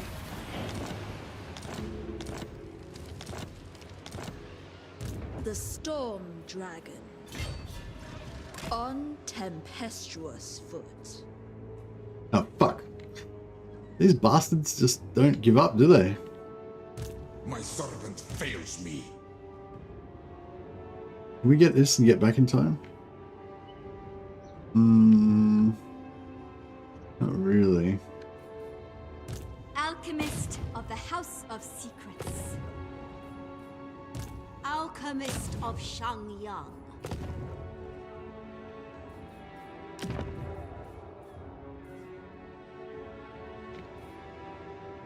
Shugengan Lord reporting.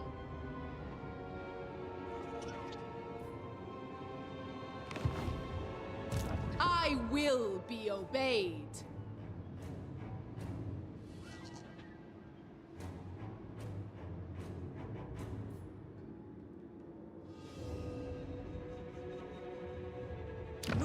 How did I get here Born if I can't to get back rule. there? Making sense. Drop anchor. Land beckons.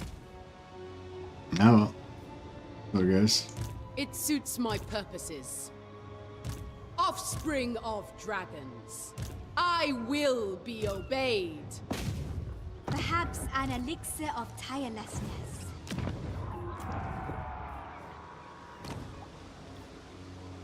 Yuan was the 25 armor one, yeah. Check that out. Astromancer of the Celestial Court.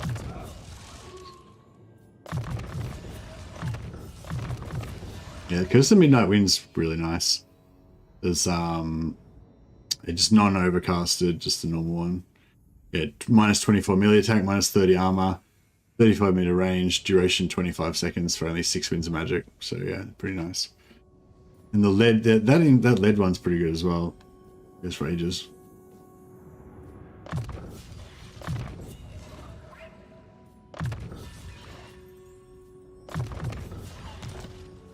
Our ancestors are with us. You are nothing Yeah, compared we got that to battle me. there. Dragon-blooded Chill sugar initiate. Chill initiate on suits this my one. purposes. Heal up The those dragon-blooded. lions a bit more.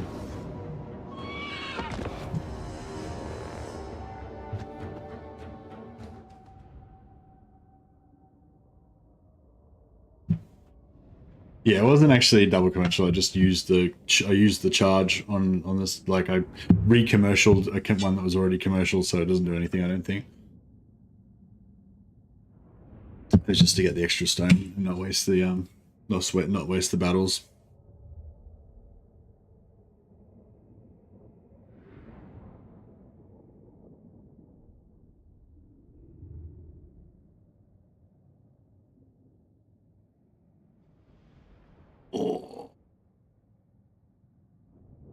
Oh, it was good. It was nice going to the gym yesterday. Just you know, hitting the bag, doing a bit of exercise.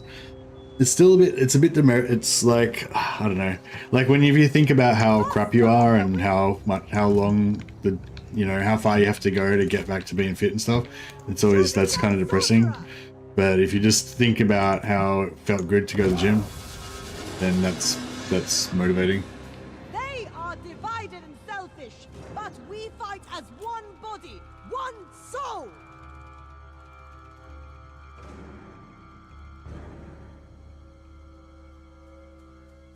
Yeah, I think I'm like gonna try to go to gym like maybe like twice a week, but I'm gonna try to do some sort of exercise, either go to the gym or run or skip or something just every day. And yeah, I feel like that'll work for me. Yeah, I'd like to go to the gym every day, but it's like $20 a visit to go to the gym. Or I could pay for a membership, but you gotta pay, like if you want to get a membership, you gotta do like a 3-month minimum membership, and it's like there's a $50 joining fee, and I think it costs about $40 a week to go to have a membership. So it's like if I go at least twice a week, then it's the same price as it is now.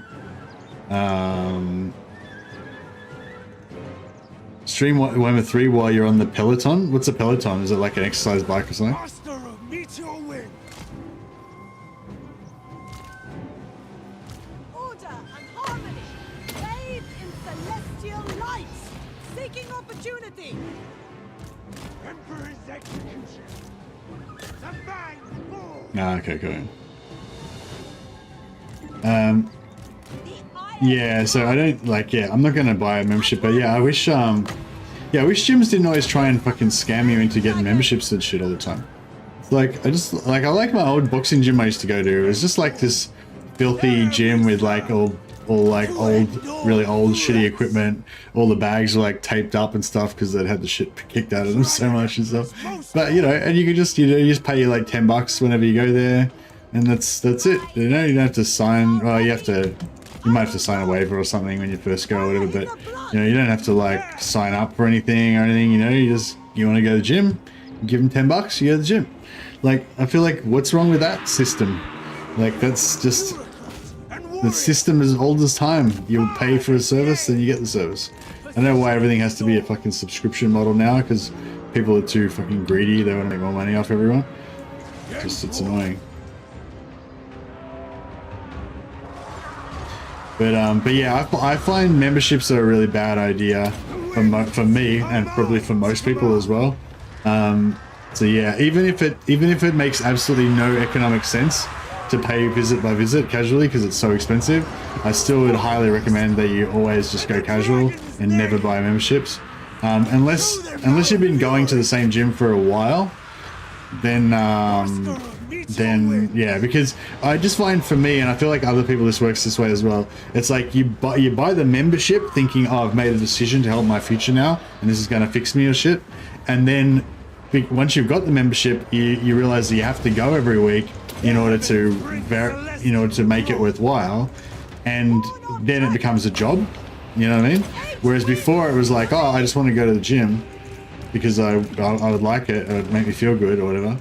But then as soon as you buy a membership, then it's like it's your job. You have to go to the gym, otherwise you're wasting your money. And then that just fucking demotivates me completely. Well, not completely, but it's like, it doesn't help me. It's demotivational, I reckon, having a membership. Whereas I reckon if you just pay as you go, then it's like it's easier to stay into it. This is when you're on the lower level of the motivation scale, obviously. Once you've got into a habit of going there, then it's different, you know. Then you also know how much you're actually going to use it and whether it's actually worth it and all that shit. But yeah, I feel like a lot of people, like some people that I know, they like habitually, like they continuously just join gyms, don't go, fucking cancel the gym after like 3 months that have wasted memberships because they never actually went, or they went like once or something, you know, and just do it over and over again. Whereas, yeah, like I feel like if you just pay casually, that you maybe only go once a week, or you go once every second week or whatever, but you actually go more than you would if you had a membership, you know. That's how it works for me anyway. I wonder if I can get 2 of these in. Try and heal my little lions up a bit more. Stop running. Stay there. Let me heal more. I don't think they're gonna let me. No. One more heal. I shape the winds. No, we got it. Got the heal in anyway. Dancing gym memberships are pure pain too. Yeah, fully. But like, it's a scam though, right? Like a mate of mine, he plays basketball. Like he's always played basketball. Like I think since he was in school, and then after that, as an adult, like he joined a local club, you know, and played basketball. And like, yeah, and he still plays basketball now. Like he goes down and shoots hoops by himself, and he goes and meets up with his team and practices and stuff, and plays on weekends or whatever, and you know, blah blah. So he plays basketball, and so long story short, he's tall and he's very fit, and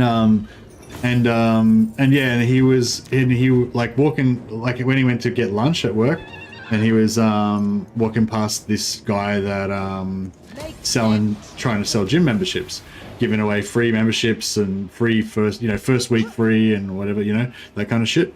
And yeah, he would see the guy every day, and the guy never offered him a gym membership. And one day he asked the guy about it, and the guy said that he'd been literally instructed. This is a well-known gym in Melbourne, and it's a chain of gyms, right?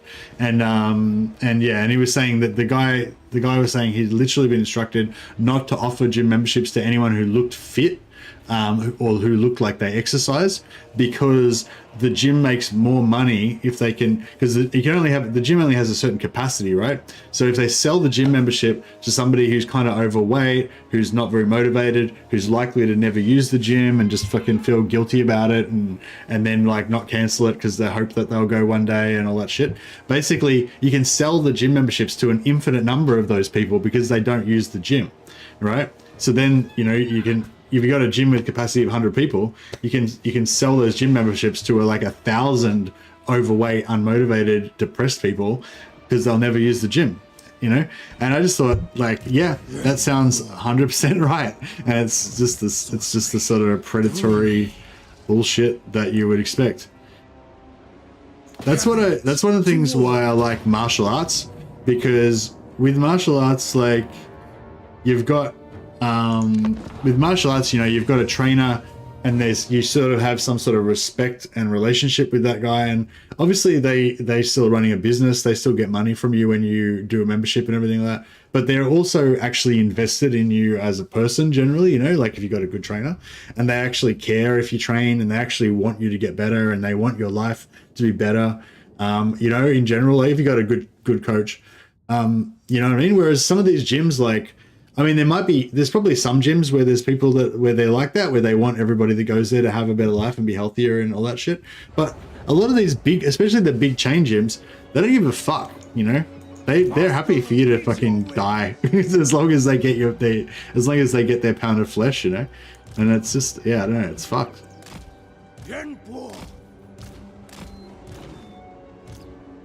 Anyway, never buy a membership. That's my advice. Not until you've been going to the gym for a few months at least, or you know, a while. Till you know that you're going to keep going, basically.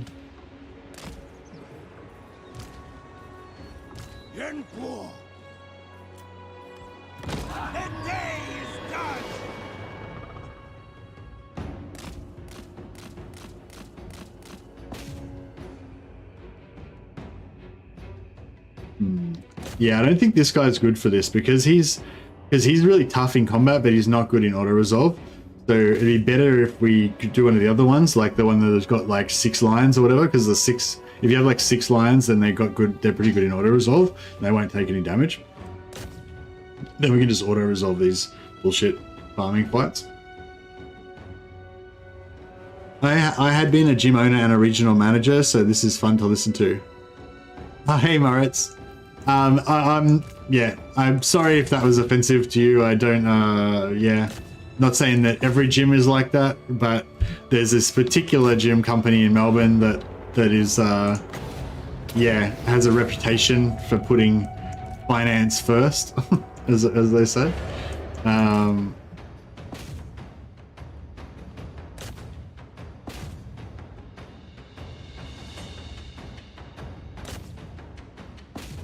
But yeah, I think it's another thing with modern gyms as well. There's like these sort of like unmanned gyms, you know, like where you just have a key pass and you just go in there and use it in your spare time or whatever. And like it's not as bad as like what I was describing before. I feel is like actually predatory behavior, like actually sending people out to like hassle people in the street. And specifically vulnerable people, like people who are like overweight, who maybe feel bad about themselves and shit or whatever, and like specifically target those people to like basically rip them off, you know, because they know that they don't think they're actually going to go, and you know, like I feel like that's just shit. That's shit behavior, you know.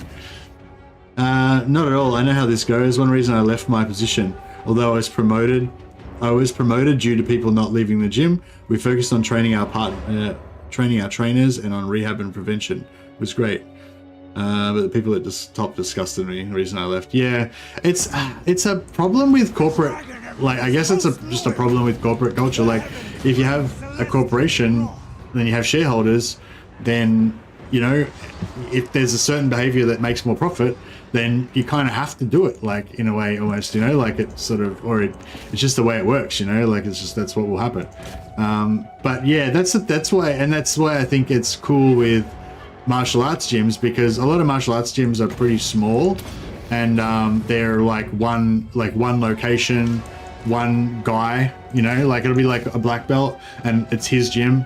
And so I don't know, like I feel like there's not that many things.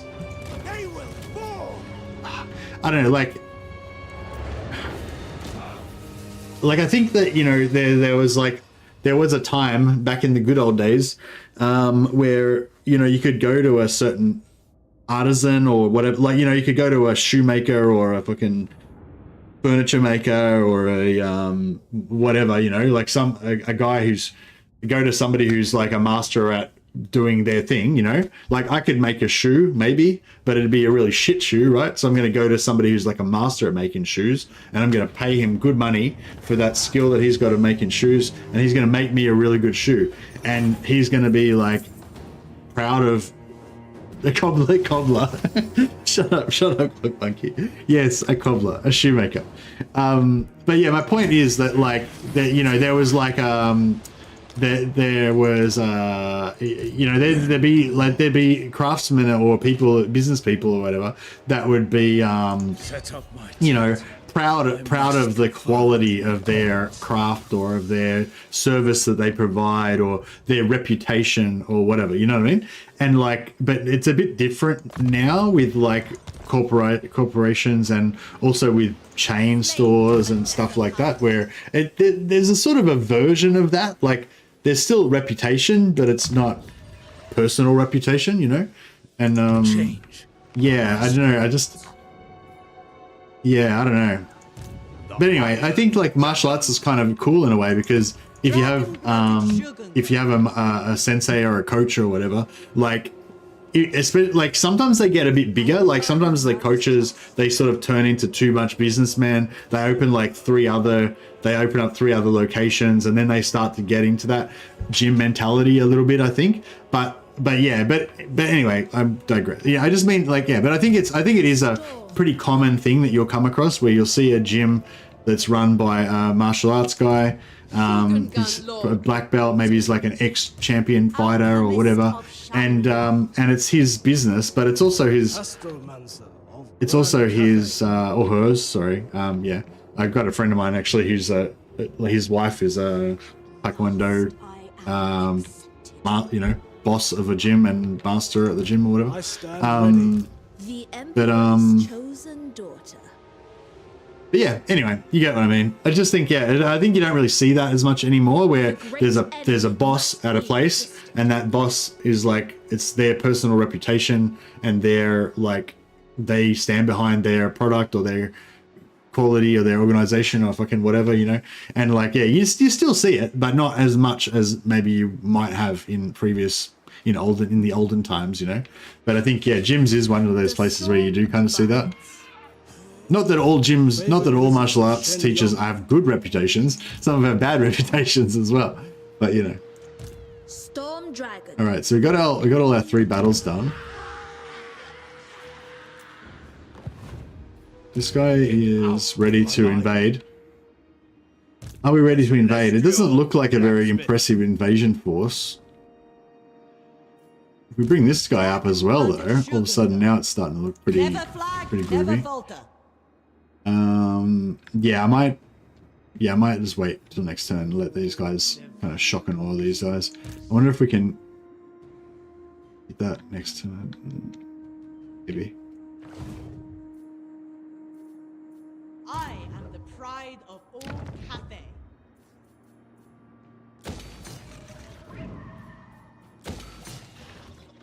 All right, what do we got here? 3 in. 1, 2, 3, 4, and that's 1 yang that we're converting. So once it converts, so we're going to go from 3 to 5.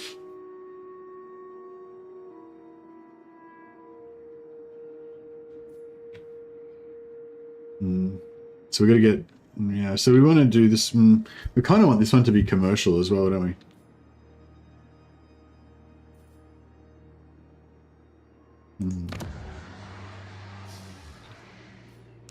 Ruler of the Sky Road. Iron, you reckon? Sorry, yeah, I could have checked this out. Okay, so iron doesn't do anything by itself. But yeah, it'd be interesting if we could get iron in a capital city, like what it would do. Might have a global, it would have a global effect. Is there any iron capital cities?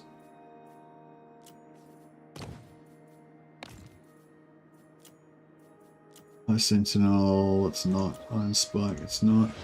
Bull's Anvil is. Yeah, okay. Yeah, I think we need to take over Ulthuan at some point. I'm just not sure how quickly we're going to get this. So the Skaven are going to be coming pretty hard from the south here. But our Lion Doomstacks are going to be pretty strong against the Skaven, so hopefully that'll be alright. Celestial Ancestors. I think that should be pretty good. I crave. Changyang sends me. Ready to defend. Celestial Ancestors. He needs the Astromancer. A great journey. Dragon-blooded Shugunga. She needs the Warden Alchemist. of the Great Bastion. Why hurry? Natural Authority. Oh, she should be charging up her In balance. magic.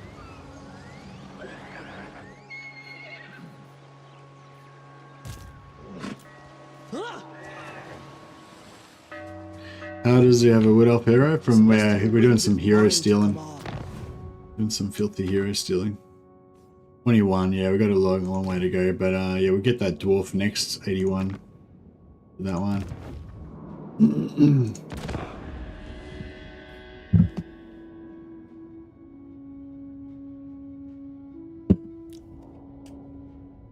Be good if we could get the, oh no, yeah, we couldn't get the dwarfs.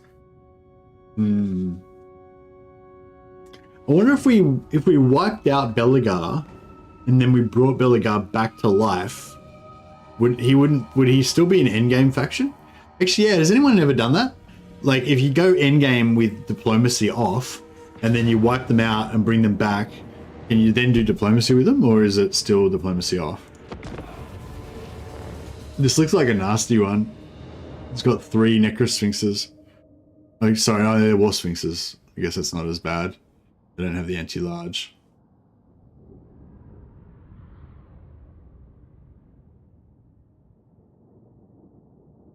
Got a lot of infantry, yeah. 2 scorpions, 3 necrosphinxes, 3 war sphinxes, and he'd be mounted on a war sphinx as well, probably.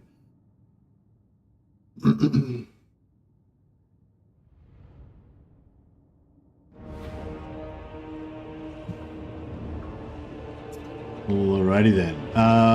Okay, so we'll hide the ogres over here. The ogres are just there for siege attackers, so we don't want them to be involved. Some of these guys are a bit squishy, but oh, did I put them all on foot? Yes, they're all on foot. So they're nice. They look pretty cool, don't they?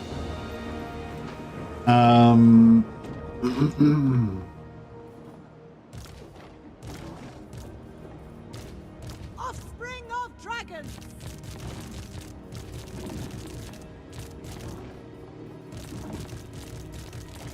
No, I probably shouldn't even bother doing this because I'll probably just lose them again anyway.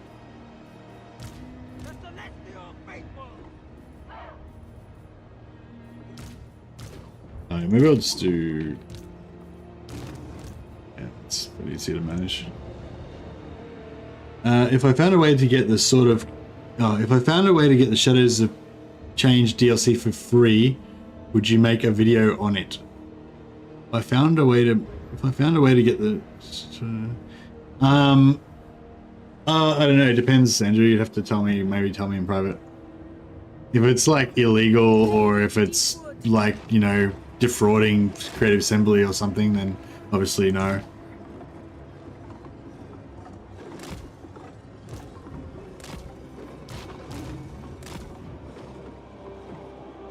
Protector of the forest.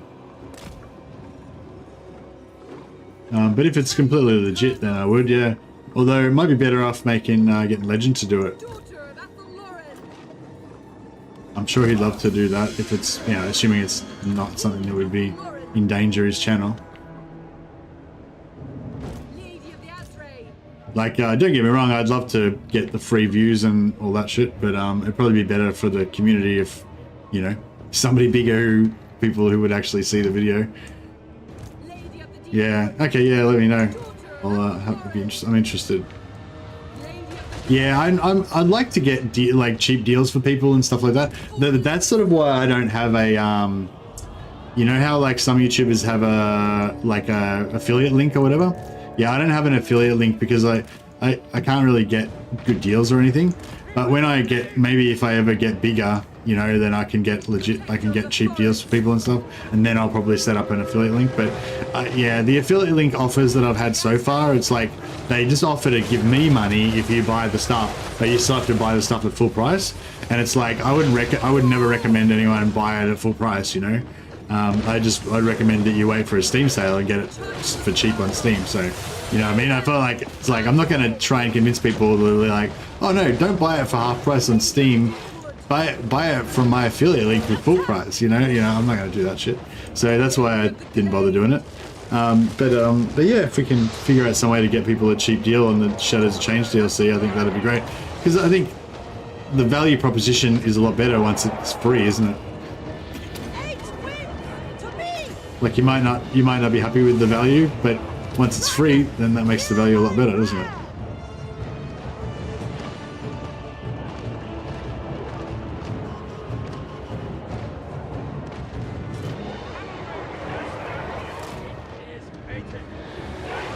This is a fun little doom stack. We've got some more, yeah, some more debuffs. You just got to keep those melee attack debuffs going, because I forgot last time, and then they started taking really big damage.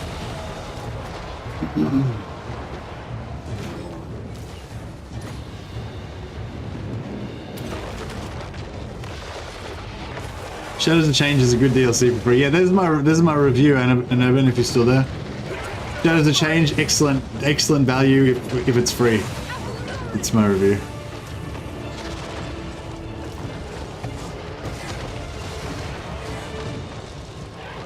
Master Metallurgist, the forest calls.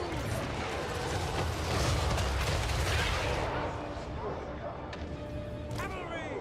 For Cathay! Order and harmony.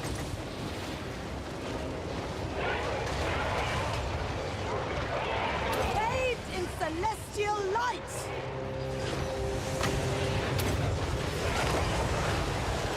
No, yeah, that's going to be pretty devastating. Like it. Maybe we'll drop one of these bad boys as well. Just to put a pin, just to put an exclamation mark on the end of that. Acolyte of secret. Blap. They got rid of most of the infantry now. Yeah, should just have most of the big boys now. We'll oh yeah, get that going. They last for 50 seconds, so that's really good. Lady of the deep wood. Onward to fly. Ready to rule. Kiss of the spirit dragon. Lady of the Azray.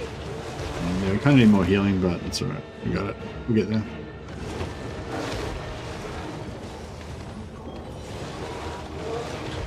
So you're saying we should all become streamers to get the DLC for free? I don't think that would work very well.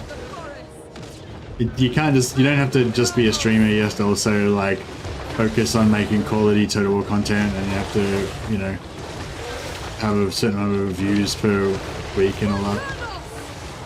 Daughter of Athel Lauren.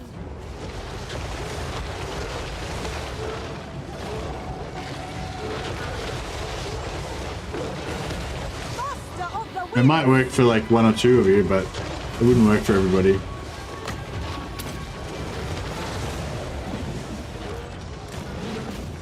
And certainly not in time for Shadows to change. I don't think they're accepting anyone new into the program at the moment.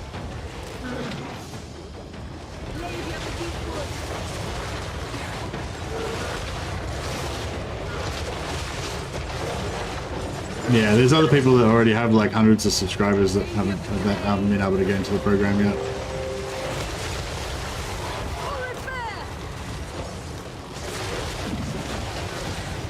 We're chucking on one of these bad boys down. Keep debuffing them. Yeah, it's a bit. This is an endgame army though, so bear in mind it's, you know, not normally this. You know, I mean, we're struggling a little bit, but it's, yeah, this is an endgame army, so try to get these last two heals out. I need some. We need some like single target. Yeah, I think if I get that same, if I get her up so she gets final transmutation, that would be good for finishing off those single entity units, I think.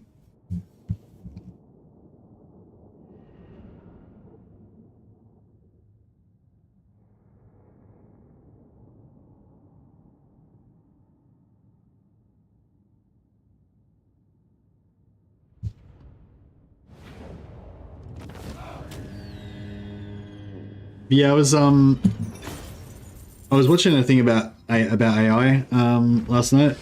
I don't know, you know, like about the whole like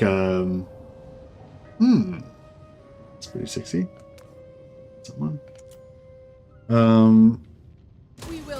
Yeah, about, so I don't know. For those of you who aren't familiar, there's a theory, or there's a theory that basically, you know, the AI is gonna kind of take over everything in the next couple of years, and there'll be massive job losses, and we'll have to kind of change our whole society as a result of that. So I'm not saying this is definitely going to happen, but a lot of people think that something like that will happen. And if that does happen, then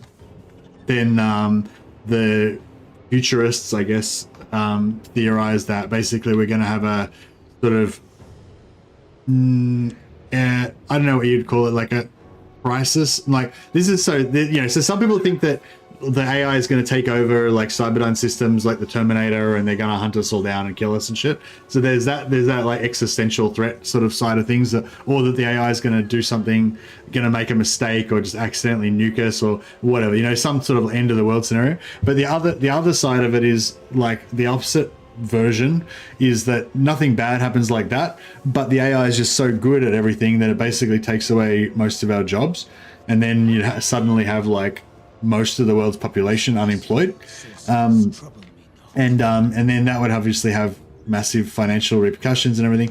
But the other aspect of it was this crisis of meaning. Like basically, if we suddenly all didn't have any jobs, like what would be the point of us, and yeah, I don't know. I guess I was just thinking, just kind of like on the back of that thing I was saying about the gym and everything, I was just saying thinking about how like I've had some really good experiences with different gyms that I've been at and different people that I've trained with and stuff, and that sort of camaraderie that you get when you go to a club and you train and you're just like, you want to get better, you're motivated to get better, and your mates want you to get better as well, and you want them to get better, and you want you want to look after each other's safety and everything, because you don't want them to get hurt, because mainly because you want to train with them, but also because you don't want the rest of their lives to be impacted by injuries and stuff.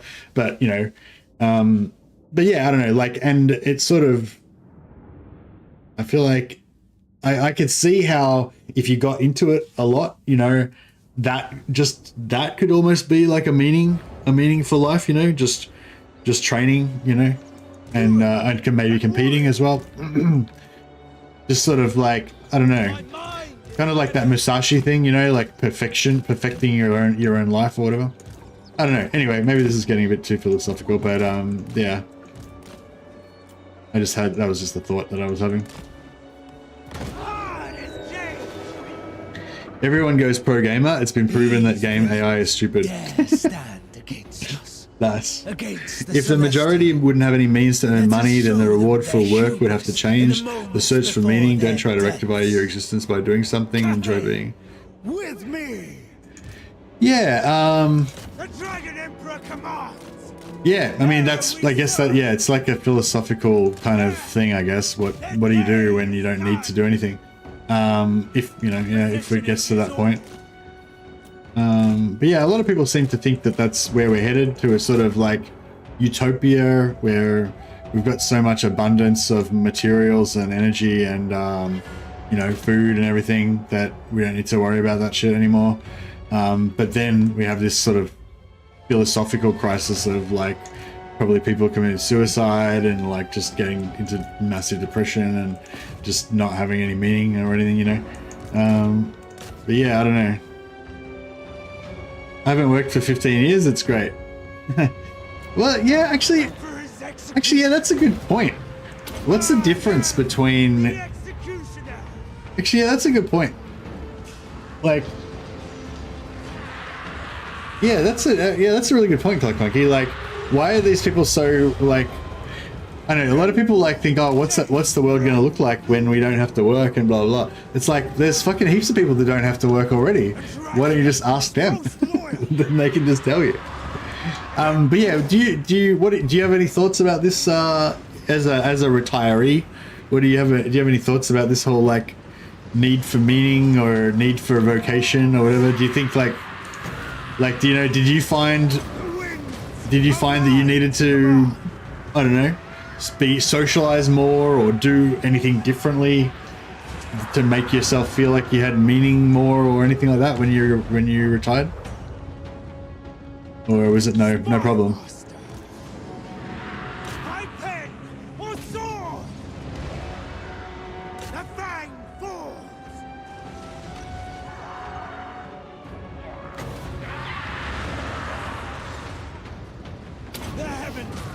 Cleaning the flat takes a while, then you've got to eat, game, kung fu, talk to neighbors. The days fill themselves.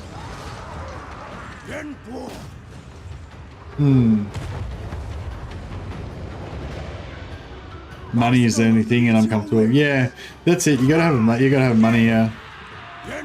But if they take away that need for money, then yeah.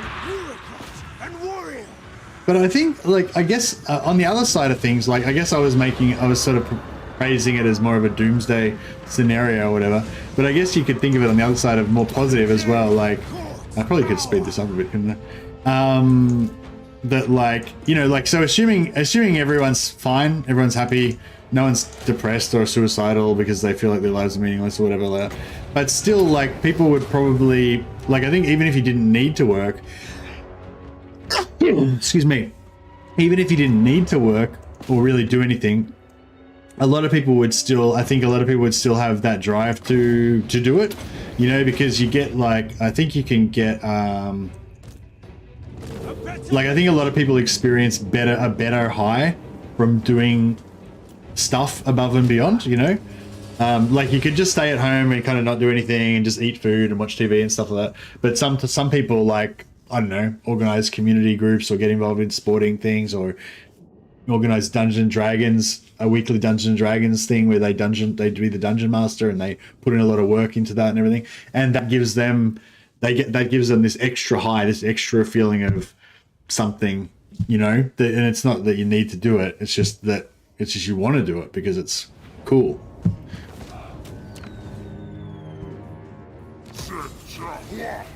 Most people would probably start traveling and focus on learning and experiencing. The arts would skyrocket. There's beneficial things such as thought project.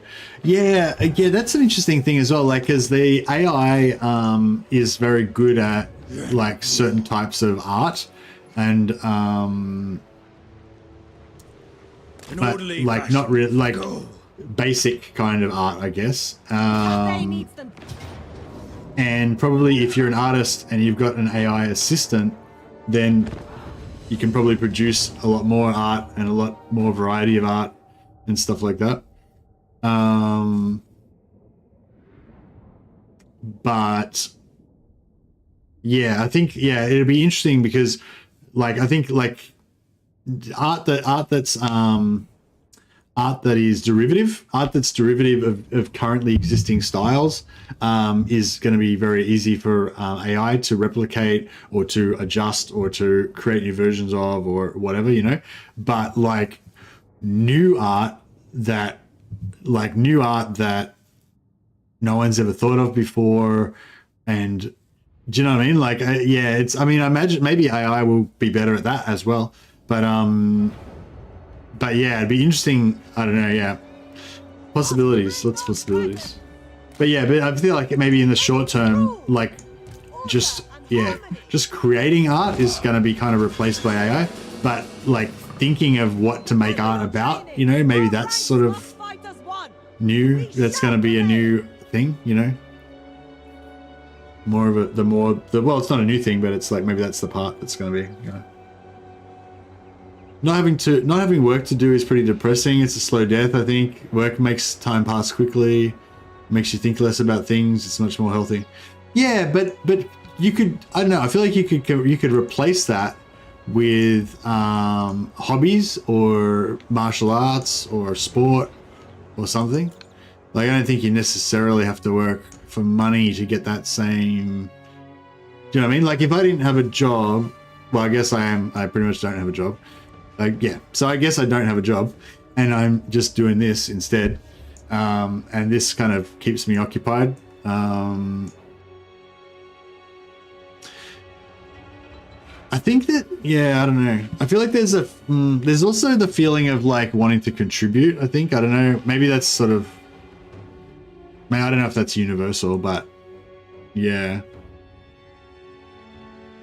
like, I feel like, I don't know, like, if I lived by myself, if I wasn't married, then I think I'd be really content to just, as long as I could survive, I'd be content to pretty much just do this sort of stuff, you know, be part of this community, create content, and all that, and yeah, as long if I could survive, then I'd be happy, you know. But because I'm married, then I feel like I need to contribute, you know, at least as much as my wife, and you know, ideally a bit more, you know, just so I can beat the man. But yeah, I don't know. But she's got a really good job now. She makes shit tons of money. So it's like, you know, like it's going to be quite hard for me to ever get to the point where I can make that amount of money from this. So I don't know. Yeah, so I'm a bit. It's not quite the same thing as the whole AI crisis that we're talking about, but yeah, it's kind of on the same vein, I guess. Looks like we're deep in a conversation that you're missing. Yeah, you're missing out on. We're solving the mysteries of the world here, Warsmith. If you want to make time pass more quickly, find something interesting. Yeah, true. Find stuff that astonishes you. If you think there's nothing, see the world, then it will prove you wrong. I'm getting excited over bees. They are amazing. Nice. I feel like people would not survive, Dejan. You feel like they'd get depressed.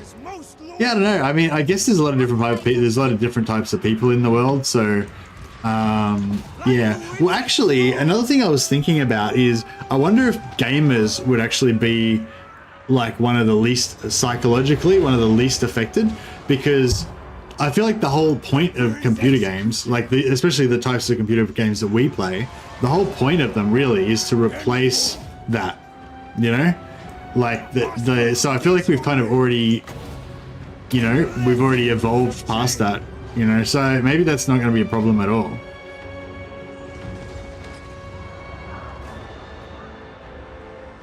Because like with computer games, you get to, you know, you get to learn about stuff, you get to master a skill, you get to be part of a community that shares an interest, you get to like talk about stuff, strategies with them and everything. Do you know what I mean? It's kind of like, yeah, I think it, like, to a degree, it kind of, if it isn't the same, it's at least you know, a decent simulation. You mean gamers are already fucked? Maybe, yeah.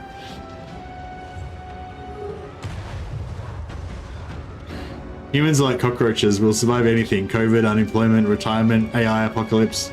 Yeah, true. Yuan, he doesn't sound as majestic as his sibling. He sounds immature and over-the-top arrogant, unlike what he seems to be. Yeah, I mean... The Dragon Emperor's most loyal. He sounds kind of angry, doesn't he? Be more angry. I am the executioner. Oh, that's another interesting thing as well.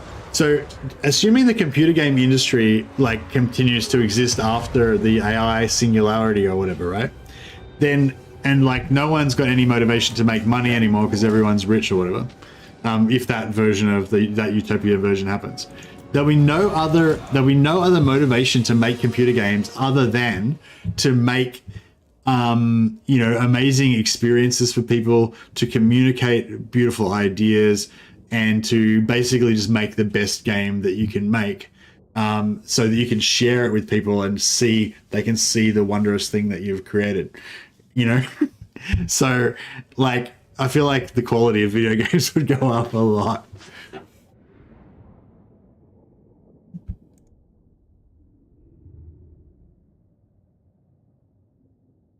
But I don't know, actually, I don't know.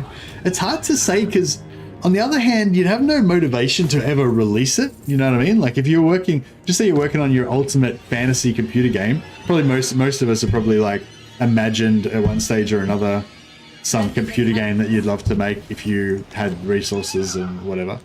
But you know, you could always kind of just keep working on it for a bit longer. You know what I mean? If you didn't have any financial pressure to ever actually release it. No ally missions. God damn it, there's a guy right here. You hate this guy. Give me a mission to kill him.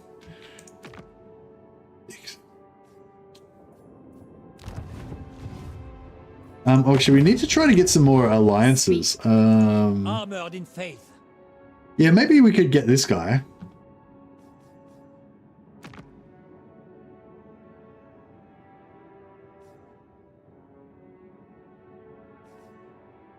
He likes us quite a bit. What? Kislev. protector of the realm. Count Noctilus reigns. Yeah, go for Alberic, I think. I'd be arrogant too if I could almost one-shot any lord. Yeah, true. True enough. Yeah, so this one should be able to pretty much auto-resolve, I reckon. I'll see if we can...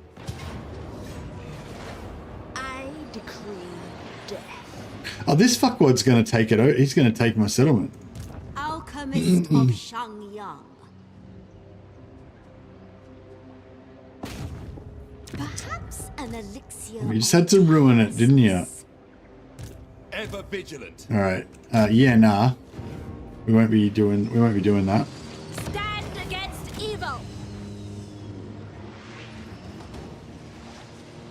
Divest them. Well. Alright, we'll pop that. Pop that like this. And yeah, we'll let rebels happen here. We'll keep the double Sack City going here for a little bit longer. Excuse me. Excuse me.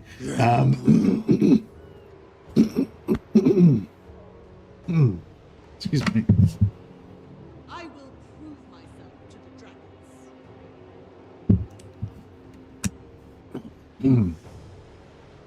dragons. Yeah, I think it'd be really interesting. It'd be really interesting. It'd be cool. Like, I don't know if any of you guys played like Ultima Online, but The majestic Ultima Online was like a very early MMORPG, kind of like World of Warcraft and stuff, but before those, and it didn't really have any rules. It had much less structure. It wasn't so much like a theme park like World of Warcraft is. It was much more just kind of like an environment, and you could just do stuff in there, do whatever you wanted, kind of thing. But there wasn't as much stuff to do, obviously. But yeah, but I can imagine like so yeah, that's an interesting idea. Shot Trigothi said, in the AI utopia, half the world will be making games. The game industry will be a TikTok-like shit show. So yeah, that would be interesting. Like if everybody's got the ability to create art really fast and efficiently, and you know, like if you could just say, oh, AI, create me a game that's like a fantasy game, and you have like warriors and stuff, but you can like level up, and you can have like a group of warriors, but you can also become the king, and fucking the AI would just go and like create a game, right? So you could have like tailored games for each person, you know. But I reckon, I suspect, let's say, that there's an extra element on top of that people will enjoy, where instead of just having your own personal fantasy game where everything is exactly the way you want it, which I think a lot of people will do that. But then a lot of people will also, you kind of realize that when you have this perfect fantasy game where everything's the way that you want it, it just ultimately becomes like unsatisfying and pointless and just masturbation, basically, you know what I mean? Or probably literally, because your fantasy game would probably just be full of naked women and shit. But, you know, but then when you have to, if you go and, but then you'd find out of this club where there's like a group of people that all combine together to make a shared game that they all take part in or whatever, you know? And then you could create stuff for your game, but it would go into the global, the community game as well. And I feel like that would be, I could imagine that being more satisfying, you know what I mean? It's like, I don't know, it's like you could go and like, you can go and like kick a soccer ball against a wall, right? And it'll kind of bounce off the wall. If the wall's a little bit bumpy, it'll like bounce in random directions and shit, and it'll be a bit interesting. It'll occupy you for a period of time or whatever. But if you go and play soccer with other people, all of a sudden, like, there's so much more stuff that can happen. It's so much more exciting. You know, you get to see the reactions of the other people, like when you beat somebody and they lose, and you're like, suck it in your face, loser. You know, or, you know, you're like, good game, and you get like mutual respect and stuff. Like, you know, there's all these other aspects of, you know, all these other levels that you can get. So yeah, maybe I wouldn't be surprised if like that feeling of community and like interaction with other people becomes more of a thing, more valuable. Warden of the Great Bastion. Maybe, I don't know. Dragon-blooded Shugunga. It suits my purposes. Alright, we can't quite hit that this turn. Dragon-blooded Shugunga. Look at this guy. The Iron He can. Okay, so he can hit that. He can go with him. He can go that way, but I haven't got any... fuck. Oh no, he can solo that. He can force march this way. Yeah, cool. Alright, we'll hit both at once.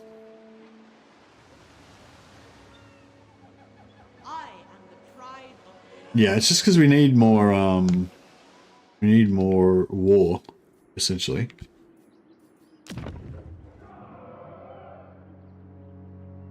Yeah, as soon as this hits tier 3, we'll go for another commercial district so we can see what this gold does.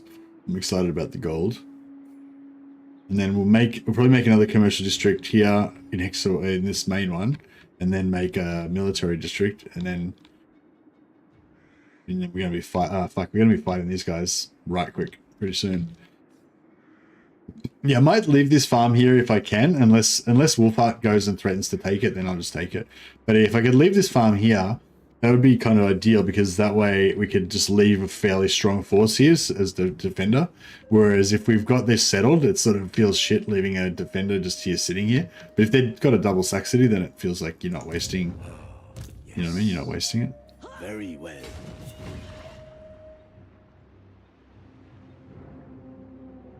The celestial dragon sees all. My ancestors require it.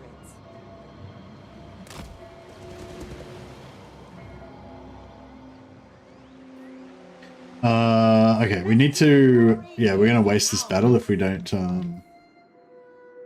one turn, yeah. We're going to waste it. Because after this battle, we're going to get a recharge, and there's going to be nothing to recharge on the stone side. So we need to flip these to steel. Levy the provinces or hero. We could do another hero action. Is there any other recruitment that we want to do? 19. Should we...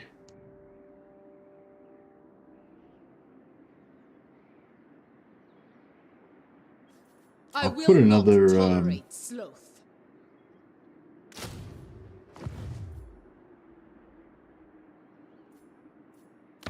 We saw upon triumphant wings. Yeah, I mean, we didn't really need it, but we'll just do it like a... instant recruitment on that guy. Cool. So then we're not wasting the steel regen, and we're going to get 2 stone over here. So the 2 stone will go over here. Then we'll have 2 steel over here as well, and then it'll be all good. I will be obeyed. Up to 2, 4, 7. Yeah, we just need 1 more, and then we'll be at full 8. Offspring of dragons. Yeah, I don't know what to do with this guy. I want to keep him around because... Power in the blood. I feel like as soon as I move away, I feel like we're just going to get another... Never flag, never falter. We're just going to get another invasion force like as soon as we leave, but... We resume at daybreak. Okay. All right, let's do it. Who are these guys at war with? I speak for the Druid. They're at war with the Wood What is it you Elves. desire? Bummer.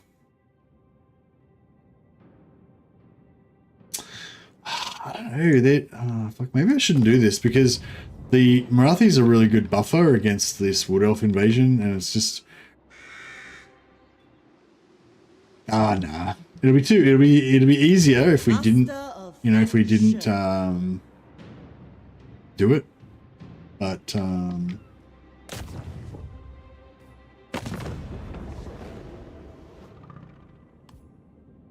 unlikely. I was lucky that we got them to join. Cathay needs them.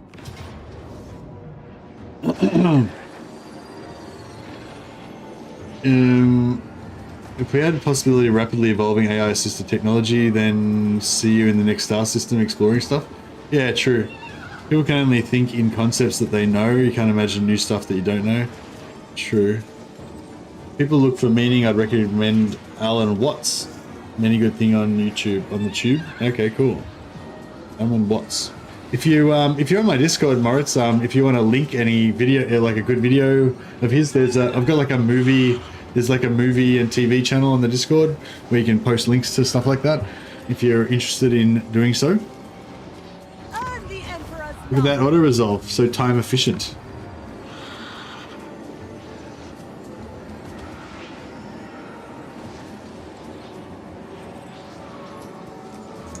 Yeah, shit, we need to make some money. Forgot about that. I got pretty excited about. I got excited about all this. Celestial glory is ours. Shenyang shows the way. Adorn my chamber in finery. Fly the Emperor's flag. Child of the Nile.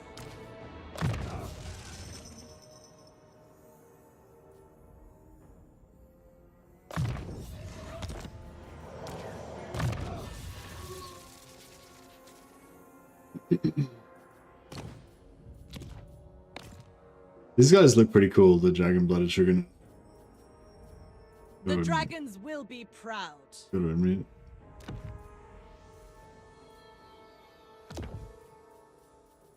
A tool worthy of a dragon. It shall be. Hey, I guess we should go red line for our lions as well. Stone gaze, there we go. A gift from my ancestors. The Iron Dragon. For Shangyang. Strike off!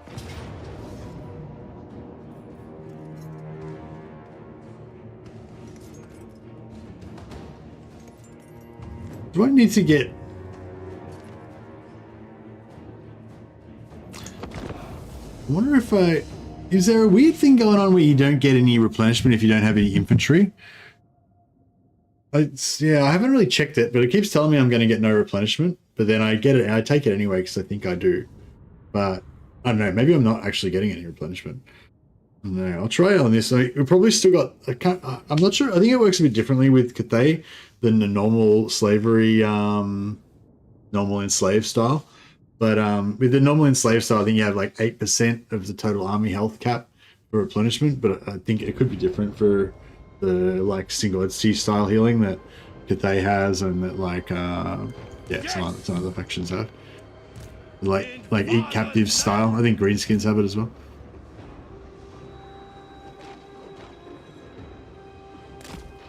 Is Xiaoming a one-man dipsec? I mean, he is. He's not a very good one though.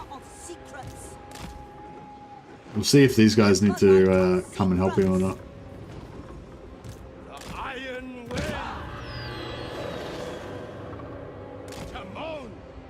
Oh, shit. I was facing the wrong direction.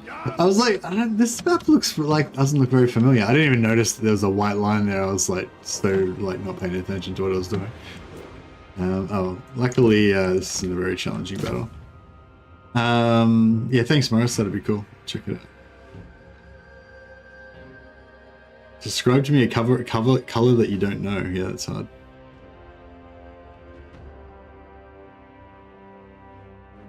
Maybe the percentage in regards to entities restored. Yeah, maybe. Yeah, maybe, John. I'm not sure. Yeah, it might be, yeah. But no, but it but sometimes it's red. Sometimes it's 0 and it's green, and sometimes it's 0 and it's red. And I think the 0 and it's red means that you're not getting any replenishment. But you do quite often. So I don't know.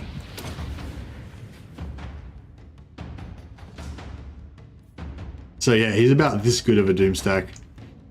So not very.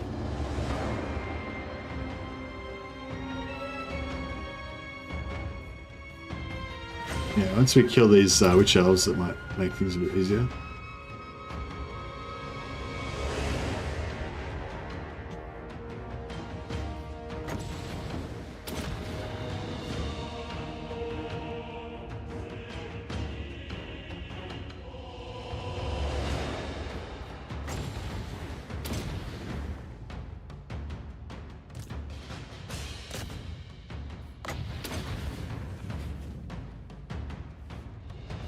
Yeah, once he gets a little bit more ward save and armor and stuff, he'll be okay, I think.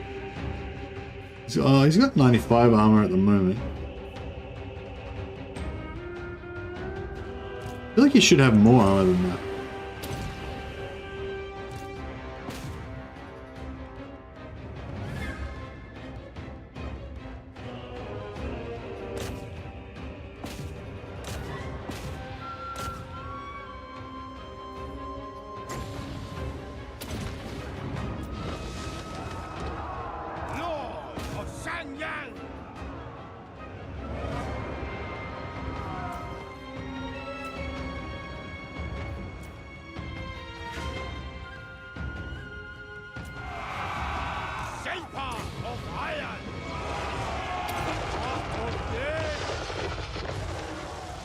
Iron Dragon!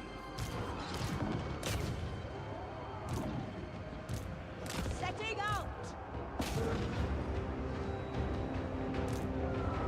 Alchemist Supreme!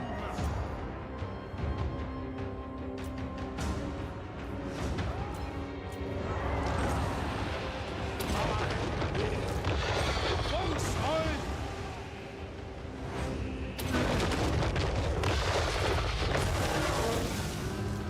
Elemental Wrath!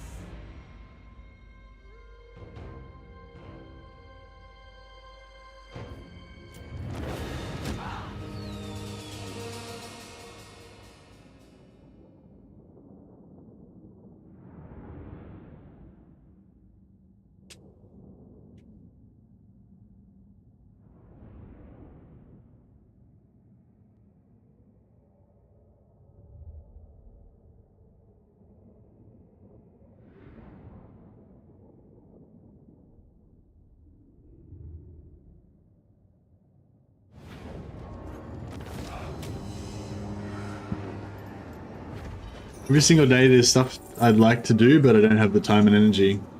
That's cool. I like the sound of your life, but Monkey, I feel like it'd be fun to hang out with you. Play war games and shit.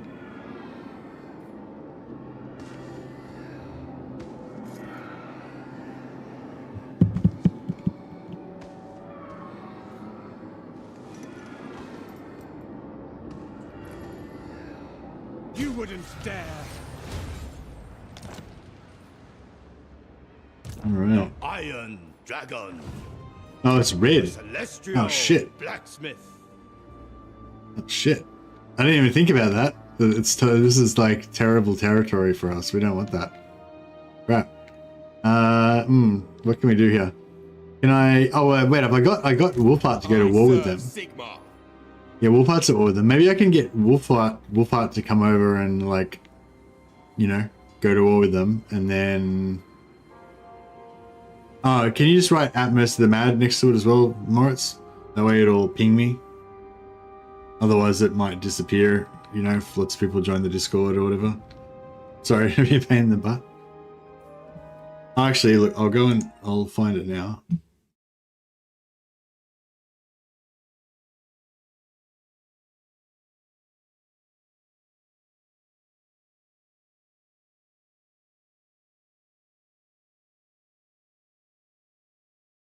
Now. Oh shit. Now. Alright, I've got it queued up. You can check it out sometime. Yeah, thanks buddy. Cheers. Alright, so we've launched our successful invasion of Marathi's lands. But then I just realized I don't actually want Marathi's lands because it's a chaos infested rat hole and it's all hostile to our anathema to our existence. So I think what I'm gonna try and do, hey Wolfspaw, I think what I'm gonna try and do actually is just cancel that and see if we can yeah, hey Wolfspaw. It is going well, but I just accidentally invaded Marathi's lands without thinking about the fact that it's red and it's gonna just suck to live there. I don't want to go there really at all. We should have stuck with the original plan and invaded Ulthuan. Ulthuan's orange, which is kind of shit as well, but I can work with orange. Red seems a bit crappy. But having said all that, I might still invade, or I might still invade here and just if we can, yeah, if I can give this to an ally, that would be awesome. Astromancer of Grand Cathay. Favored wizard of Shen Yong. Fortune can be woven. I crave.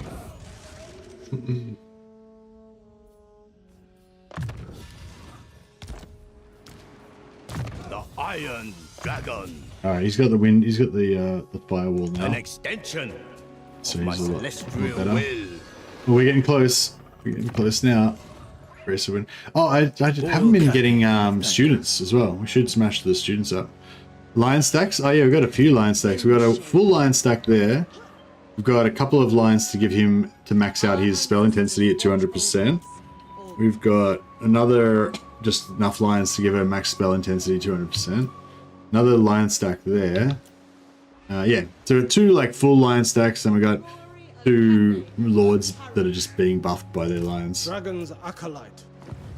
Does the compass do something to do with climate? War is duty. Study is pleasure.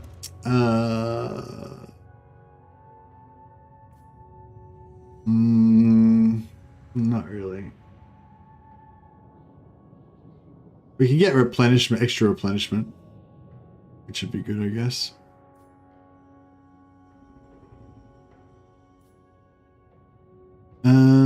Yeah, it doesn't look like we're going to get our caravans anytime soon. But yeah, if the reason why I've had it sitting on there is just because there's an exploit that I think Legend of Total War was showing off the other day, where basically if you send out a caravan,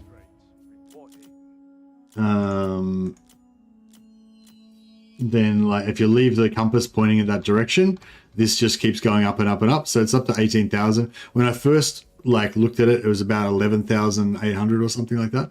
And as long as you leave the compass pointing at this, it just keeps going up every turn. Like the value of the trade route. So yeah, I was just leaving that like that to check it out. But I don't actually plan on reclaiming any of the trade routes for quite some time. Eventually, I'd like to like get over here and like conquer my way along one of the routes, just so we control one route, and then we can just, you know, send out caravans to that one route if we want. But I'm not planning on doing that anytime soon. So yeah, might just put the Ancestral Warriors and the replenishment and everything on. I wonder if that does that instantly reset it? I think it does instantly reset it.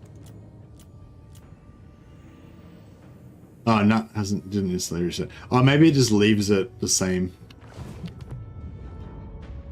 Or maybe it'll reset next turn or something.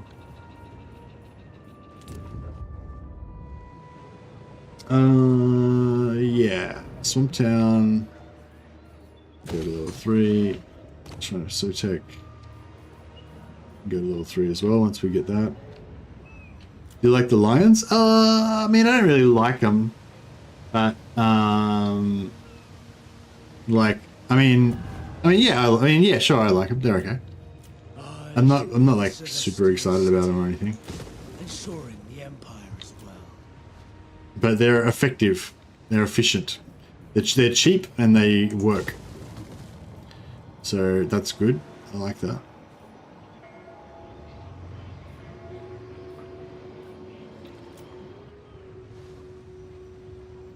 The Storm Dragon. Erect unbreakable defenses. The Celestial Miao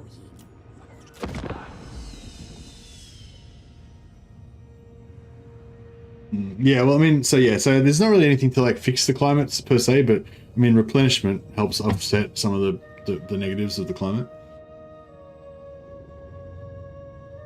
So I'll put that on there, and also the summon. Okay, cool. Is he going for Marathi now? If we get him to just take one of her settlements, then I can just gift everything to him, and basically we can We can push him, but actually that'd be really cool if we have Wolfheart to the north and Wolfheart to the south. We just keep conquering lands and just giving them to Wolfheart to create a barrier around our lands.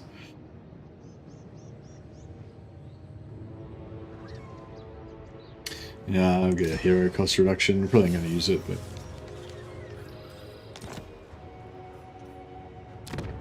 2 more turns. Yeah. Well, actually, yeah, got to wait for it to build as well. So 4, 5.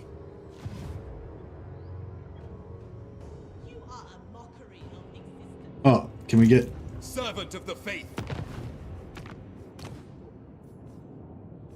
Oh, no ally missions against Hexawatl. I wonder why he isn't giving any ally missions against Hexawatl.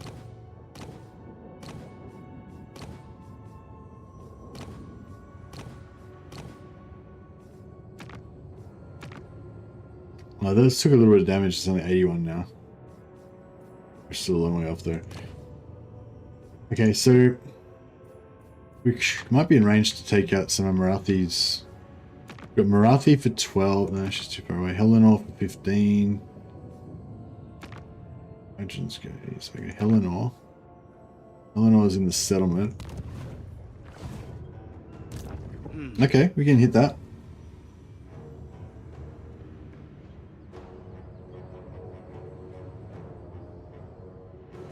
Ever vigilant. Yeah, he's gonna. By Sigma.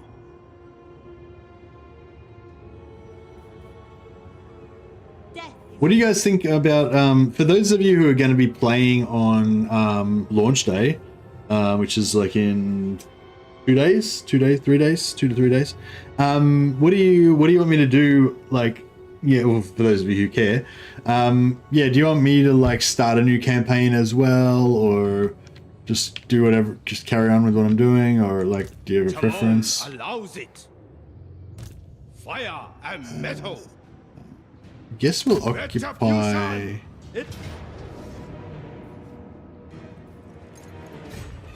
Iron Fury. Yeah, I'm not. I mean, I sort of feel like it'd be cool if I restart. The heavens will provide. I kind of want to play a different faction. Like, I wouldn't mind playing maybe like some Chaos Dwarfs, or even just like Empire or something, you know, or Dwarfs, normal Dwarfs, just to sort of like, I don't know, see, like, compare the new campaign, I guess, or whatever. Imric, yeah, nice. Yeah, but I don't know, I sort of feel like I should still play the DLC, because like I imagine like on launch day there'll be like even more people that are playing, and like, you know, and like mostly they'll have questions about how do you play the faction that I'm playing right now, like, do you know what I mean, like in terms of interest, like from people and stuff, like in terms of what would service the community best or whatever. I kind of feel like I should just keep playing the DLC even after the launch, because that's what people are going to most, you know, have questions about, want information about and stuff. And it's not necessarily like, I don't know, like if so how I'm imagining it is, like, just say people are playing and then they're like, oh, I'm just playing Yuan Bo and this happened. Did that happen in your campaign or whatever, you know? And like, obviously a lot of people like go and ask on forums, or they'll go through different methods or whatever. But some people some people will jump into a stream and I'll ask questions live, and also it's sort of like a meeting place for people to chat with each other, you know what I mean? Like, it's not all about me, like it's also like with you guys chat with each other and ask questions with each other sometimes and stuff. But yeah, I'm sort of, yeah, I don't know, maybe start a new campaign so people can play along, do a poll to see what's preferred. Yeah, I kind of think I should play a new campaign, but I feel like I can't really start a third Yuan Bo campaign, and I can't really be fucked playing Changeling, so it's probably gonna have to be Baba Yaga, Mother of Stankia. Alright, let's do a poll. What should I play on launch day?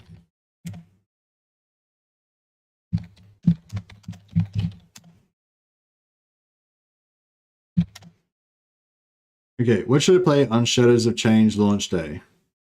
New Yuan bow campaign. New Changeling campaign. New Mother of Stinkia.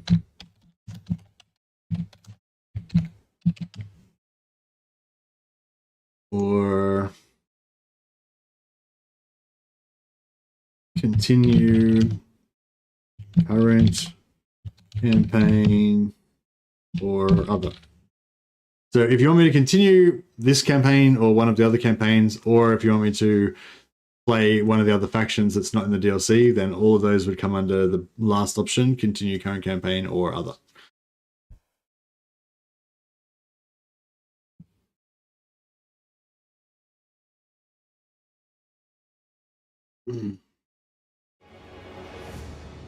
Stankia, but migrate to Kislev at the start. Yeah, that's pretty cool. I like that idea. How would that work? How would that look? Because that was pretty much what I wanted to do last time I played Mother of Stankia, but I kind of figured out that it's actually easier to just stay where I was and just unlock the teleporter as fast as possible. I think I got the teleporter around turn 30. But no, the last one is Caravan. So if you want me to play another faction that's not a DLC faction, then you do option 4.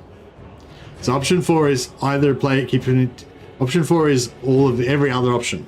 So it's basically it's like new Mother of Stankia, new Changeling, new Yuan bow, or option 4 is anything other than those. Although obviously if you choose option 4, you need to tell me what your suggestion is, because it doesn't really, it's just, you know.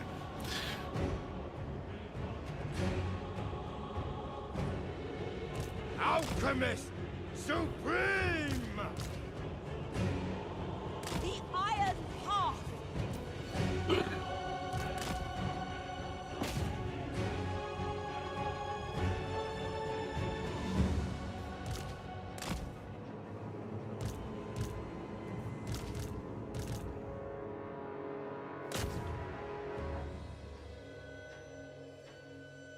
How do you change your vote? It's alright, you just tell me what you wanted to vote for in chat.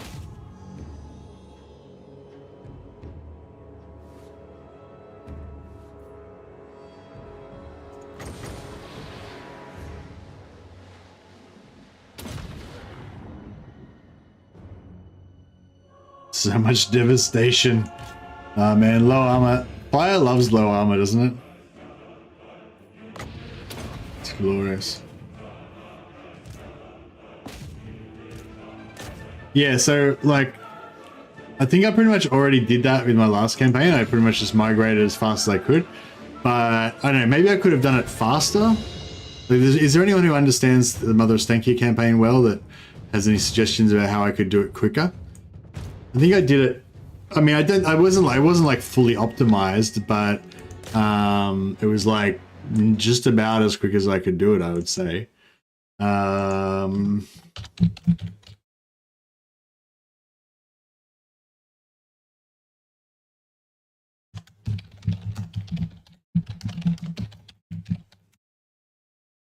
But yeah, I'll make a note of that one. That's a good idea.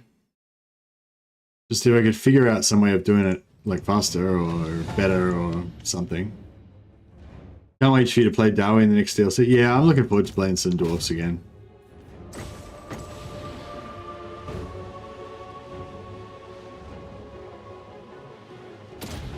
And yeah, I think it's also like, because there'll be sort of like a bit of an incentive not to play Dwarfs and Empire towards the end of the next DLC cycle, because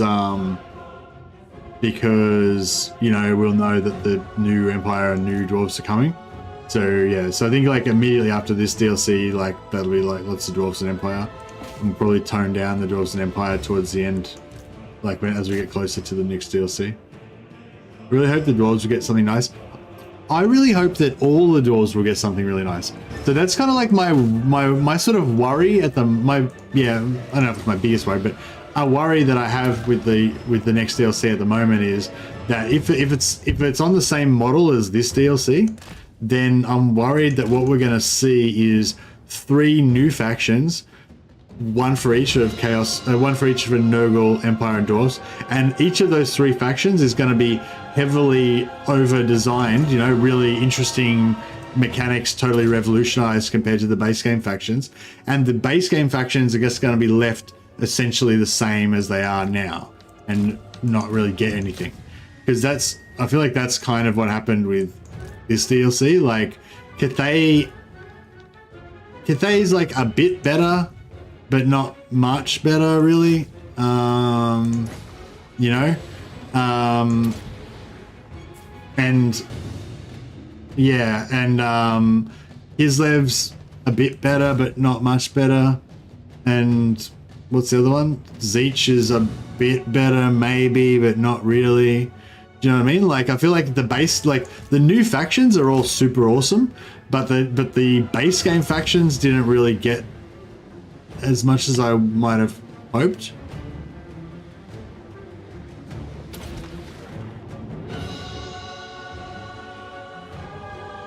Like, I guess mainly, I don't know. I guess mainly the Empire, I feel like, needs a real overhaul. Dwarfs are okay as they are, but I mean, they could definitely be improved, I'm sure. But yeah, the Empire, I feel like, needs an overhaul. So yeah, if they, like, I mean, the Empire will definitely get an update. Don't get me wrong. Like, they'll definitely get an update. If the Empire doesn't, at the bare minimum, get a bit of a polish to the Imperial Authority system and the ability to recruit allied units from the other Empire factions, then I would be, I don't know, I would be exasperated. I wouldn't know what the fuck was going on. So I think it's like, you know, they'll definitely get, the Empire will definitely get a bit of an update. But I feel like, you know, I'd like more. I'd like more than just the bare minimum. And like, I guess like what I'm saying is that there's no Empire faction that I like better than Volkmar and Karl Franz. So if they bring out some new lord and it's like Elspeth von Draken or something, and she's got all this like crazy new mechanics that are super cool, and Volkmar and Karl Franz are just kind of shit and boring compared to her, like that doesn't really do it for me, you know. Like, I know that's like how it kind of always goes, like the older factions always end up being boring and shit, but comparatively. But yeah, I don't know. I feel like they've done a good job with that with the dwarfs. Like, I feel like Belegar and Thorek, you know, are really kind of like much more different. You know, their campaigns are much more different and not abnormal. You know, not normal dwarf campaigns. Whereas Grombrindal and Thorgrim and Ungrim are all kind of very normal kind of dwarf campaigns. You know, and I think all of them except for Ungrim are all actually kind of pretty cool. Even though, like, you know, Thorgrim doesn't really have any special mechanics. His existing mechanics are kind of a bit improved. But like, I still feel like, you know, they all kind of feel pretty good and interesting, and you know, and I think with Empire as they are now, like all the Empire lords sort of feel cool in their own way. Like, I think the Imperial Authority system for Gelt and Karl Franz is kind of quite good, like interesting to interact with and fun and everything. It's just a bit busted, but it's still like, it's cool. And it's enough to make them differentiated and interesting compared to Wolfheart and Volkmar. But I think if you have a new Empire faction that has the level of sophistication with their you know, extra campaign mechanics that the 3 factions in this DLC do, then I think that will really make all the other factions look really shit. And yeah, I don't know how I feel about that.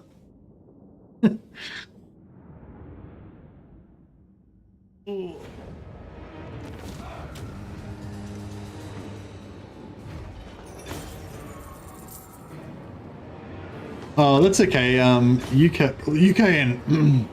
and Americans probably, UK and US probably makes up, you know, most of my viewers that would watch any of this channel, so that's probably okay.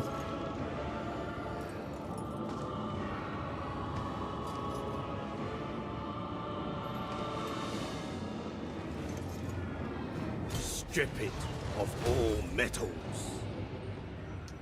Did I Celestial superiority. forget to take the... Yeah, I forgot to take the quest, didn't I?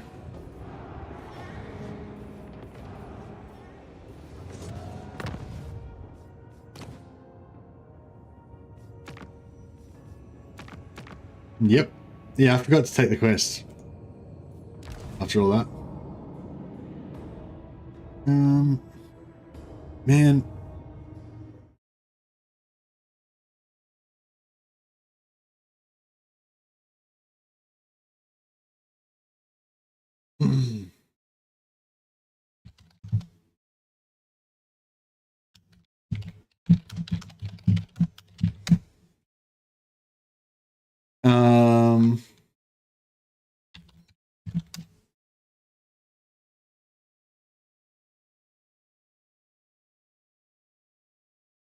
Oh, I didn't know they did that. Peggy 16. Pretty crazy. Apparently they put the Shadows of Change trailer on the Warhammer channel. Pretty cool. I didn't realize they would have done that. Anyway, guys, I'm sorry, I'm busting at the toilet. I just realized, like, I'm getting like a stomach ache and shit. It's just like it's like going back up inside me or something. Sorry, that's probably a bit more graphic than it really needed to be. But anyway, my point is I need to go to the loo. So I'm gonna quickly check on this video. It's just the DLC trailer. But yeah, hopefully that'll keep, stop the dead air from happening at least for a while. All right, sorry guys, I'm back in like 2 minutes.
Peggy 16.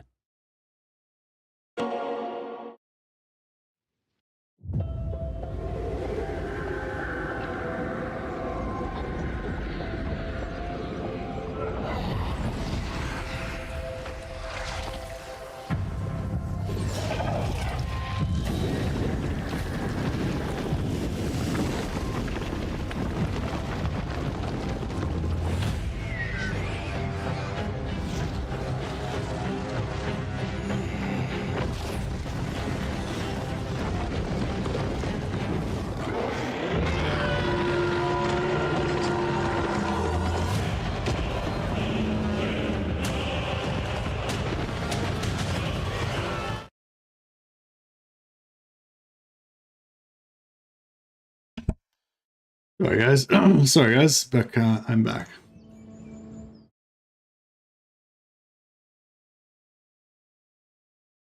Does Yuan bow change his melee weapon in battle? I swear he had a great hammer and then a great sword. Not sure. Maybe it's just like more like, you know, the flames coming off it or something that changes. I'm not sure. Dragon-blooded Shugunga, child of the Nine. Dragon-blooded Shugunga. Alright. This guy needs to go there. The dragon-blooded. Cathay needs them dead.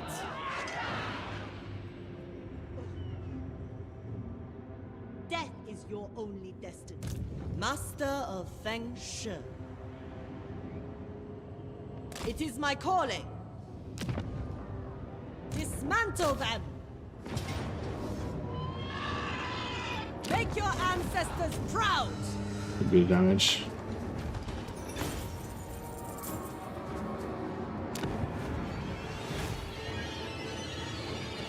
The Druki don't play nicely. The Druki don't play nicely. Well, there you go. Yin in balance. Yeah, okay, so we need her to, she needs to hang out with Xiao Ming, she's his assistant, so she can heal his lions. The Iron Dragon. Spell resistance, I guess spell resistance is okay.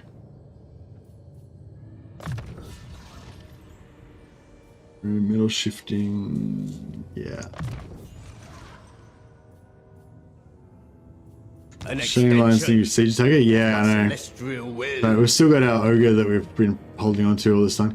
Oh yeah, shit, I just realized we're gonna have to be going up against in-game Tree Men armies pretty soon. And I don't think he's ready for that.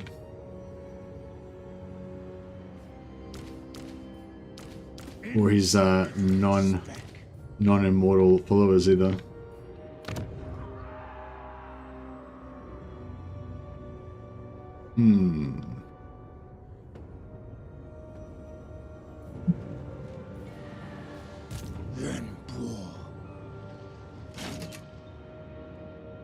Welcome, Outland. Crap, I'm really annoyed that I annoyed with myself that I wasted that ally mission.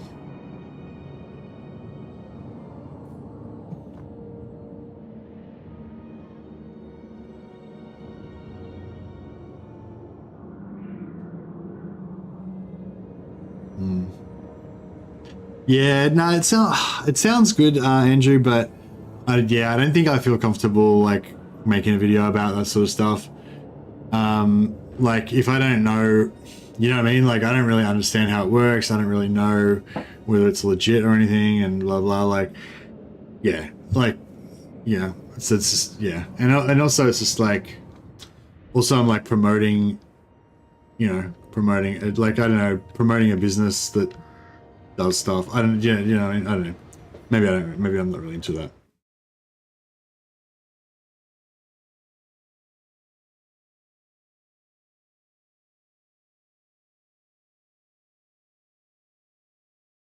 Andrew Tobias has figured out some way of getting the game for free. He thinks, and yeah, he was suggesting maybe I could make a video about it. But yeah, I don't know. I feel like, yeah, I don't know. I don't feel like I should do that. Maybe. Oh, yes, very well.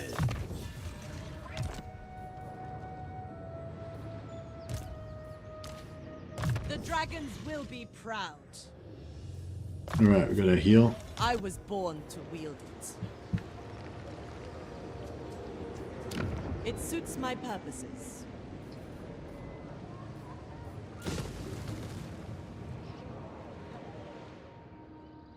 Not sure if I should,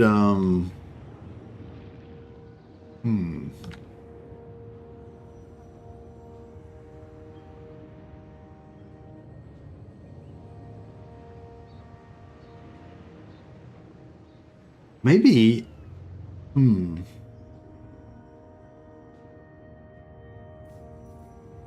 My I grow impatient of these constant interruptions.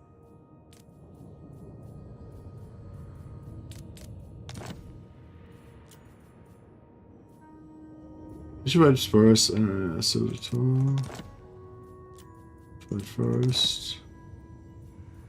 was sort of thinking maybe I'll just peace out with Marathi, sell all of her shit back to her again, and yeah, just give up on this whole endeavor. Because I think I actually prefer having her there as like a having her there as a buffer. And then we can just go on and attack the wood elves without having to worry about it. How wicked.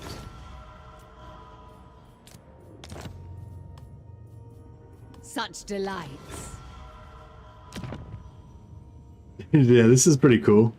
We just like cruise up here, just smash the shit out of Marathi, take half of her lands, then just sell all the lands back to her in exchange for peace and shitloads of money.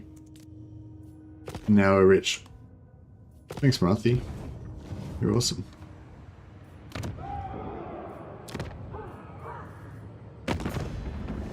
That was a profitable little war. Be quick about it. I think I just made about 60,000 gold.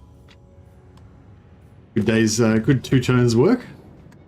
Don't have to worry about. I think I was about. Oh yeah, I was down to about 8,000 gold or something. I can't remember, something like that. So yeah, guess we don't have to worry about money anymore. Gonna take a bit of attrition, but that's right.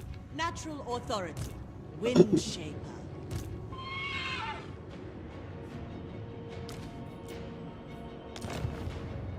Lord of the Jade Swarm. We resume at daybreak. Ruler of the Sky Road. Yeah, and then maybe I wonder if the high elves seem pretty up here, don't they? Pretty entrenched. I want to be part of this gated community in the high elves have up here. I guess I could just focus on yeah, I guess I could just focus on this. We can make this whole island our new Cathay. Be pretty kind of good.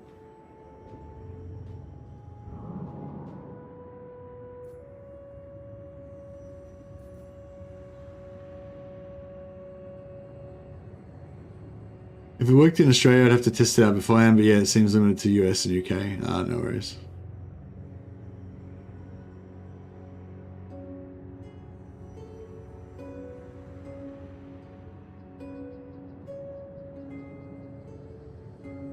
Yeah, I'll have a look at it after the stream, Andrew Tobias, yeah.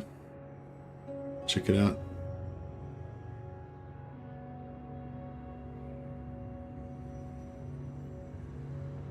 You know, it would be hilarious now. Break all treaties, capture all of that, fix reliability via the Jade Court, and sell it to her again.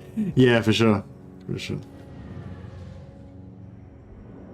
But yeah, unnecessary. We're flush for cash for the next 20, 30 turns. Shugengun Lord reporting. Unfurl the sail.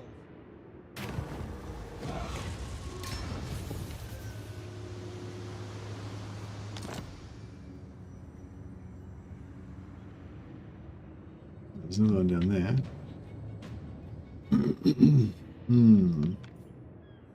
My ancestors require it. We sail.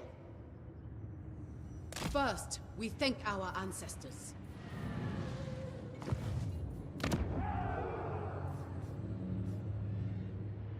$4 yen. We need 6 yen to get into the next growth spurt. Yeah, it doesn't matter.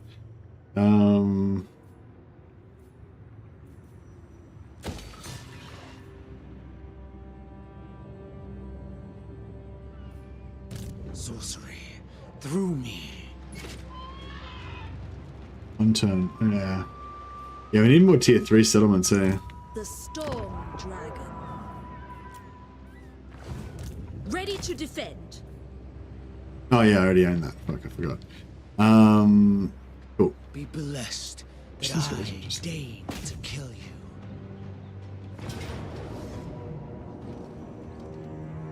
We shall resist.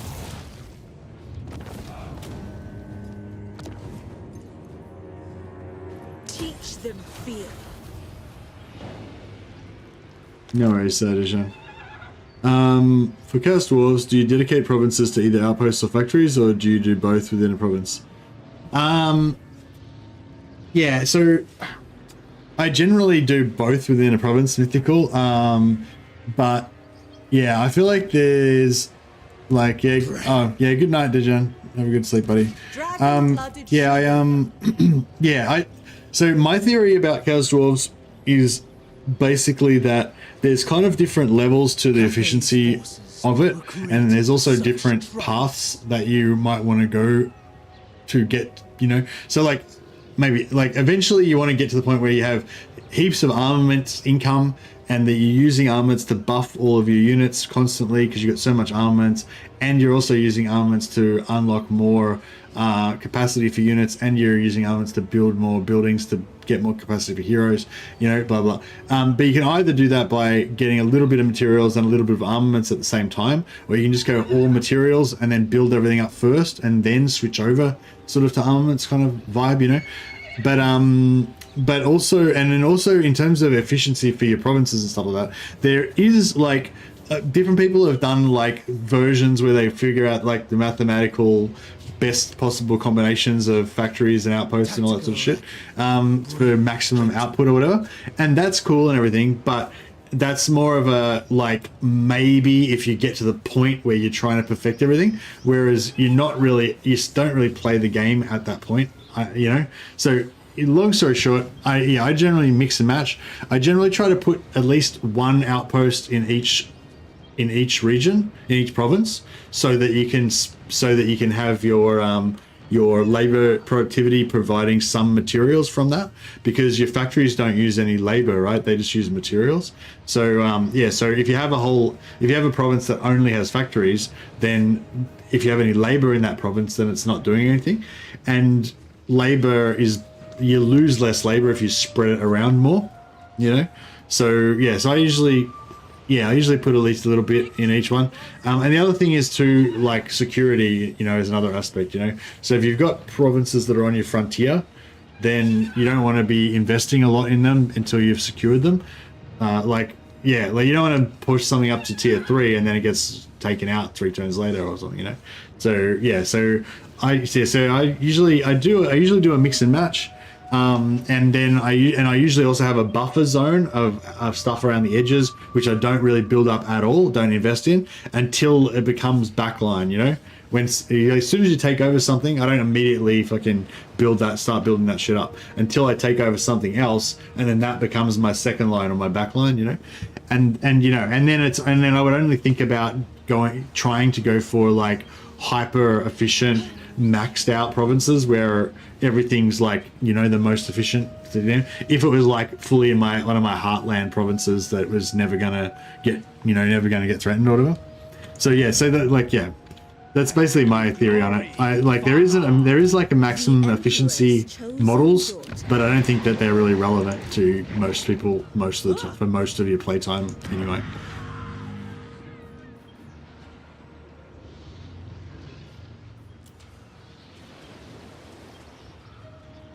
Keeper of Wuxing, rouse for battle. The dragon stands with you. So we've got our 4 stone.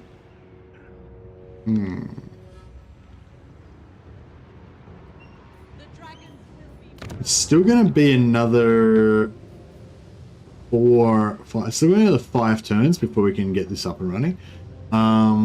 And I don't want to wait 5 turns. So I'm going to pop this back to steel again. I'm just going to do another... The dragon's love is in doubt. I'm going to do another commercial on this one.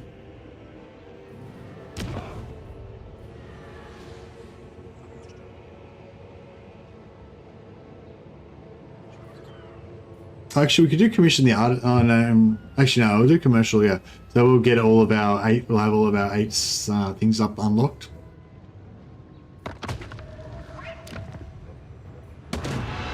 Yeah, 2, 5, 7, 8. Yeah, now we've got all 8 stones, all 8 tokens unlocked. So it gives us a little more ability to spend them more constantly, which is pretty cool. The ancestor spirits grow restless. Did you have any Maku Peaks yet? I've got two tier 3 settlements, Isle of the Crimson Skull and Pox. Hexoatl doesn't have anything yet. Hexoatl is not tier 3 yet.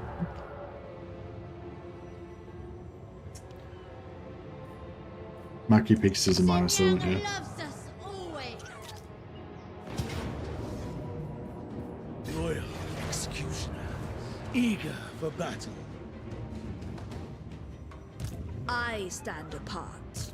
Shaper of the 8 winds. End this paltry threat.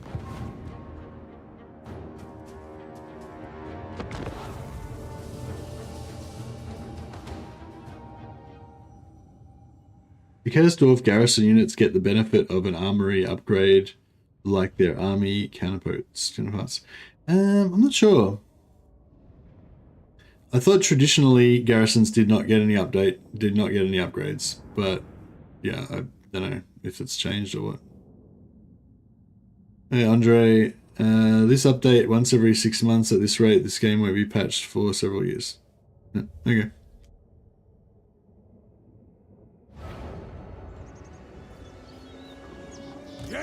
Yeah, I mean, I think that they're still planning on creating content for it for another 3 or 4 years. Yeah, so it definitely won't be finished being patched until after they've released all the content for it. Because, you know, you can't patch it until you make it. A better position to end all threats. Yeah, and then I guess yeah. Hopefully that gets left in a pretty good state by the time they finish all the DLC. We'll probably come back and get like a gold version or like a couple of years later or whatever as well. Surprisingly, it doesn't have a community patch mod in the workshop. Yeah, I'm pretty sure there definitely is a community patch mod, Nicholas. People talk about it all the time. It's called the community bug fix mod.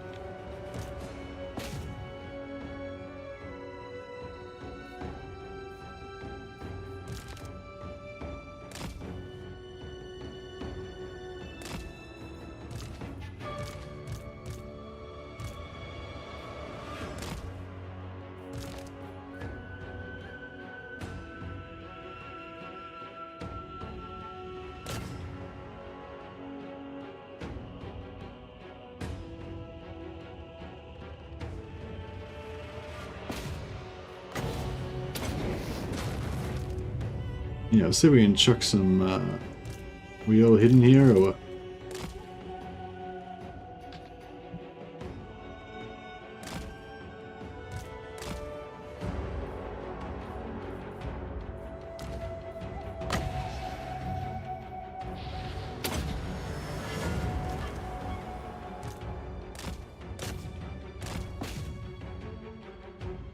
I wonder if it's quicker to take over the settlement. Oh, actually, I can't take over the settlement because I don't have capture ability.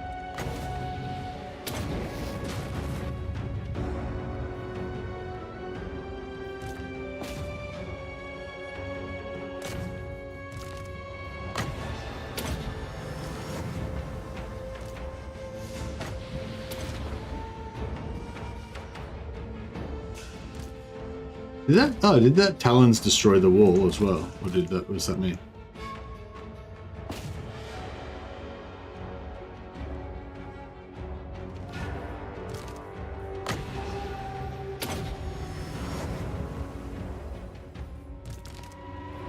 Yeah, I don't know if there's some, yeah, I'm not sure if there might be problem, like the community bug fix mod probably will be not, you know, probably won't work after the patch comes out though. So, you know, might not be much point in installing it now because it'll cease to work as soon as the patch happens, probably. But it'll probably get fixed very soon again after that.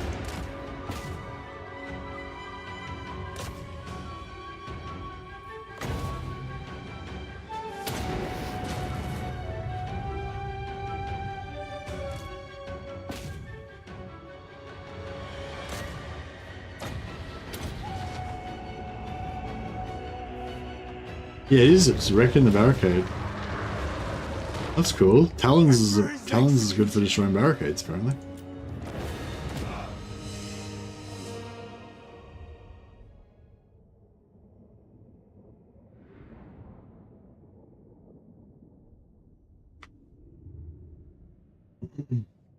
Yeah, no, for Nakai, yeah, fair enough. Yeah, if you want to start a Nakai campaign now, you might need the mod.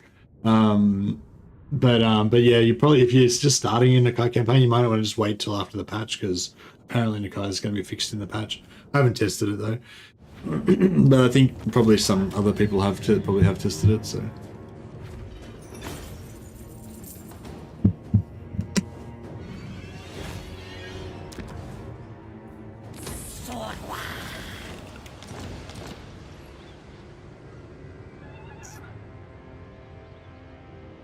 alrighty then. Dragon. Siphoning power. So she should be able to hopefully handle both of those sides by herself. The dragons will be proud. Dragon-blooded Yeah, sugar I gun. think he's pretty much done now. Sprinting towards danger. So I'll put him there so he can just get a bit of, he can get some extra XP or whatever.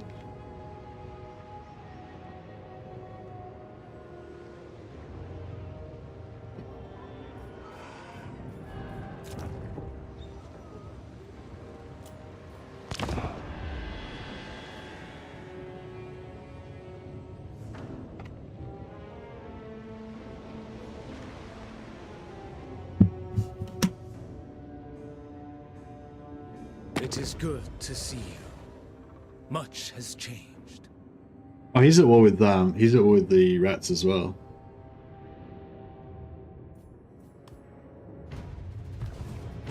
Okay, we better go to war with the rats. I mean, we better start attacking the rats, I guess.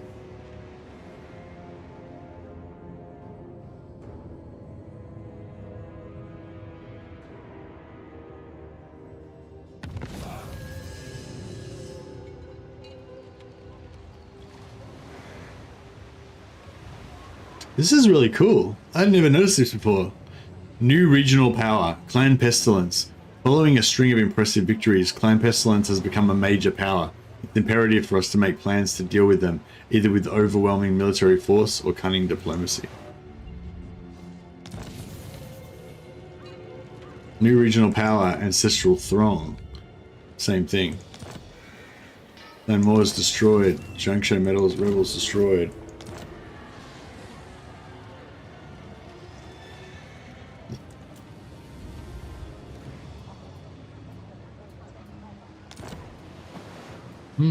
Okay. The north must be defended. What? What is it?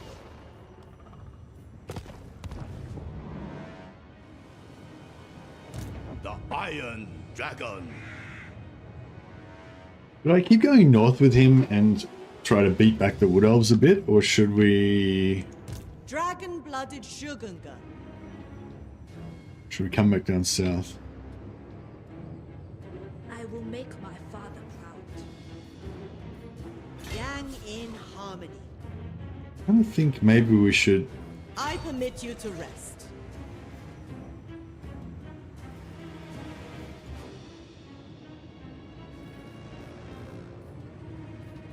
Never flag, never falter. Yeah, let's just get out of this corrupted hellhole. It is a burden, being an executioner. But one I do not shirk.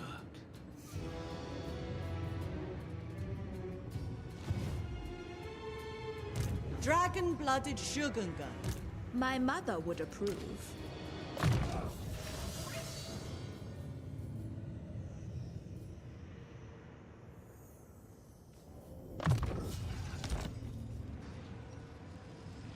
I yearn for my true form.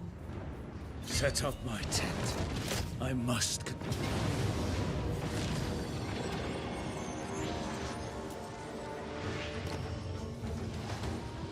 We shall resist.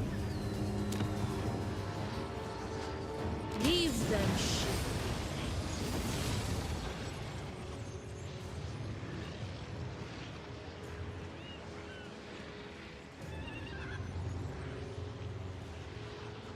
Coastal garrisons do not benefit from manufactory upgrades, but caravans do. Nice. Yeah, and caravans don't have to pay for it either. So you can have like regenerating shielded fucking Taurox or whatever. And yeah, you only have to pay for the ones that are on the field, not the ones that are in the caravans. It's a nice little weapon.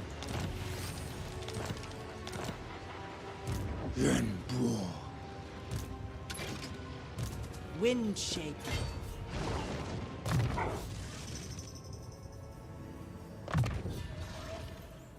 I was born to wield it. Miao Ying. Suffer the tempest! We shall defend Cathay. Teach them fear.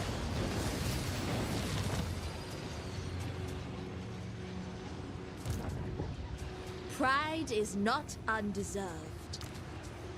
I stand apart. What are we doing here? We're magic. We've got a talons. That's all she needs for magic. Don't need any of her solo line.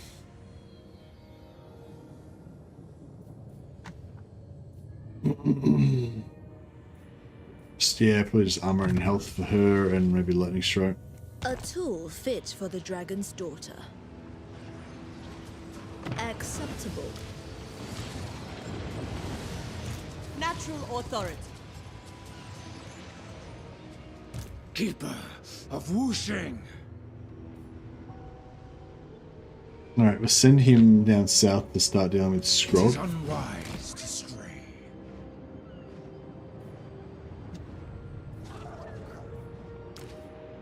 The Jade Dragon.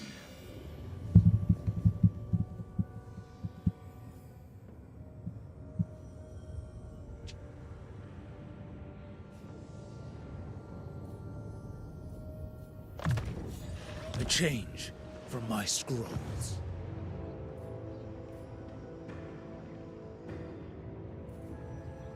Shogungan Lord reporting.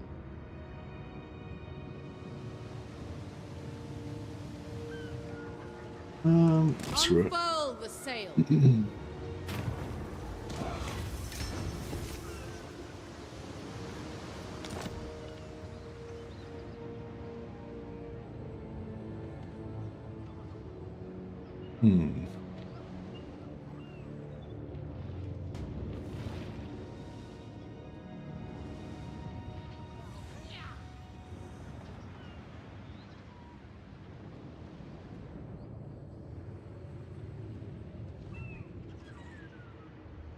We row for Cathay.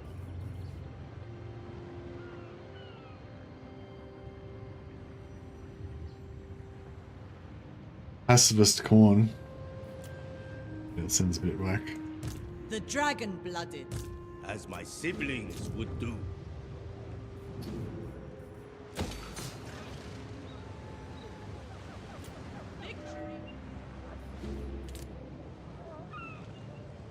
Alright, so we've got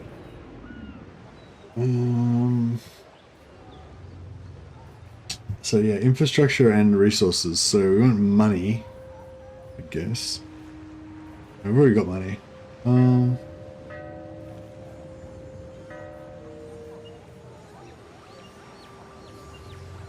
Yeah, there's not really anything else we can do.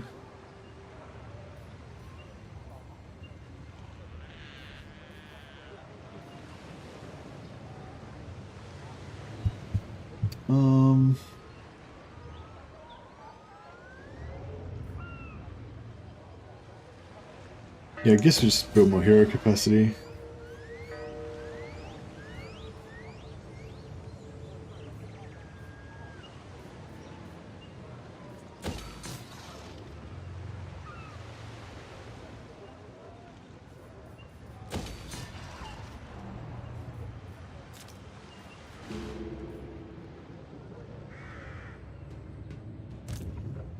A victory to savor. The Celestial commands.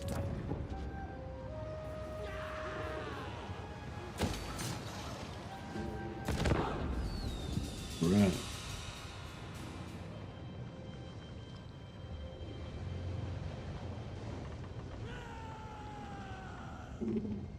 Just enjoying my soreness from the gym.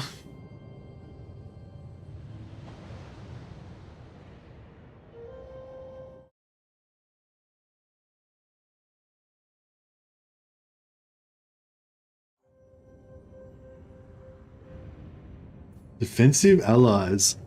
Thought you'd never ask. Let's do this. What about if we go military allies? No. Defensive allies is fine. At least we can start saving up. We can start saving up allegiance points. I don't know if you can. Do you get missions if you? These guys are still coming. Do you get missions for defensive allies or only for? Oh yeah, we got missions. Plenty of missions. Born to rule. Oh, here we go.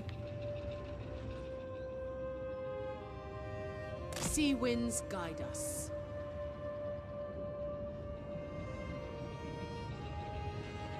These guys are right up in our business. They're not fucking around even a little bit.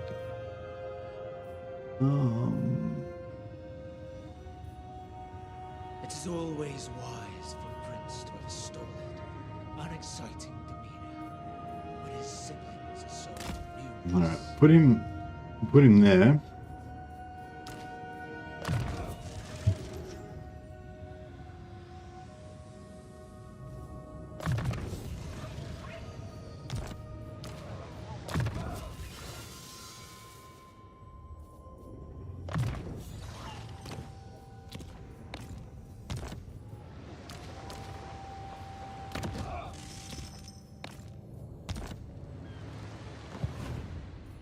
This guy's probably going to ignore me again and trash this.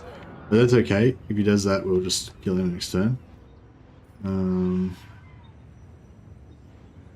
Yeah, maybe it's a good idea if we don't ever upgrade Monument of the Moon, because it's just going to keep getting trashed all the time anyway.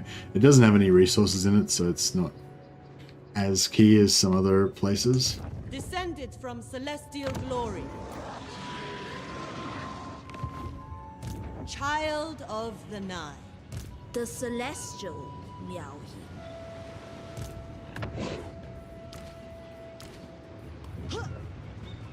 Storm Dragon. Wrath of You face a dragon of Cathay. We should get them healed up a little bit. Ransack them. It shall be effortless.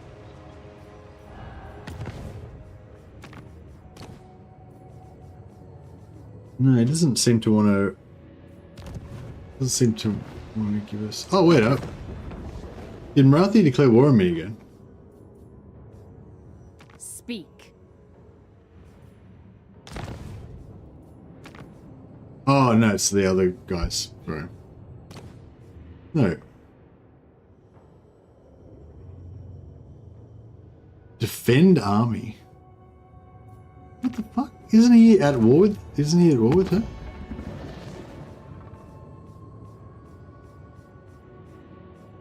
What is going on? Ragtaggers. He's at war with Marathi.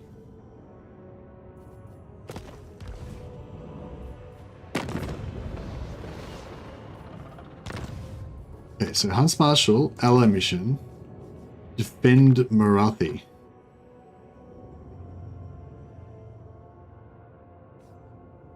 Defend Marathi.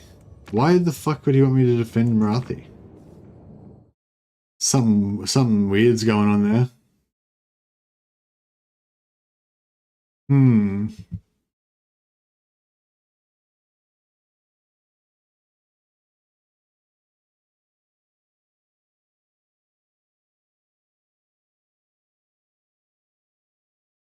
Yeah, I don't know if I wonder if playing as Changeling could actually be fun. Playing Changeling co-op could actually be fun. A lot of people are asked. A lot of people have asked about that. A lot of people seem to be interested in that. I don't think it would be fun though. For the same reasons that the Changeling isn't really that much fun at all. Like just to play single player either. Yeah. But yeah, I don't know. Maybe I'm wrong. Never seen Defend Army come up before. No. Yeah, I don't know. It's weird, isn't it? It's also weird because he's at war with Marathi, so I don't know why he would want me to defend Marathi's armies. You know what I mean? I don't even know how you would defend. Like, how do I defend her army? Like, just like, do I get paid if like she doesn't die, or what? What's the go there? You know what I mean? Like, how do I succeed in the mission to like defend Marathi?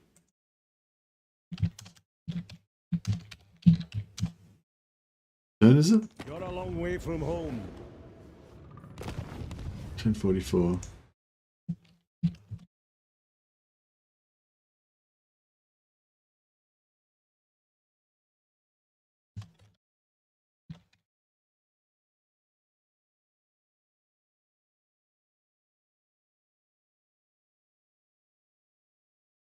Am I worth trying changing the co-op? Yeah, I don't know. Yeah, changing the co-op could be okay. I don't know. Feel my power. I mean, I don't know. Yeah. It wouldn't. Yeah. See, I don't know. Like, I feel like thematically, because Zeech and Nurgle hate each other, so I don't think that co-op between Zeech and Nurgle would be very good. You could maybe do Zeech and Nurgle head to head and see how hard it is to fight the Changeling in a head to head. That would actually be fun. I mean, that would actually be interesting. Maybe. Actually, if I thought about it for 5 minutes, maybe I'd be able to predict what would happen. Ready to defend.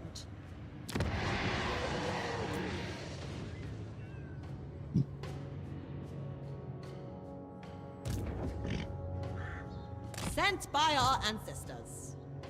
The Emperor commands. Wind Shaper.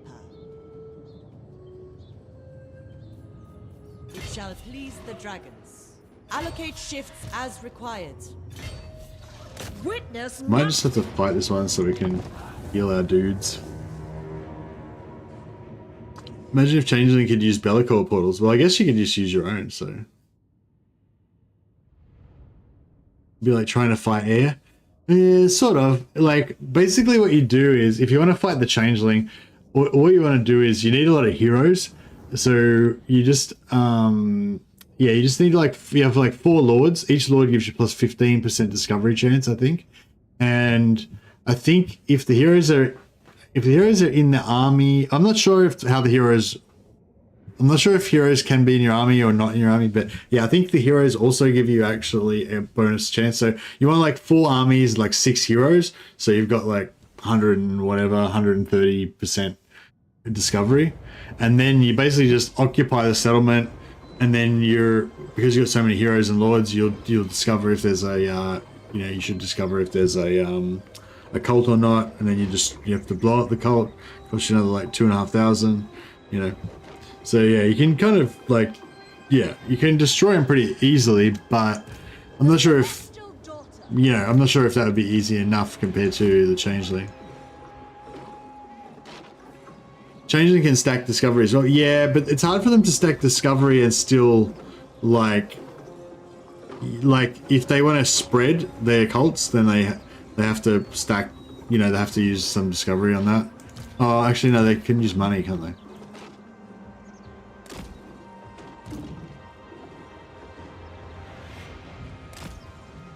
But yeah, anyway. Yeah, but whatever. Anyway, the point is, yeah, that would be how you would do it. You just build, have lots of armies and heroes going around and blob, and just discover everything one by one.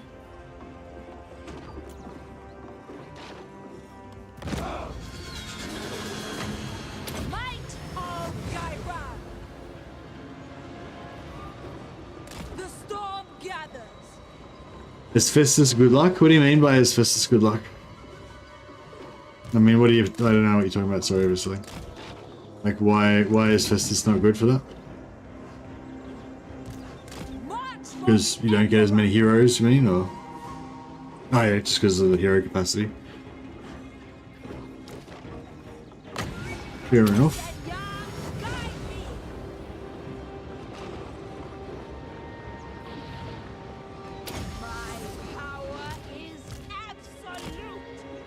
Oh yeah, where is the enemy?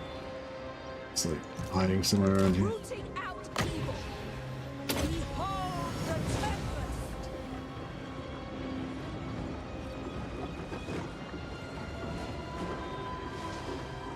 What if the changeling has separate peoples like the dragon legendary list? Oh yeah, I don't know, maybe. The storm dragon. The storm wind blows.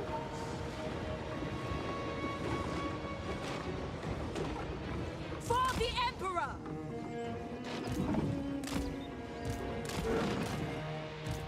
My path is known.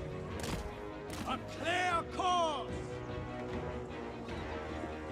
Oh yeah, if you wanted to like have the easiest method of killing him, would be Vlad would be easiest. Isabella, sorry. She can do it straight away. Yeah, you can just pretty much like on turn 5, you can roll around with like 4 lords and 6 vampire heroes and a couple of necromancers and stuff. Celestial sorcerer, wise indeed.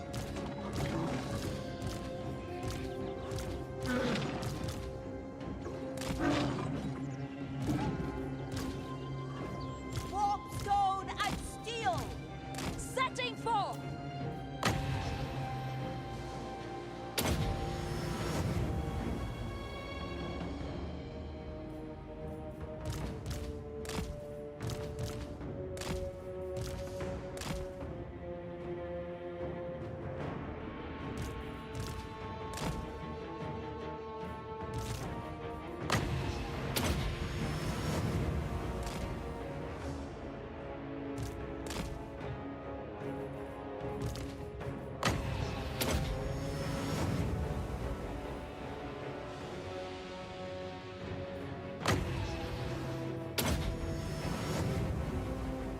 Alright, I think we're all healed up.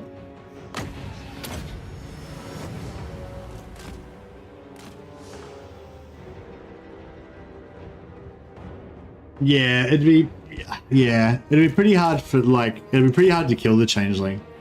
You could just keep running away. But it'd be pretty hard for the changeling to you wouldn't be able to like infest your shit. Like you could just ignore the changeling, I guess. I don't know. Yeah. See, you could. Yeah. Actually, yeah. No, it would be hard to chase him down, wouldn't it? Oh, actually, no. You'd be able to track him by wars, because he wouldn't be able to create new. He wouldn't be able to create new cults unless he declared war on the faction that he was about to sack. So you'd be able to tell by diplomacy. It would tell you who is declaring war on, so you know which direction he went. So if you just every time he declared war on somebody, if you just attack that faction, take over all of their lands, and then you can check for discovery and whatever.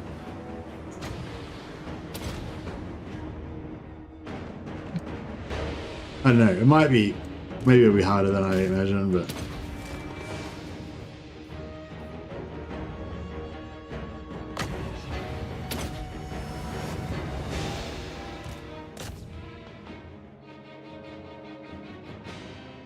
that his economy will outscale his rival quickly? No, not really, because he only makes 150 gold from each of his settlements if he builds the purple building, which he can't build straight away.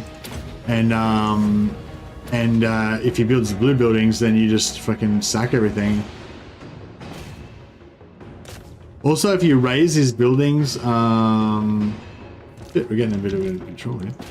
Also, if you raise his buildings, I think it makes him more, he loses his invisibility as well. Man, she's getting smashed. This Saurus Old Blood's kicking the shit out of me.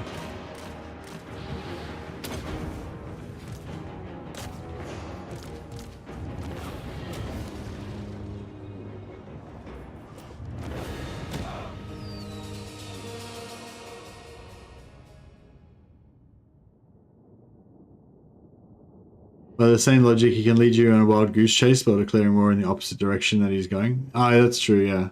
He could actually just declare war on everybody on the map and he wouldn't care. So that would be, yeah.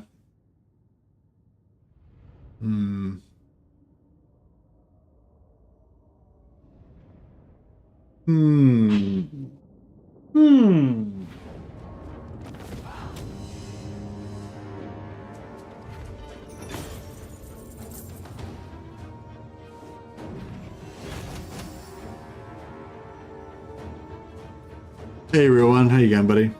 Yeah, I'm going well. We're just talking about how a head-to-head would go between the Changeling and another faction. I'd kind of like to have a crack. I feel like it would be, yeah.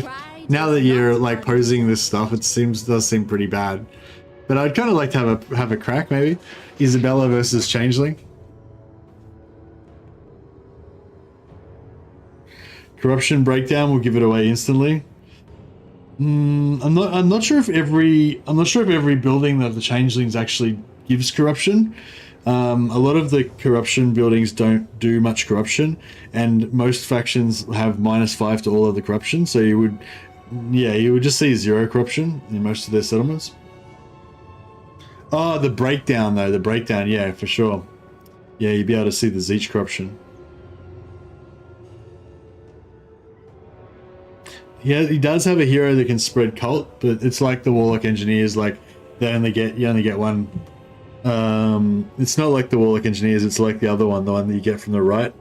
You only get them every now and again. Your normal cultists can't do it. Dragon-blooded Shugunga.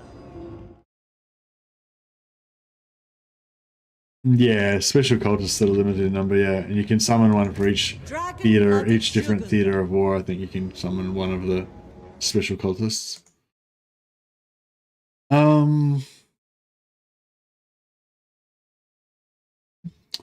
40.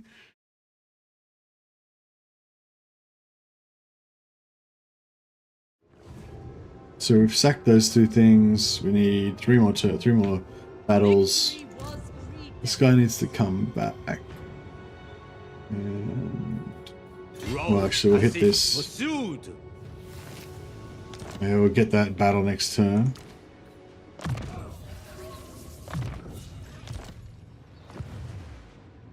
The dragon-blooded. Oh, where does this go again?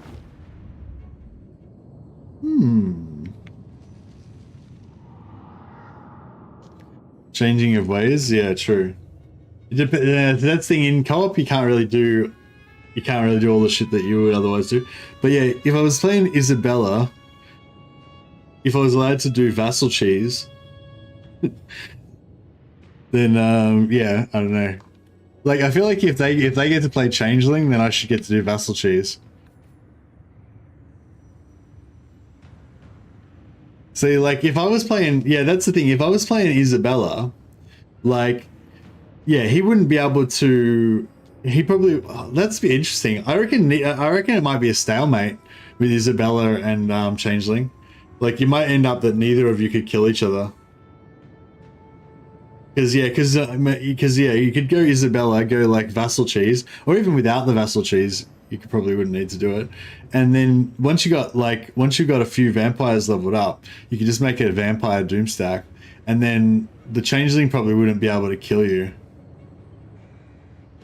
You know what I mean? Like, I guess maybe if you had like a full stack of Mutalith Vortex Beasts or something. That'd be interesting. I'd like to try and take on the Changeling in multiplayer. That'd be fun. Natural authority. Celestial. Just to do it once, just to see how it plays out, whether it's impossible or what the go is with it, you know. The other good thing about vampires is the vampires give him attrition.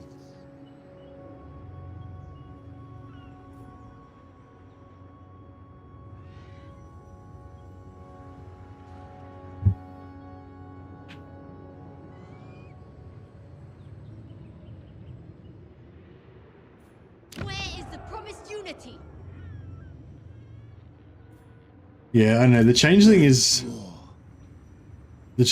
very close to Isabella's start position though, so he might be able to wipe her out before he gets started, but the changeling starts off with a pretty piss-weak army, so I don't know if he'd be that good. What does he do? Assault units. 100%. Why 100%?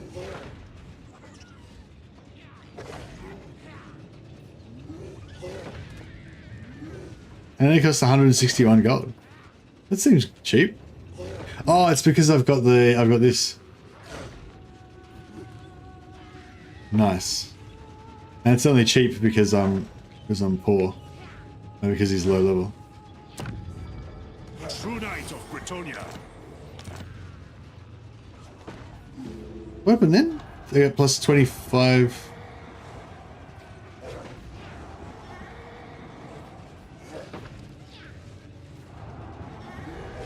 Did I just thought I saw something saying I got like plus 25 allegiance points or something.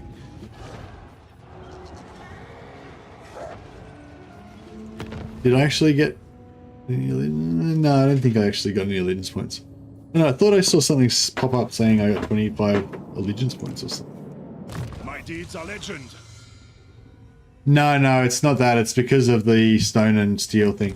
It's because of this structured operation. Next hero action is guaranteed success. That's actually pretty cool. I'm kind of tempted to use it again. Chivalrous, noble son of Britonia. The celestial dragon. Oh yeah, you got another hero here. There is power. Warrior priest. Warrior of You know what? This is what I want.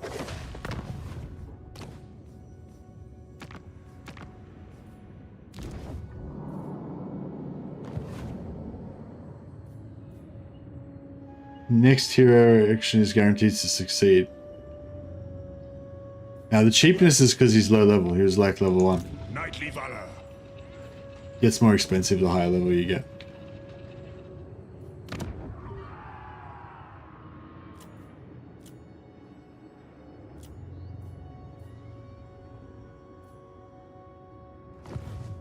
Glory to the Emperor.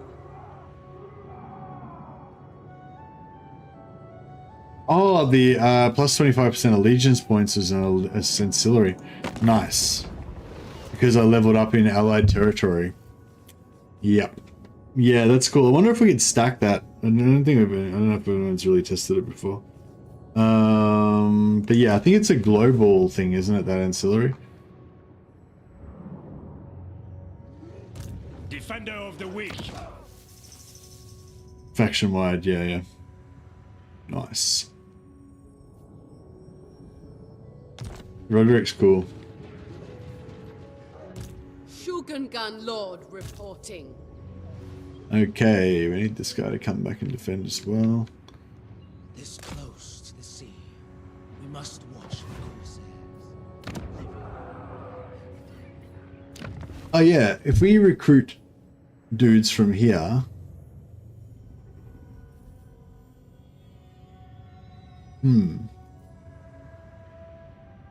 Oh, you see armor 85. Armor 85. See, our normal ones have armor 75. Nah, the heroes don't get it. Oh wait up. No. That's from something else. No, armor 85 is how much they normally get. It shall please the dragons. Yeah. I must hurry. 85. Yeah, 85 is normal. I think they got plus from tech tree or something. So it's not displaying the extra armor from that Offspring of dragons. as yet.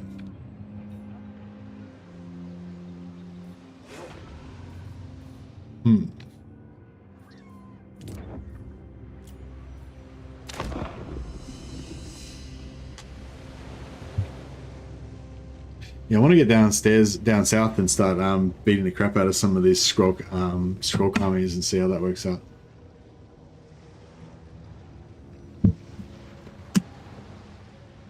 I'm kind of thinking about maybe giving Wolfheart all the like coastal settlements to the northeast, and then me just taking everything to the southwest.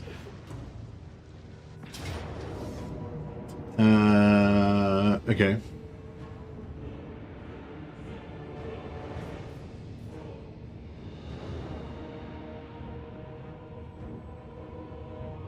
They've only got 1, 2, 3, 4, 5. Okay, yeah, 6. All right, they got 6 big entities, but 2 of them are bone giant archers. So they shouldn't do too much damage as long as I can avoid getting the crap shot out of me too much.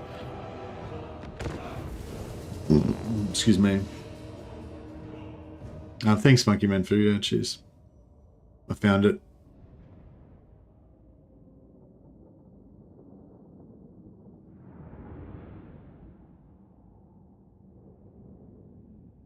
Yeah, I think to get the that answer, you just got to level up in your allies' territory. Just got to fight in your allies' territory and whatever. Oh yeah, I should have cancelled my technology maybe. Oh no, this is their turn, so I couldn't really.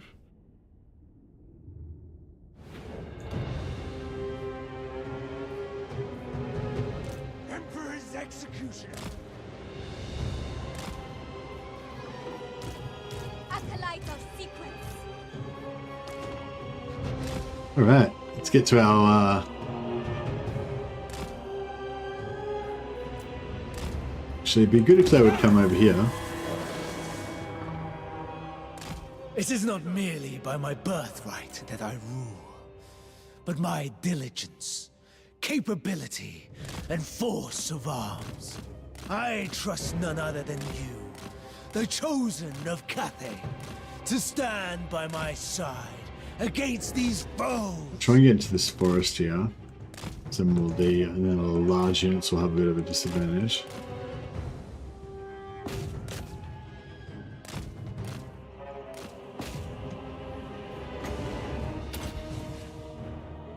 Probably won't even do that much damage because I've got so much health. Yeah, 10,000 health.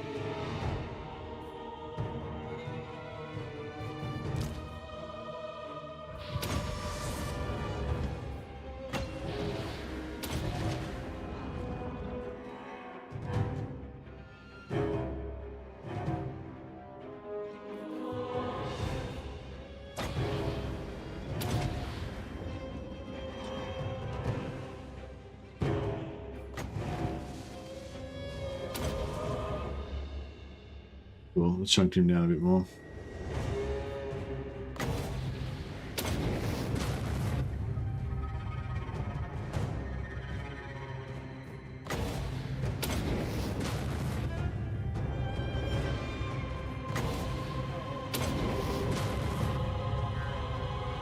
Oh, it's cheaper, but it doesn't do as much damage most of the time.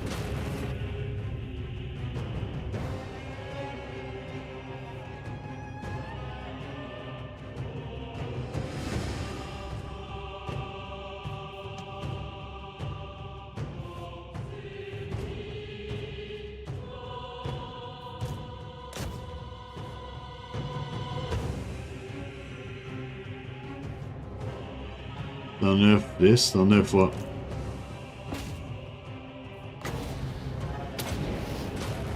One man doom stacks.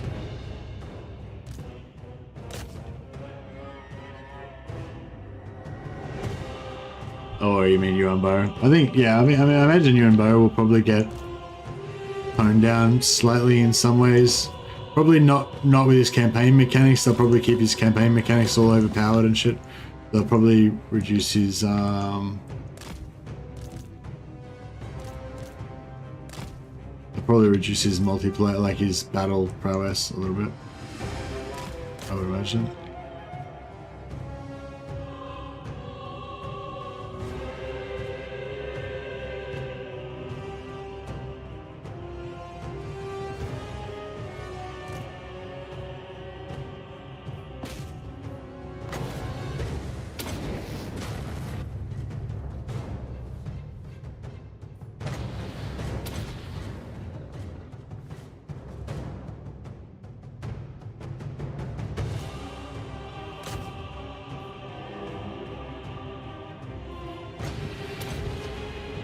Yeah, I'm starting to get a bit zombified. I don't know what's going on. I think I ran out of juice. Like I think I was super excited about the DLC for the first 4 or 5 days or whatever, and so I was able to do, you know, like, oh shit, we're getting wrecked over here. I was able to do like, you know, like 10-hour streams every day, no problem. But then, but yeah, then I kind of, that wore off, I guess, and got a bit tired. Man, the line's getting fucked up.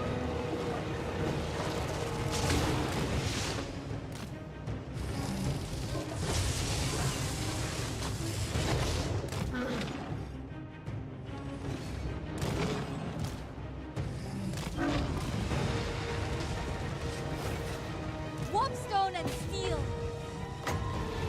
Elemental magic.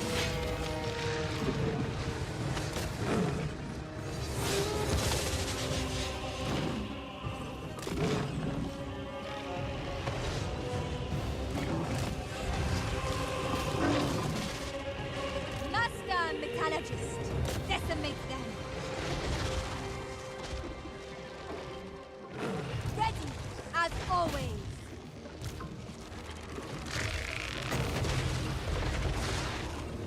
Behold, Azir's might! We're trying to keep my brain going, awake. Oh, this lion's trying to get dead. Trying to kill my lion. Right, get out of there, bro. Get out of there.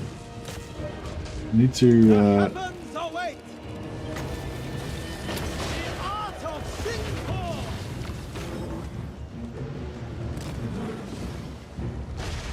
Sorcerer of finish that one off for starters. power of the elements. Behold, metallurgy unleashed. Shaper of steel. Law of metal. And mighty elixir. Alright, so you got him.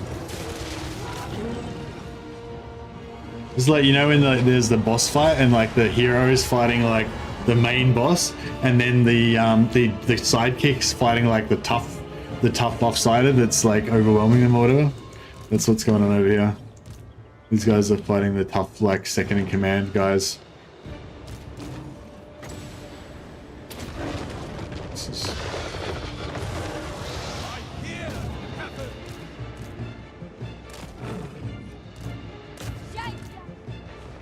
Yenbo! Time does not fade! execute. The Fang falls! The heavens bring celestial wrath! The day is done! In the dragon's name! Just get him. So one hit, just hit him. He's gonna melt to death before we actually kill him. My elixirs are ready. The Lord of Heaven! Elemental majesty. Yenbo! Bureaucrat! Still haven't got this and guy. warrior. You just gotta, there he goes. You just gotta hit him once. Like, My Jesus. pen or sword! Finish it. There we go. You're all done now.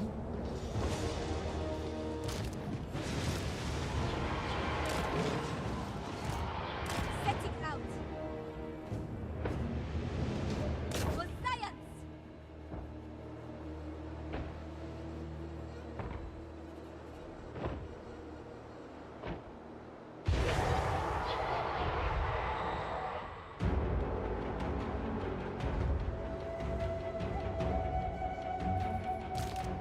Yeah, he's pretty good.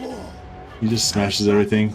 Like I had last campaign I had Iron Dragon go up against Zatan and an army, and Zatan kind of got separated from the army, and he was fighting Iron Dragon sort of by himself, and the rest of the army was, I don't know, doing something else, and fighting the rest of my army.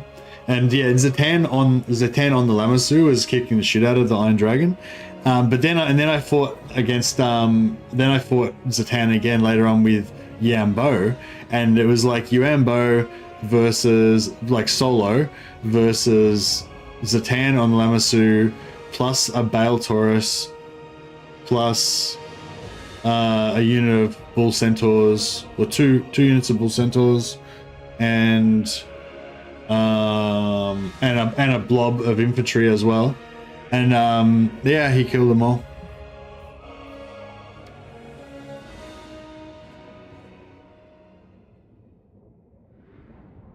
And yeah, the Zatan couldn't really hit him very much, I don't think. Yeah, I think he's got some issue where Lords can't hit him very much, or no one can hit him really very much. I think he's because he just seems stronger than he should be. Like, he doesn't seem to take as much damage as he should. But yeah, I don't know, I haven't really seen other people talk about that. I've seen other people talk about him not being able to hit enemies somehow, but I haven't had any problem with that. Incarcerated, you will learn your error.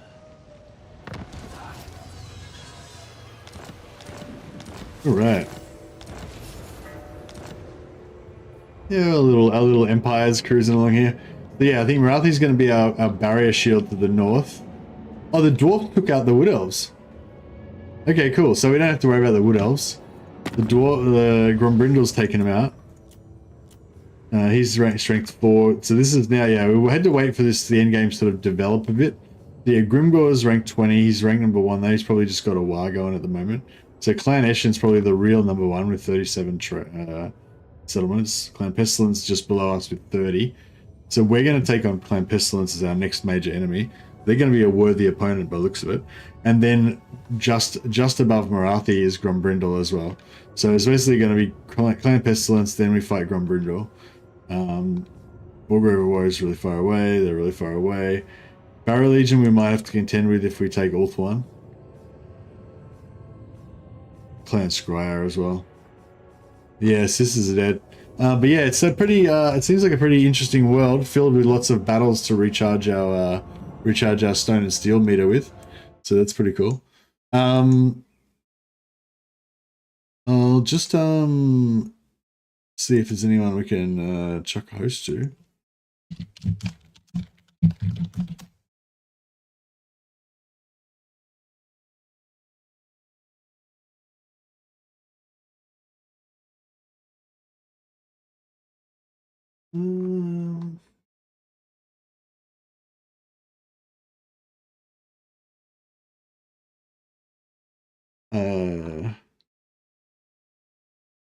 Bovine Hamster? Did I already host Bovine Hamster yesterday? Oh yeah, I think I did. I think I hosted him yesterday. What about Z Toothic? I don't know. Check this one out.